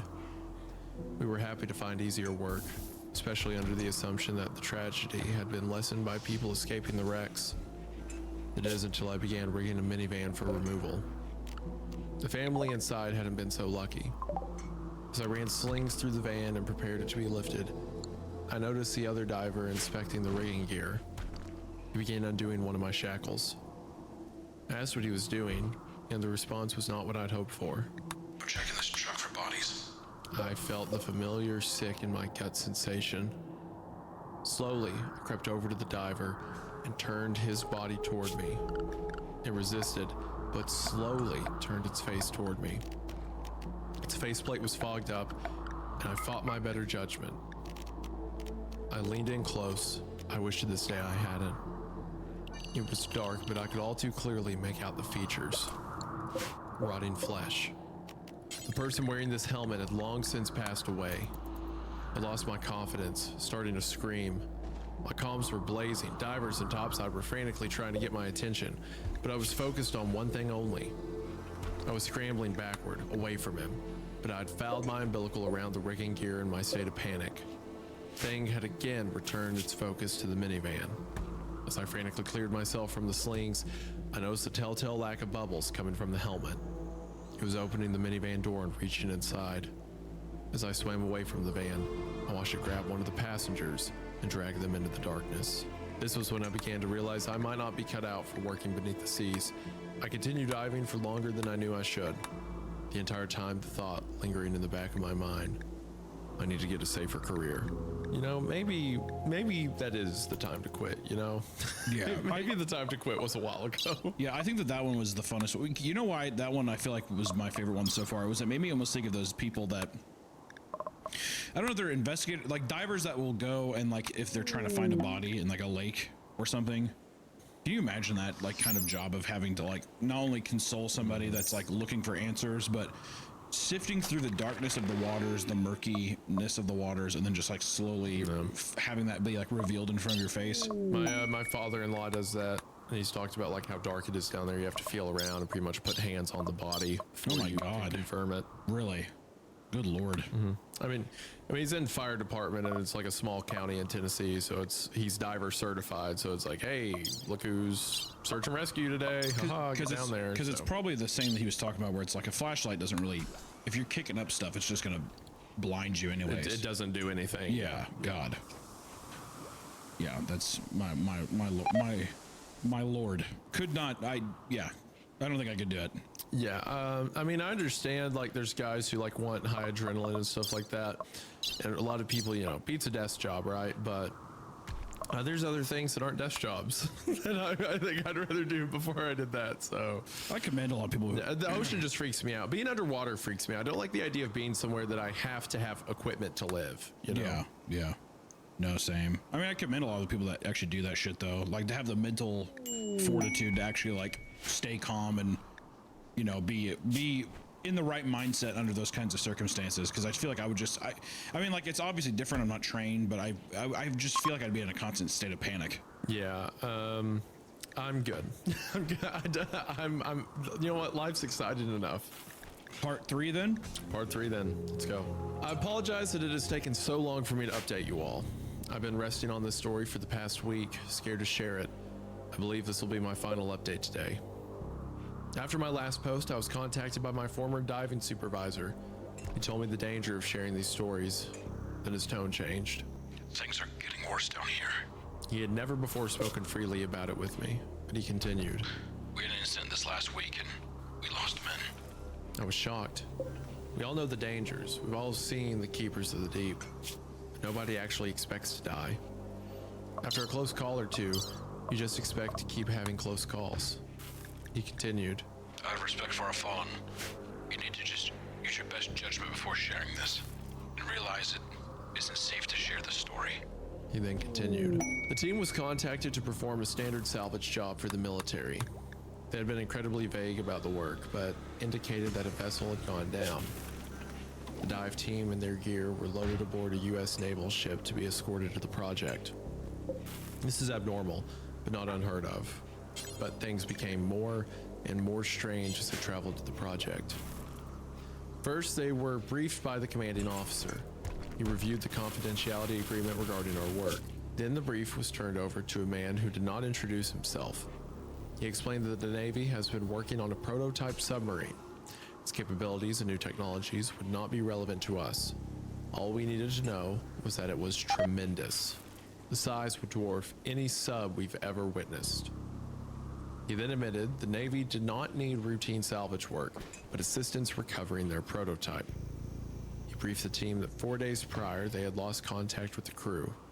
Sonar images showed the submarine resting on bottom, apparently intact, but nobody was responding to communication attempts. As the ship arrived on scene, they found that they were not alone. Nearly a dozen Navy ships were already awaiting their arrival. The divers were given the go-ahead to get in the water and begin work. Their first task was to inspect the submarine for damage and hazards. They needed to provide a bottom report for the engineers to develop a plan for raising it. They didn't want us rigging it up however seemed fit to us. They needed the prototype in as good of a condition as possible. The divers entered the water and were soon in awe of the creation. It was like nothing they'd ever seen. It was tremendous. From where they descended, they could not see the forward or aft ends of the submarine, and the water was abnormally clear. In addition, the sub was created out of what appeared to be a reflective metal woven into scales. They began inspecting the sub for damage. After they reached the maximum allowable bottom time, they were brought back to the surface to swap out without event. They reported to the next set of divers they had explored from midship to the aft end and had found no apparent damage. The sub appeared to have gently sat down in the sand. Okay, hold on. I don't think I've ever read this part before, because this isn't familiar, but my bear trap is going to be that the ship was swallowed. Well, no, they said they made it to aft end. I was going to say the ship was swallowed by some serpent, and the thing that looked like scales was like the outside of the thing, and now it's just resting there and the submarine's inside of it. But they said they made it to aft end, so that wouldn't make sense, so never mind. The next set of divers entered to inspect from midship to the forward end. They began advancing while inspecting for damage. About 10 minutes into the dive, one diver began tapping on the hull. Immediately, both divers reported that they could hear people inside the submarine banging against the hull and shouting. Couldn't understand what they were screaming, but the message was clear. They were terrified. The supervisor reported that they had found evidence that the crew was still alive. The divers continued advancing. It was about 5 more minutes before their next report. there were carvings across the submarine's metallic scaled surface. Hieroglyphs had been carved into the submarine and appeared to stretch from the very front of the submarine toward midship. Still, there were no signs of structural damage that would have caused the submarine to cease functioning. The divers returned to surface and the commanding officer was given a full report on the day's findings. The team was assured that the submarine was capable of sustaining the crew. They were eager to retrieve it, but the crew was believed to be in relatively little danger. As day 2 began, divers descended with instructions to locate 4 specified locations. Engineers needed to verify they were still structurally sound for attaching rigging. Immediately, the divers reported that they could still hear the banging coming from within. They began locating the rigging points quickly and easily. As they approached the forward end of the ship, just within the region which was covered in carvings, they noticed a figure moving about. They both saw it. There was no denying it, but it soon disappeared from sight. The divers were unable to figure out where it had gone. They agreed to quickly find the remaining 2 points. It was quick work. The 2 remaining points were located. All 4 were intact and readily available for use. As they were ready to return to surface, they were informed that there were 2 more locations they were being asked to inspect. There were supposedly 2 hatches, port and starboard, that the engineers had insisted needed to be checked. The supervisor was weary. The engineers up here got uneasy when they heard your reports of something moving around the ship. They stepped aside when they returned and insisted that you find the 2 hatches. I'm not sure what's going on. They're being very ambiguous. Please be cautious. The divers returned to the area in question and began closely re-examining the area. As they worked, they soon saw a figure emerging from the submarine. It was dragging a body out of the hatch. They froze and watched as it pushed the hatch closed and began dragging it into the distance. They then approached the spot and realized the hatch was almost indistinguishable between the scales and carvings on the submarine, but it was there. As they were reporting this, the hatch began to open again. Topside lost communication with the 2 divers. It was sheer panic on topside. Attenders were reporting strain on the divers' umbilicals. A standby diver donned his helmet and prepared to get in the water. The umbilicals began violently shaking and pulling. The standby diver was clearly terrified, but nonetheless approached the side of the ship prepared to enter the water. The strain on the umbilicals released, and suddenly the lines went into the water. A few moments later, air bubbles were erupting to the surface. The supervisor grabbed the standby diver and told him, "Get the divers and get out of there." He entered the water and began tracing out their umbilicals. His goal was to follow the umbilicals to the divers in distress. As he followed the umbilicals, he saw the air violently erupting from below and continued deeper. He reached the source. The umbilicals had cut free of the divers and were pumping air into the water. Knowing the divers had no air supply, he urgently searched the area for the 2 divers. After 5 minutes, he had found no sign and was ordered to inspect the hatch. He frantically made his way to the hatch, hoping beyond hope to find the divers alive. Okidoki, He found the hatch open and saw 2 bodies laying on the floor. He entered the space to retrieve them. As he did, he noticed several figures in the darkness of the room. He grabbed the nearest body and began pulling it as the figures rushed toward him. They were instantly upon him, tearing at him in his gear. In fear, he released the body and attempted to flee the space. In the struggle, he freed himself and rocketed to the surface. He was pulled up and over the side of the ship unconscious. His bloodied body lay on the deck, likely suffering from an arterial gas embolism from his rapid ascent. The team rushed him into the hyperbaric chamber to treat him. The supervisor informed the commanding officer that all diving was being terminated. He had lost 2 men and 1 was in critical condition. There were inexplicable things happening on the submarine, and he would not sacrifice more men. The treatment continued through the night, and the diver regained consciousness. He told the supervisor he was done. He would not re-enter the water again, ever. He was assured nobody would be returning, and that as soon as his treatment was complete, the entire team was returning to land. The next morning, the team was summoned for what was believed to be a debrief. They entered the room to speak with the commanding officer and his team of engineers. The CO asked them to take a seat and informed them that they would not move forward with the salvage of the prototype. However, what was down there couldn't remain. Whatever was inside of the submarine had to be positively destroyed. The team was to re-enter the water and plant charges in locations specified by the engineering team. The supervisor was furious. He demanded that the team be taken back to the mainland and released from the ship. Armed sentries entered the room and restrained him. CO again repeated his orders and clarified that the team would not be allowed to leave until the job was complete. Diveside was reassembled under the watch of several armed sailors. The supervisor continued to protest the job. After over an hour of conflict, the two divers agreed, under duress, to get in the water to plant the charges. The two divers entered the water. Fearfully, they moved to the specified locations and began placing the charges.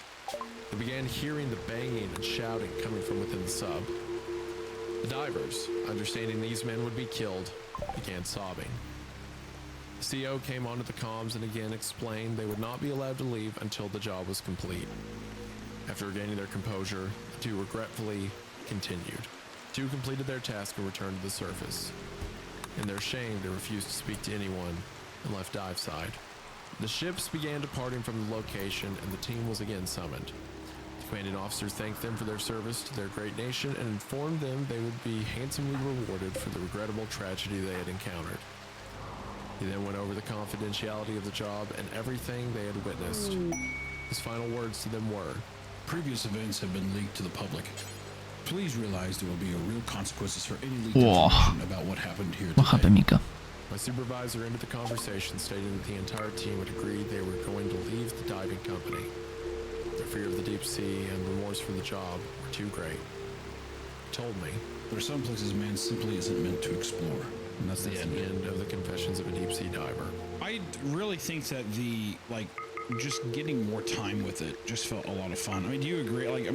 The other stories were, they're like captivating little bite-sized ideas, but I think the lack of, not even necessarily character development or anything, but just the being able to be around the characters and have like more of a threat build or feel like there's more stakes or, characters that are actually in trouble or something, it lent itself really well.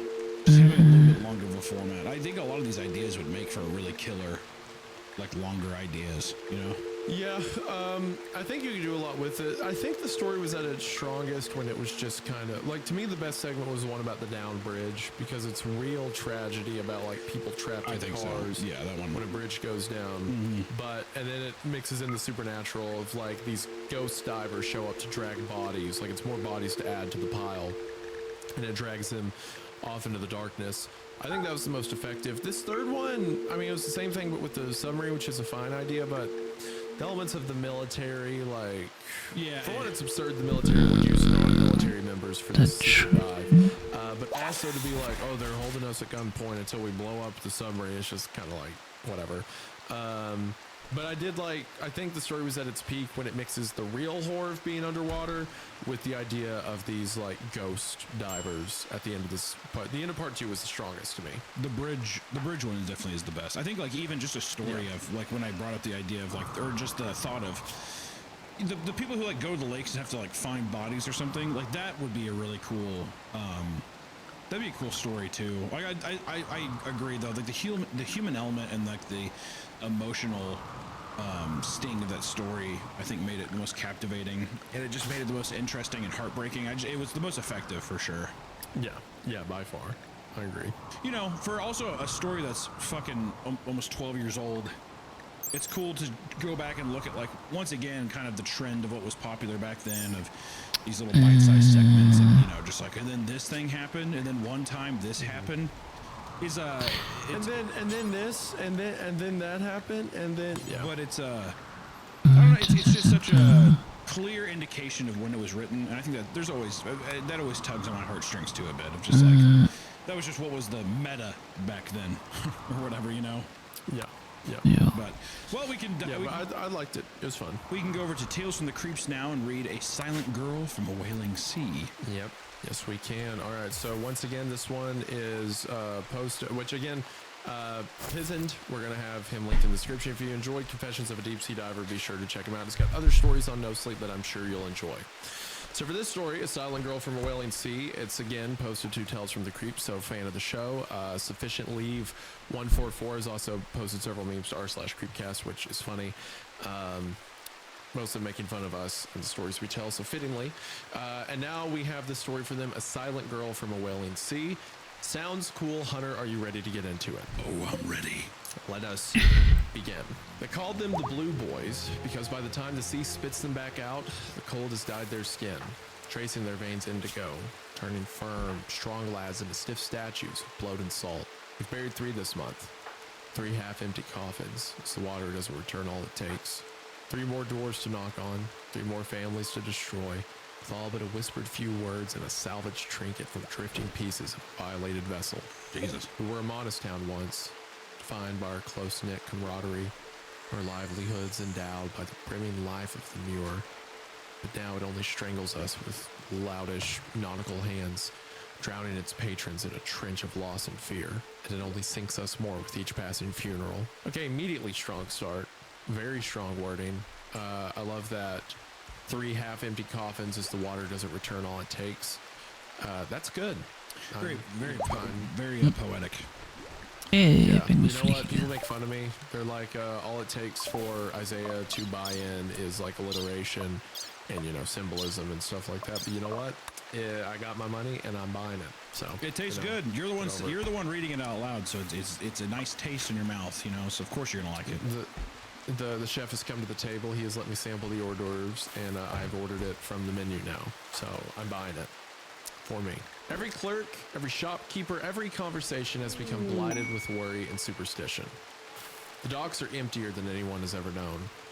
Many veteran tamers of the waves are reluctant to face the tide that has claimed so many.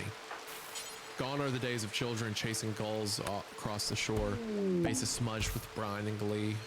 Gone are the days of gathering feasts of music and bonfires and old tales shouted over cider and boiled crab. I lived here most of my life, a family hailing from distant shores, braced against the gales that can batter our cottages. The salted wind has carved lines into my young face, and the sun has nearly faded my eyes. Watching the place I was born in to tangle itself up like seaweed clinging to a hull. I might have been the first to break, had someone not stolen the privilege. On a fog-coated afternoon, within the warm walls of our local watering hole. Ah! I'll tell this whole damn room for naught, lads! Rafe had shouted from his piss-stained corner booth, wafting in an odorous bubble of beer with his weary crew. Them Blue Boys, aren't they just bad luck? No, it's not the sea taking what she wants. It's something far fouler. And ye know well who's brung it about. As Rand quickly earned the attention of the crowded room, and he noticed, reveling in the attention. That old keeper of light. Aye. The old wee, the glassy star. He'd been muttering strange words at the last high tide. The last season I'd seen him. When first young and washed up, no a day later. His eyes met the room of drunk, curious listeners. Do you blame the sea? Nah. Blame that old bastard and his axes. I say in whatever foul beast he brought to Muir. Alright, so I bought it, now I'm ordering a double portion. I immediately love the setup that there's these dead bodies, the sea's killing people, and now some old person's blaming it on the lighthouse keeper. What a fun setup. Also, I feel like there was a part of you that was born to play the role of a of a like salty old sailor in a harbor town. Salty old dog. Yeah, I feel like just your whole personality and the way you do voices, that just fits you so well. Good. I'm glad. Also, what is a Muir? I think that's the name of town. That's what they're calling the town, but I think that's the name for like a lagoon town. I may be wrong. Muir. Muir is a Scots word for moor or moorland, and Irish-Scottish Gaelic term for sea. Scotland forever. So moor. Yeah. Yeah. So maybe it's just like basically the town. Yeah. It was the bartender of all people who encouraged the revered fishermen, as I made myself even quainter on my lonely table, praying to be ignored. Perhaps someone should pay the old bloke a visit, he said, just loud enough to be heard. I saw glints begin to spark in their boozy eyes. A mob, not unlike the ones from my parents' homeland stories, was forming. 4 months of this torture. They longed for someone to blame, someone to punish. Rafe's eyes went wild as a feral grin spread over his mouth. The others were already rousing, sloshing down their drinks and beginning to roar in agreement, their sticky fists pounding tables. I shrank further into the dark, panic writhing in my stomach. His eyes met mine. Still keeping your nose out of the wind, lass? Is it Rafe or Rafe? I think Rafe sounds okay. more right. I'm not sure. You're asking the wrong guy. Yeah. Oh, who cares? I shook my head. Rafe was in no mood to let anyone slip this net.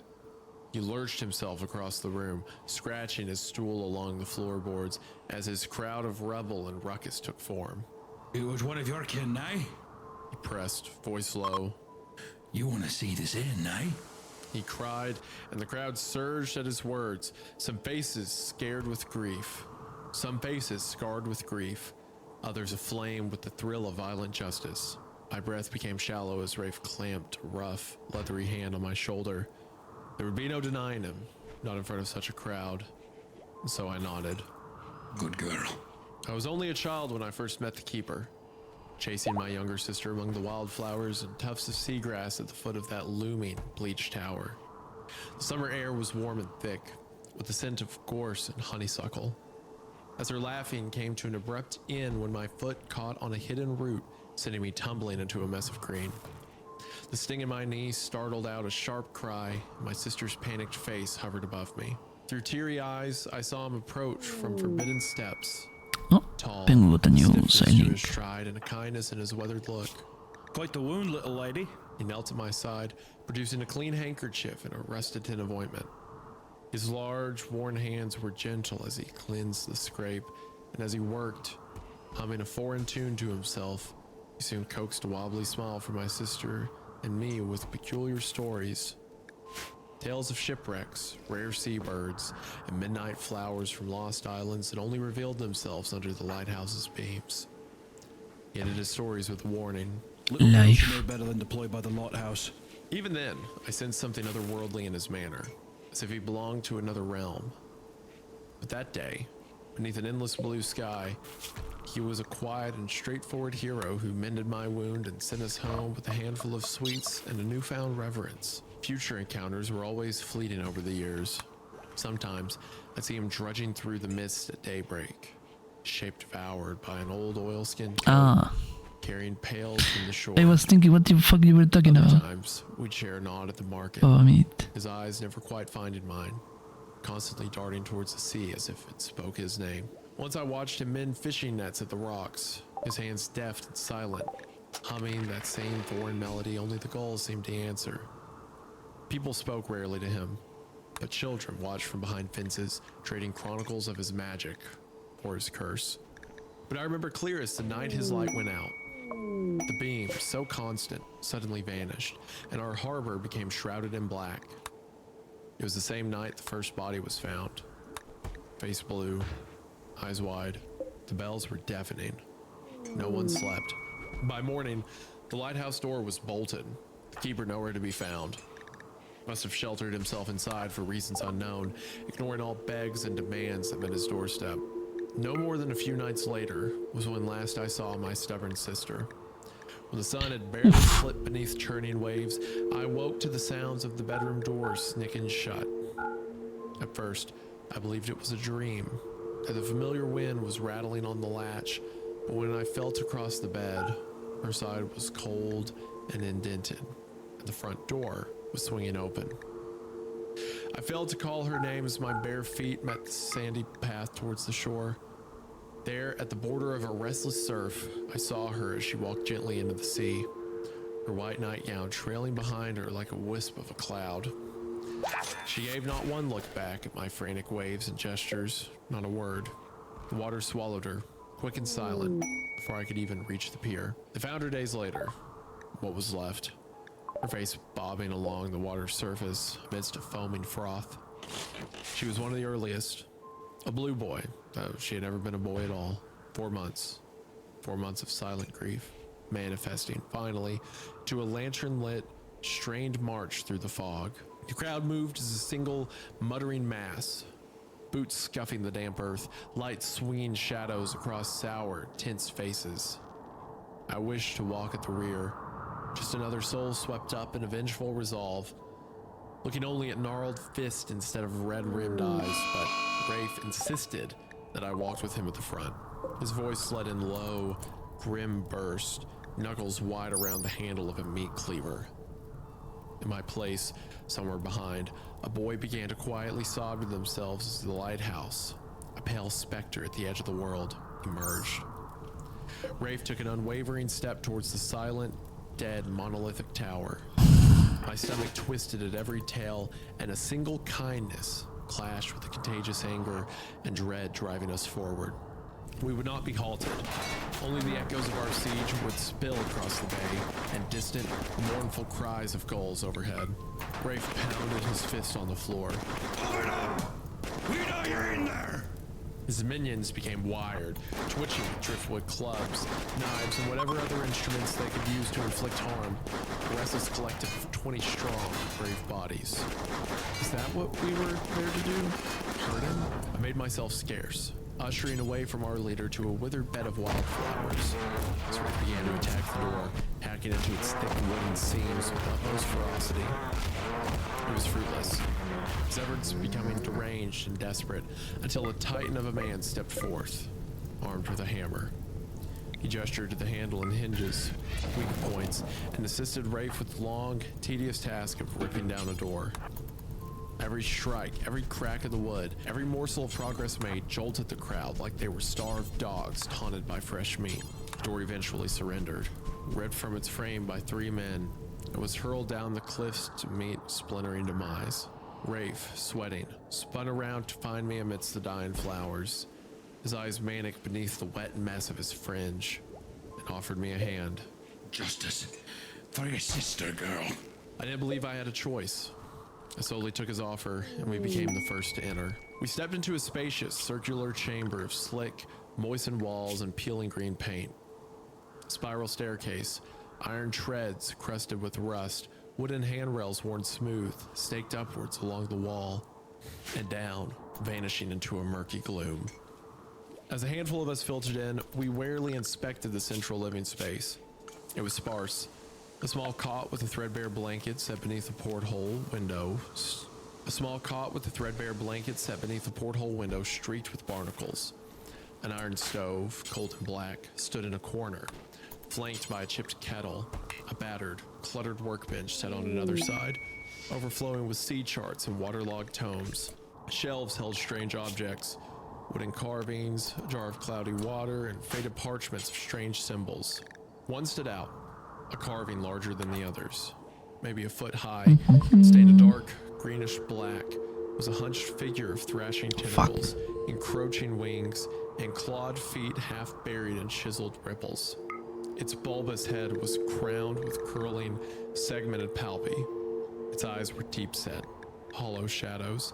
Rough gouges resembling scales were precisely marked along its torso and limbs. Several villagers drew back, almost by instinct, while others clustered closer, pulled by a curious lure. A young man, tears still welling in his eyes, became infatuated with the pungent piece of wood.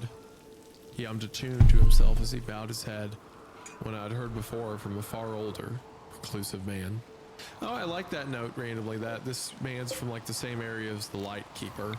And then there's like a similarity between the two. Like in this moment of desperation, it's more commonality than this thing they're witnessing. That's a nice little subtle tone. I like that. Rafe's eyes were fixed on the effigy. Beside him, faint murmurs bubbled out while behind us, lanterns flickered once, twice, and the wind let out a keen and hounding sigh. Someone in the rear, near where I'd found myself, shuffled with uncertainty. Glancing at him, it seemed the entrance itself had grown further away. Then the young man spoke in a pitiful, quivering whisper. This is some priest. Suffocating silence fell upon the room. It happened too fast. I opened my eyes and spun to count the faces. Rafe, the boy, and myself, and no one. Footprints, damp and scattered, traced aimless tracks on the stone. The others were gone, extinguished as quickly as they burned, blinked out in an instant. Rafe bolted to the door, chest heaving, his bravado wavered. No! Where'd you go? His plea boomed out into the still, silent fog. The hush shiver that ran on my back felt colder than the sea itself. Rafe rounded to the boy now kneeling before the idol, praying in a dialect I cannot understand. What have you done, boy? He spat, his voice shaking as he smashed the statue from the shelf, breaking the boy free from whatever zealot trance he was in, replaced with a heavy weight of sudden, unexplainable loss. A mob no more. We were witnesses to an inexplicable phenomenon. So, the boy is from the same land that the Lightkeeper is, right? And this effigy is something the two of them worship. So when the boy came up to it and said, "Bless us, O priest," everyone else just disappeared. I don't know if he's from the same land, right? I just thought that I thought that he's just connected with whatever effigy, and yeah, like fucking, it basically just eviscerated everyone around them, right? Yeah, like they just got blinked out of existence. Yeah, is what it sounds like. So the boy is from, I thought it was just like, oh, they're from the same land, but now I realized by priest he meant this effigy, and now he's praying in front of it. So whatever effigy the Lightkeeper set up, this boy also prays to. Yeah, same kind of like religion, whatever it is. Yeah. The boy stammered to free words from his mouth as Rafe violently twisted him up by the neck and shoved him into a wall. Are you bewitched, son? Cursed? Hexed? The boy's pleading eyes found me, a timid shape scuttling her way to the exit. I don't... Metal clangs erupted from the staircase. Something was still here, downstairs. Rafe swapped targets and, like an animal, skittered his way to the first step of the descent. The boy becoming no more than a memory. Your name, lad? Gas transfixed on the darkness before his boots. Caleb? Are you one of mine? No, sir. You're no. Lead us down, Caleb. So yeah, because the Rafe's ship captain. Right. So and it's a shipping town. So it's like, hey, you are now deputized as a sailor. First duty as first mate, go down that staircase. Step to the side, fire blazing in his eyes, gestured for the boy to take a plunge. As he did, he got me almost loose from the dilemma. And where the flying fuck do you think you're going, lass? I'm getting Flying out fuck. of here, sir. No shit. Did you not see everyone else get Hey, so by the way, I don't know if you saw that, but everyone just got snapped out of existence. I would like to very much leave. Thank you. And thank you, but have fun with killing that guy or whatever. Have fun with killing the guy who prays to the disappearing. Unless he's saying it in a way where he's just like, What happened? like, this is not safe. You should stay near me, maybe. No. Because she was trying to go out the front door. Okay. I pressed myself so tightly against the wall I nearly hoped to disappear into it. My breath caught somewhere between my chest and throat, every muscle bolstered in anxious stiffness as the trembling boy took a shaky step into the breach. I could do nothing but watch as an unforgiving darkness consumed his entire form. And then Rafe, once again, offered me his hand, and I, the final time, strolled across the room. Okay. It was a laboratory. A sprawling, timeless, cavernous lair. Okay. The walls cut with mineral stains of marine horror. Uh-huh. Green and orange tinted lanterns, bat with puffy moths. Illuminated the ugly, metallic din of shunned, heinous science. Pickled messes festered in stained Fuck jars. off. Eels knotted in impossible shapes. Milky crabs with too many legs. Clots of eggs glued to terrariums. Tools and trinkets were aplenty amidst dense notebooks. A single giant chalkboard brutalized with equations and sketches squatted in the corner of corrosion. Scribbled madness crept along and down its surface like a leak. Good God, this is just so good. Good God. This is, yeah. The descriptions are fantastic. The place is fantastic. This is right up my alley. So hard. You know what? These kind of descriptions too. I mean, like just the little hints of words like rust and like even just this room. It's almost like you can smell the mold that's in the air. You know what I mean? Like just that kind of like wet towel smell that fills this room. Yeah, basically like compounded between dust and moisture. It's just it's really sick. Also too, is it bad? I was just gonna say a guy also just like stuck in a lighthouse and he's just been doing like awful science is just awesome. Yeah. Well, or maybe for all we know, there is, because people have been disappearing, maybe there is something in this town and he's keeping it at bay with these experiments or something like that. Possibly. Because the boy didn't seem to make everyone disappear. It seems like the boy started praying, and then for some reason, the three of them were the only ones who did not disappear. Oh, interesting. You're saying that this is like almost like... Wait, what if... It could be like a protective thing. Yeah, interesting. Because otherwise, if the boy prayed for everyone to disappear and he's so scared, why then when the guy threw him up against the wall, he'd be like, I don't, you know, like... Yeah. It's like something was coming for all of them at Fuck, once, no, and it he didn't work. casted protection on them when he prayed. Rather than, because if he wanted everyone to disappear, he would have made Rafe and the girl disappear too, right? Also, is it bad that while we were getting the description of the laboratory, the first thing I thought of was that room at the end of the SpongeBob movie where, you know, the two of them are they're under the lamp, like, oh yeah, I'm a goofy goober, yeah. A seaside like crafts table room with just like a bunch of like different, yeah. So like while that like very good description is going on in my head, it was like there was a dried out sponge and pink starfish on the table. It has a certain age to it. Yeah, I mean, like, whenever you said also good. Whenever they rolled up to it, it had just such a Frankenstein vibe to it of like the people coming to the windmill with the torches and pitchforks. So now it just has this kind of like almost gothic aesthetic to me in my head. Yeah. Ocean Frankenstein. Oh, it reminds me of the lighthouse, like the people and like the setting and everything. Yeah. In another corner, within a crystal clear cylinder of glass, was a fair, beautiful young woman, alive and awake, her eyes longing towards the three of us, up to her waist in brown, bloody water. Remember, this is definitely a mermaid, and they definitely should not open that tank. Her mouth stretched to speak, and from the gaping depths of her throat came only crackled, inaudible gurgles. Frustrated, she struck her glass prison, splashing out like a flailing fish, and clawed at her own neck, as if desperately trying to find her own voice. But another voice crawled out of the dark instead, fractured and wet. They called it mercy once, to be lulled by the tide, to be promised an end at sea. It's a lie. Keeper emerged from the shadows, waddling into the light, drenched and slimy with bloated, saturated mossy skin ready to burst like a balloon. There were cracks in his face where a fizzing salt water oozed out and dripped to the floor with a soggy splat. His eyes were glazed and tinted with a shade of coral pink, and he unceremoniously stunk like a long dead, rotten troll. There is neither peace nor pain, only an eternal slumber, rocked by drowned lullabies. He slugged his way to his prisoner, resting a hand on the glass. Every word he spoke took tremendous, gagging effort. You showed me, didn't you? I heard you. I heard him. But there is no song left now. But only the chorus of old bargains struck in the deep by those far older than I, with things far hungrier than the sea herself. He turned to face us, his prisoner grudging his very presence. They took your little marching mob one by one to the shore where you slept. Do you remember? Go and look. Rafe marched towards the ghastly keeper, the stench making him gag. Enough with your ramblings, old man. Where have you become? What dark work have you woven? His eyes met the imprisoned woman, tapped and fidgeted within her case. And who the fuck's this stain?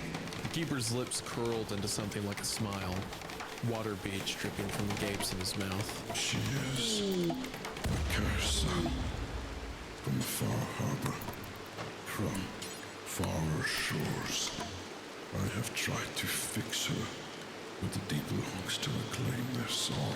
As if on cue, said curse within her glass cage began to convulse and seize. No. Keeper began retreating into the darkness from whence he came. The ads are coming. Monka W. Across the table. Monka W. Thunder rattled the towers. The woman's blue eyes flashed in possibly bright pink.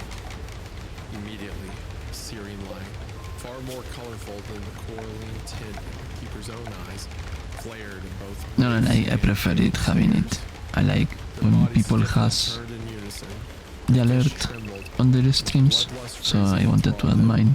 Warping their faces into hardened masks of unfiltered rage and purpose. And since it just tells a robot to announce it and how announce it, it's not that hard. Power unmistakable, but somehow utterly useless on my mind. Yeah, it's a siren that convinces men to do things. A temptress. Rafe was first, dropping his cleaver and charging the keeper with a roar that was barely human. Caleb followed, silent but wild. with his hands outstretched. The keeper's arms raised in a reflexive defense, but there was a moment of understanding in his shocked eyes.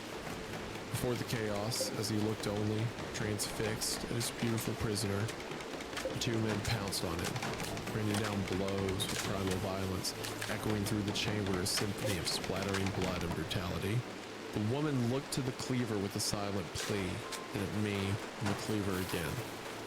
I'm not sure what compelled me. Her beauty, sympathy, the fear that Rafe and Caleb's delirium would soon aim at me, but my hand found the cleaver's grip, raised it, and brought it crashing down on the curved glass. It cracked, shivering under the blow, and then burst outwards. Cold, briny, murky, bloody water rushed out, swirling me up as I tumbled to the floor. My limbs becoming twisted with the woman as she gasped and coughed up foam, her voice still a hoarse, wordless gurgle. She steadied herself, grateful. For a moment, I saw only lost stars in her charming eyes as the light within them flickered. She kissed me, passionately, intimately, and every sense and nerve within me detonated as a torrent of water gushed from her mouth into mine. I pushed her off, choking and spluttering, much to her visible dismay, as Rafe whirled around to face us, angry and confused, covered in blood and grime. Oh, I don't have. While Caleb, shaking, silently wept over the keeper's broken, motionless body. He was upon us in seconds. You opened it. The woman I came. scampered up to her feet, stretching her limbs and Why squaring so her shoulders. A wild nest of swinging fist assaulted her. She deflected the first blow. Rafe's strikes were reckless. I mean, he put some, yeah, started to beat the shit out of her. he put some, In the fray, he puts his life on that water line. at our feet, I found myself bringing the cleaver down on his shoulder, ejecting a geyser of blood. You might have to Flailing, panicked elbow do it connected like sharply more with my slow. temple. I could barely hear the woman's strangled gasp as my vision dazzled into spots, the world slipping away, and then, muffling the shouts in an ear-ripping scream, my eyes dragged me into an empty, blank nothingness. I remember a sky swollen with clouds, my hands raw from gripping the splintered rim of a skiff. Birds cry somewhere above, unseen, and every swell of the waves feels like it will tip this fragile shell into the drink. A petticoat clings to me, sodden and freezing.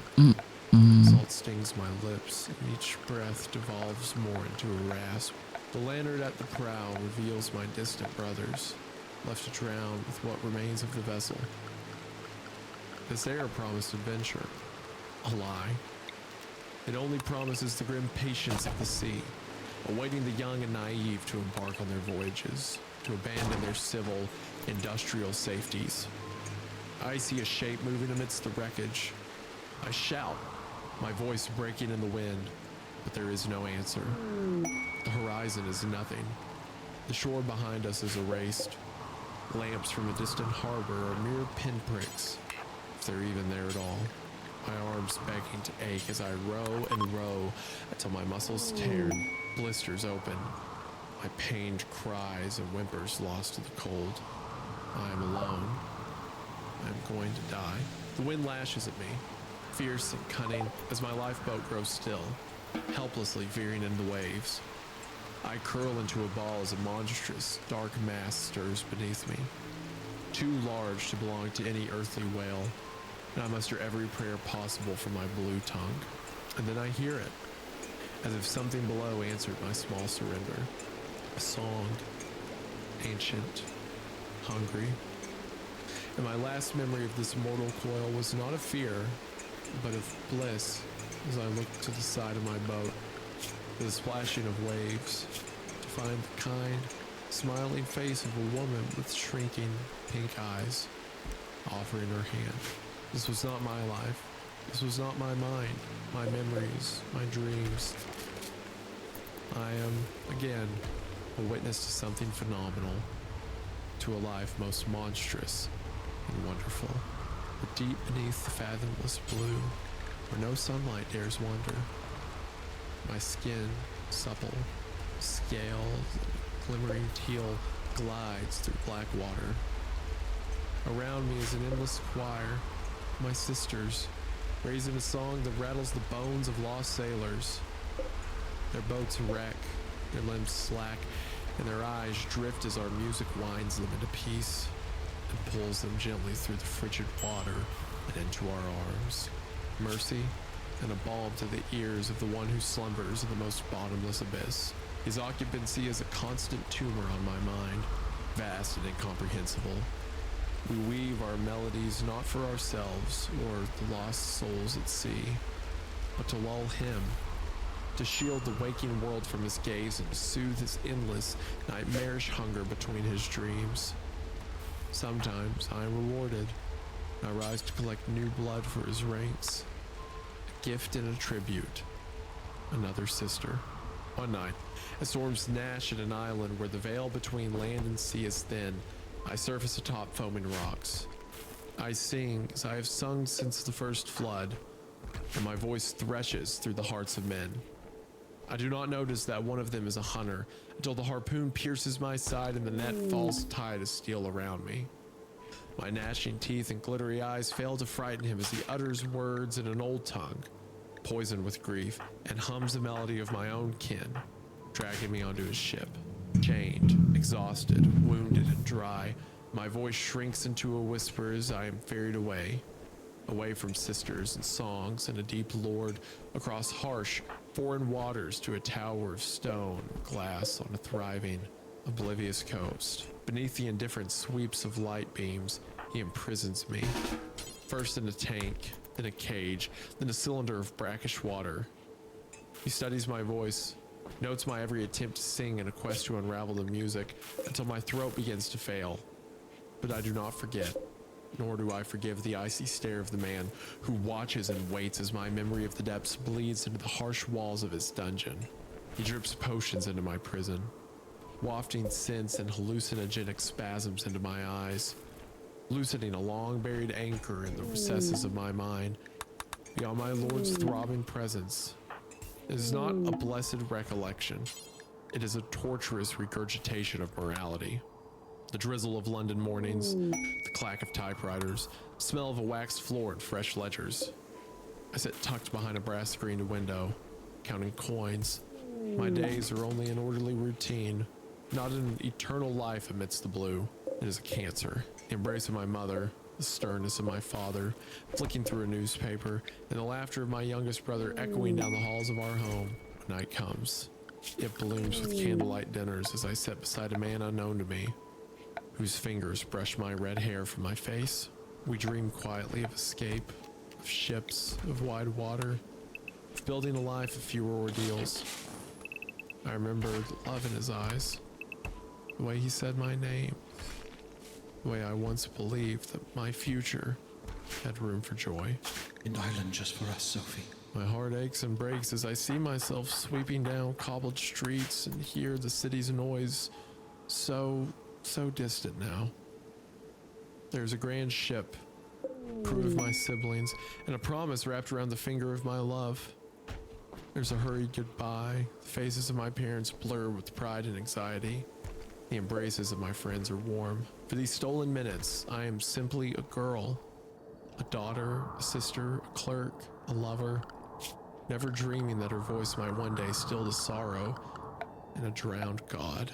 And then I return to the vat, a monster again, to watch my captor unravel. A timeless ritual, churned on with my own thoughts. I see the slow hunch eat his shoulder, his fingers swell, his eyes dim with the pink glow he thought himself immune to. Something far worse than my song had reached him, within the comfort of his own dreams. His feet faltered, and he would stumble between scattered notes, sometimes pausing to stare at me with a begging, hollow gaze, as if I might forgive him, or appease the one that had insulted his sleep. Other times, he would speak to things only he could see, muttering names I'd never known. On the worst days, he would press his head to my glass and weep with eroding wounds, each breath tearing through brittle lungs. Once, he tried to hum a half-remembered lullaby, but his voice broke. Rotten. I suddenly awoke from the fractured dream of sea winches and a doomed old man jolting into a room sodden with violence and gore.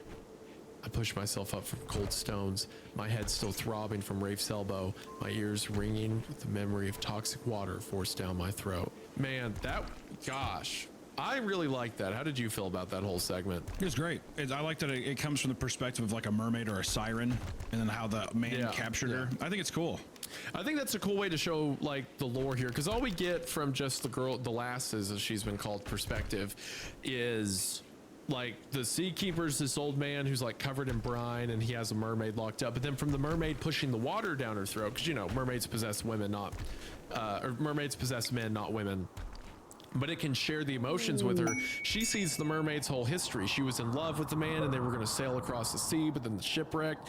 So then she dies on a dinghy trying to paddle away, like just from exhaustion, and then the mermaids take her to join them. But I love that the mermaids aren't just like taking men underwater to eat them. They sing the song to appease a drowned god, and there's like an infinite number of them under the seas. Then a hunter captures her, but he's been compelled by something else.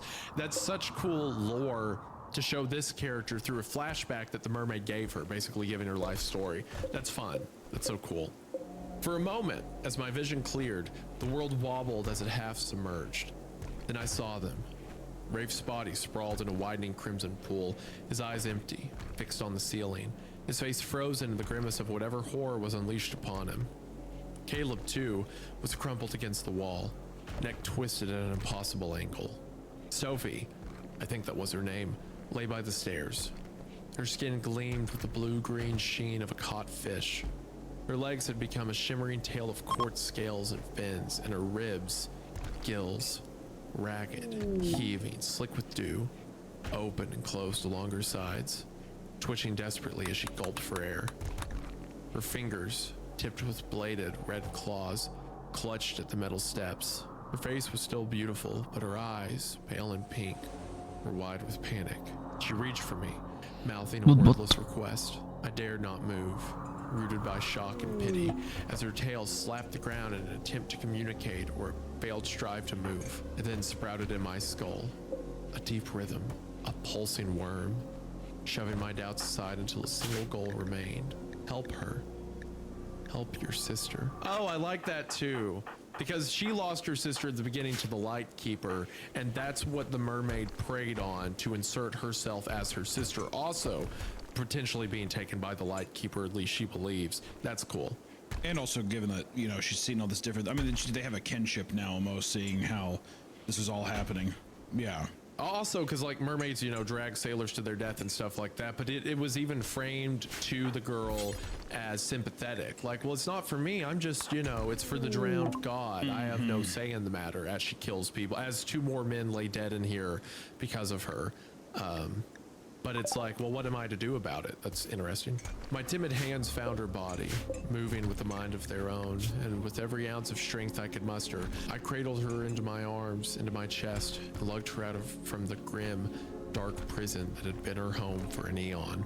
She grew colder and stiffer as we ascended those rusted steps, her battle for breath becoming a one-sided war of grit, till we emerged out of the lighthouse, free to a wilted garden and a town on the brink of oblivion. The fog had subsided, replaced with a catastrophic, raging storm of cutting gales and cataclysmic thunder, as if the gods themselves were planning to rip our grisly residence from the earth and hurl it to the heavens.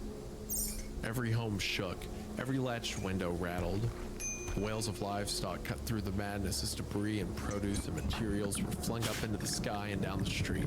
A weak, clawed finger gently tapped my chest as I braced against the elements. I looked down at the one I carried to see her pointing to the beach, to the sea, where the epicenter of the storm originated, manifesting as an unrivaled, titanic tornado of torrential wind and dark water, crackling and sparking with grotesque, eldritch lighting of green and pink, crisp at the horizon. As the lightning flashed amid those smoldering, smoking clouds, a monstrous silhouette became visible within the hurricane. An impossibly large, hulking behemoth, older than the sea itself. Its features, all too familiar, here to reclaim what was rightfully his. Man, that's so cool. That's so cool. I love that. The weak chords of a song left Sophie's lips as we journeyed to the shore. while the parasite in my head throbbed and moaned in sync. Every man, woman, child I had ever seen through my years stood waiting amongst the sand and the rocks and the pebbles and across the wooden boards of the harbor, the pier, or stood still throughout the street. Not a lick of motion to their bodies, not a glimmer of life in their unblinking eyes as they stared. 300 lives at least, like the approaching nautical colossal, wrapped in a coat of unstoppable nature. The surf bit at my knees as we reached the water, the cold stinging more than any wound, as I gently lowered Sophie to be embraced by the waves. For a breath, nothing. Then, with a violent jerk, her tail shivered and flexed, scales flashing brilliantly in the lightning's glare, and she reeled upright, drawing great, greedy gulps of air, her lips spitting into a wide and triumphant smile. But, newly alive and electric, she did not race towards the monstrous silhouette dwelling at the storm's core. Instead, she lingered, floating beneath the surface, her luminous eyes locked with mine, relieved and terrified. Something intelligible slipped from her mouth, carried upon a strong melody that snuck through the screaming wind. Thank you. The storm itself hushed for a heartbeat, and the towering titan seemed to pause, hungry tendrils just out of reach, as if even the sea recognized the power that returned to its bosom. She grinned, holding my gaze, and, as if it was the most critical decision in her life, she slowly offered me a hand, an invitation, a promise of escape, of belonging, of power. But my heart clenched with memory, the ghost of a sister, an empty house devoid of life, inescapable loss, and the weight of a bargain at sea. I shook my head, standing against the riptide. No. Word is soft, nearly swept away. I can't. Sophie's smile fumbled. Her eyes blinked with understanding and sorrow, and she bowed her head, pressing a cool, webbed palm to the water's surface. Under stars, when you dream your last. Then she was gone, darting off into the dark deep towards her lord. Several shapes and bodies emerged and swam beside her as song began to tug at my bones, unfaltering as it reached the storm. I blinked, a reflex, nothing more than a nervous flutter of lashes, and it all disappeared. So sudden and complete that it snatched the air from my lungs. The air was warm then, touched with the delicate golden perfume of summer and the gentle hiss of a lazy tide. I stood alone under a clear blue sky, wet sand clinging to my ankles, as the innocent sparkle of the sun dazzled off the waves. It had never looked more beautiful.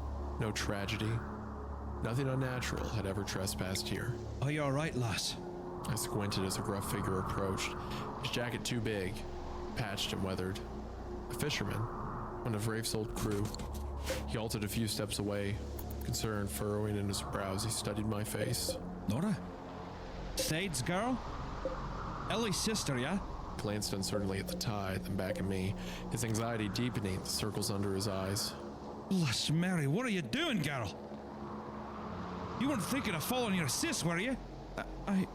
No. I managed, voice thin. His gaze widened, weary, as if part of him didn't believe I could speak. Let's get you home, lass, yeah?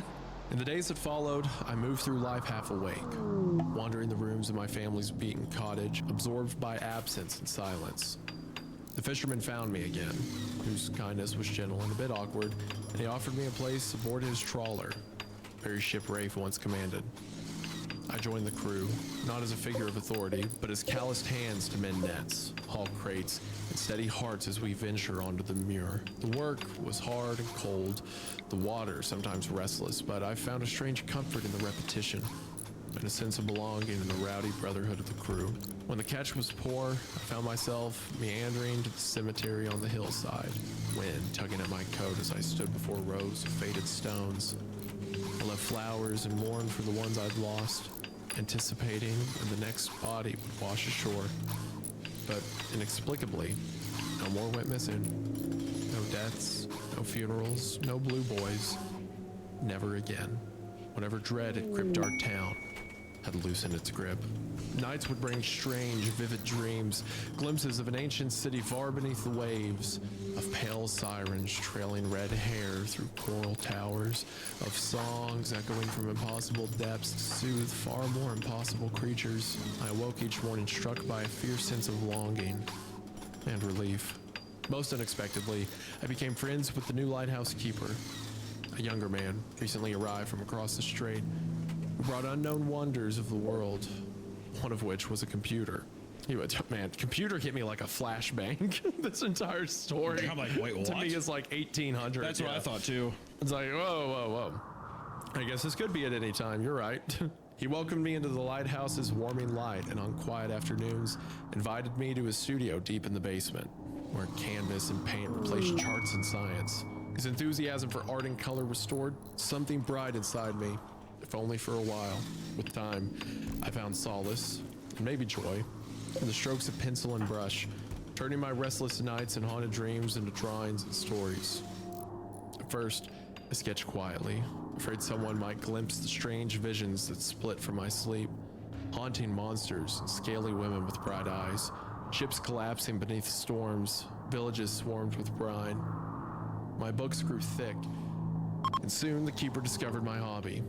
He encouraged me, offering up empty walls and blank canvases for my work as the whole town took notice of the sometimes storyteller, sometimes artist, occasionally mad, young woman among them. Recognition brought a thrill, a sort of pride in the way men would leave me flowers or how shopkeepers begged for a tale at closing hour.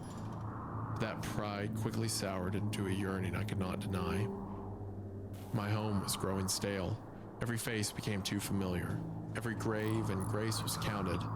My work ached for wider eyes, for a world beyond fog and water. The odds So, are going. Traveling merchants and my peers, I packed my little lifeboat and set out for the mainland. London. What a change it was. Frantic energy, the clang of its streets, the endless faces and lights that chased memories away. I struggled, hawking my art to anyone who would look, till galleries and magazines paid attention to the strange, quiet artist from the far, lonely shore. A silent girl from a wailing sea, painting monsters and pinning fables. People found me fascinating. I tasted enough success to lay a banquet. My work hung in bookstores. My name was whispered at readings and galas. Strangers sought my signature, and yet, even amid the noise and adulation, I found an old, ancient longing tug at me every time my eyes fell upon one of my paintings. Its hunger lived on in my colors. Saddened when each story ended, and despite all I had gained, I never felt whole. There was always some haunting emptiness waiting beyond the edge of my canvas. The vivid dreams that once kindled my creativity soon began to fade, then vanished altogether, as if my body had forgotten how. Soon, I could not even sleep, and my nights became dry, endless vigils. It drove me to the edges of madness. My memoirs and logs grew scattered, fragmented documents written in nighttime scrawls that made no sense come morning. Time lost all substances, one day bled into the next.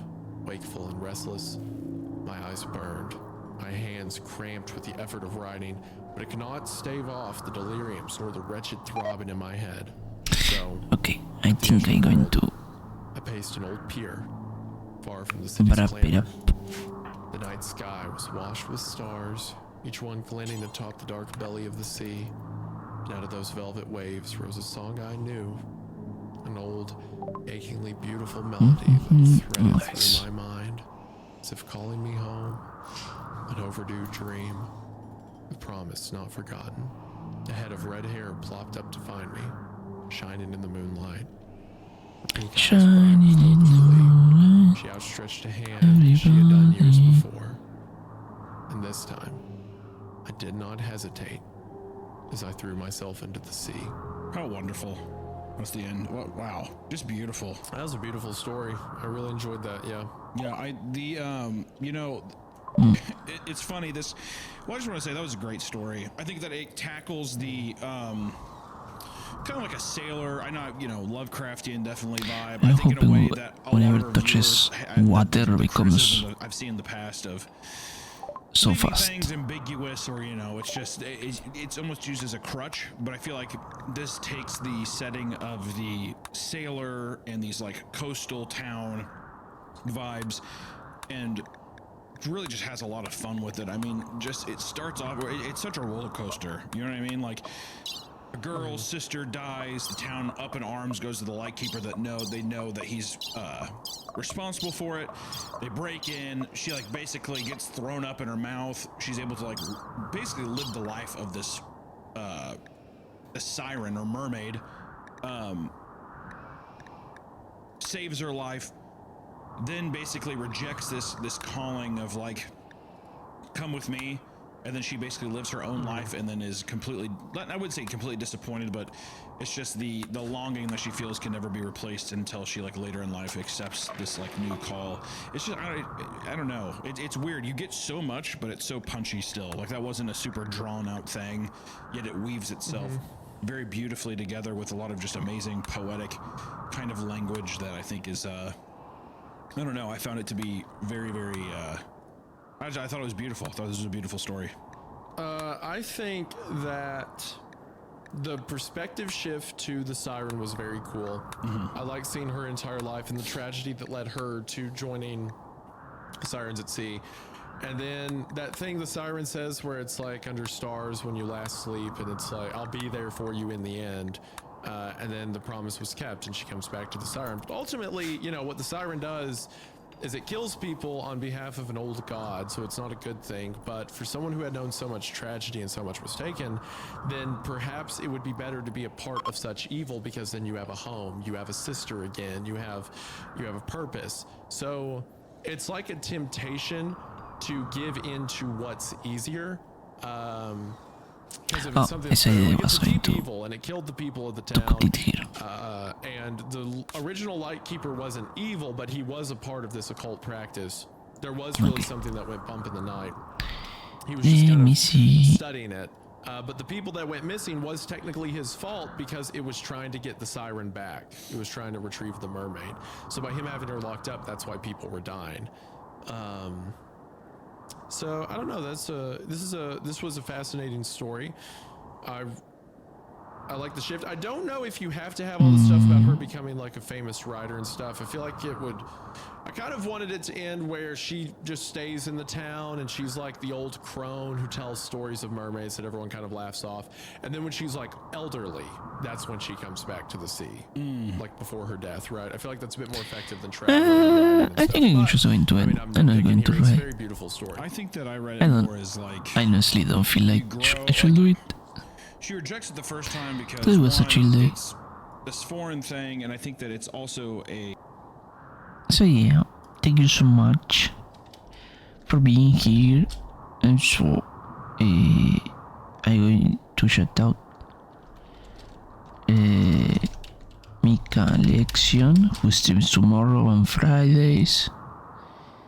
Ruby Evenwin, whenever she comes out of here hiatus, she streams Tuesday and Tuesday.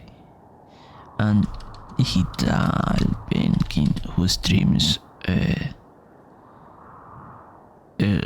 Wednesday and Saturdays. And I'm going to go eat. So thank you so much for being here. Thank you so much for indulging me in playing Dream War. It might not be the most entertaining thing, but I have fun. And also I don't have a Switch or money to buy one. And I cannot play Tomodachi Life. So yeah. It's a rough, buddy. Tough time never lasts, only tough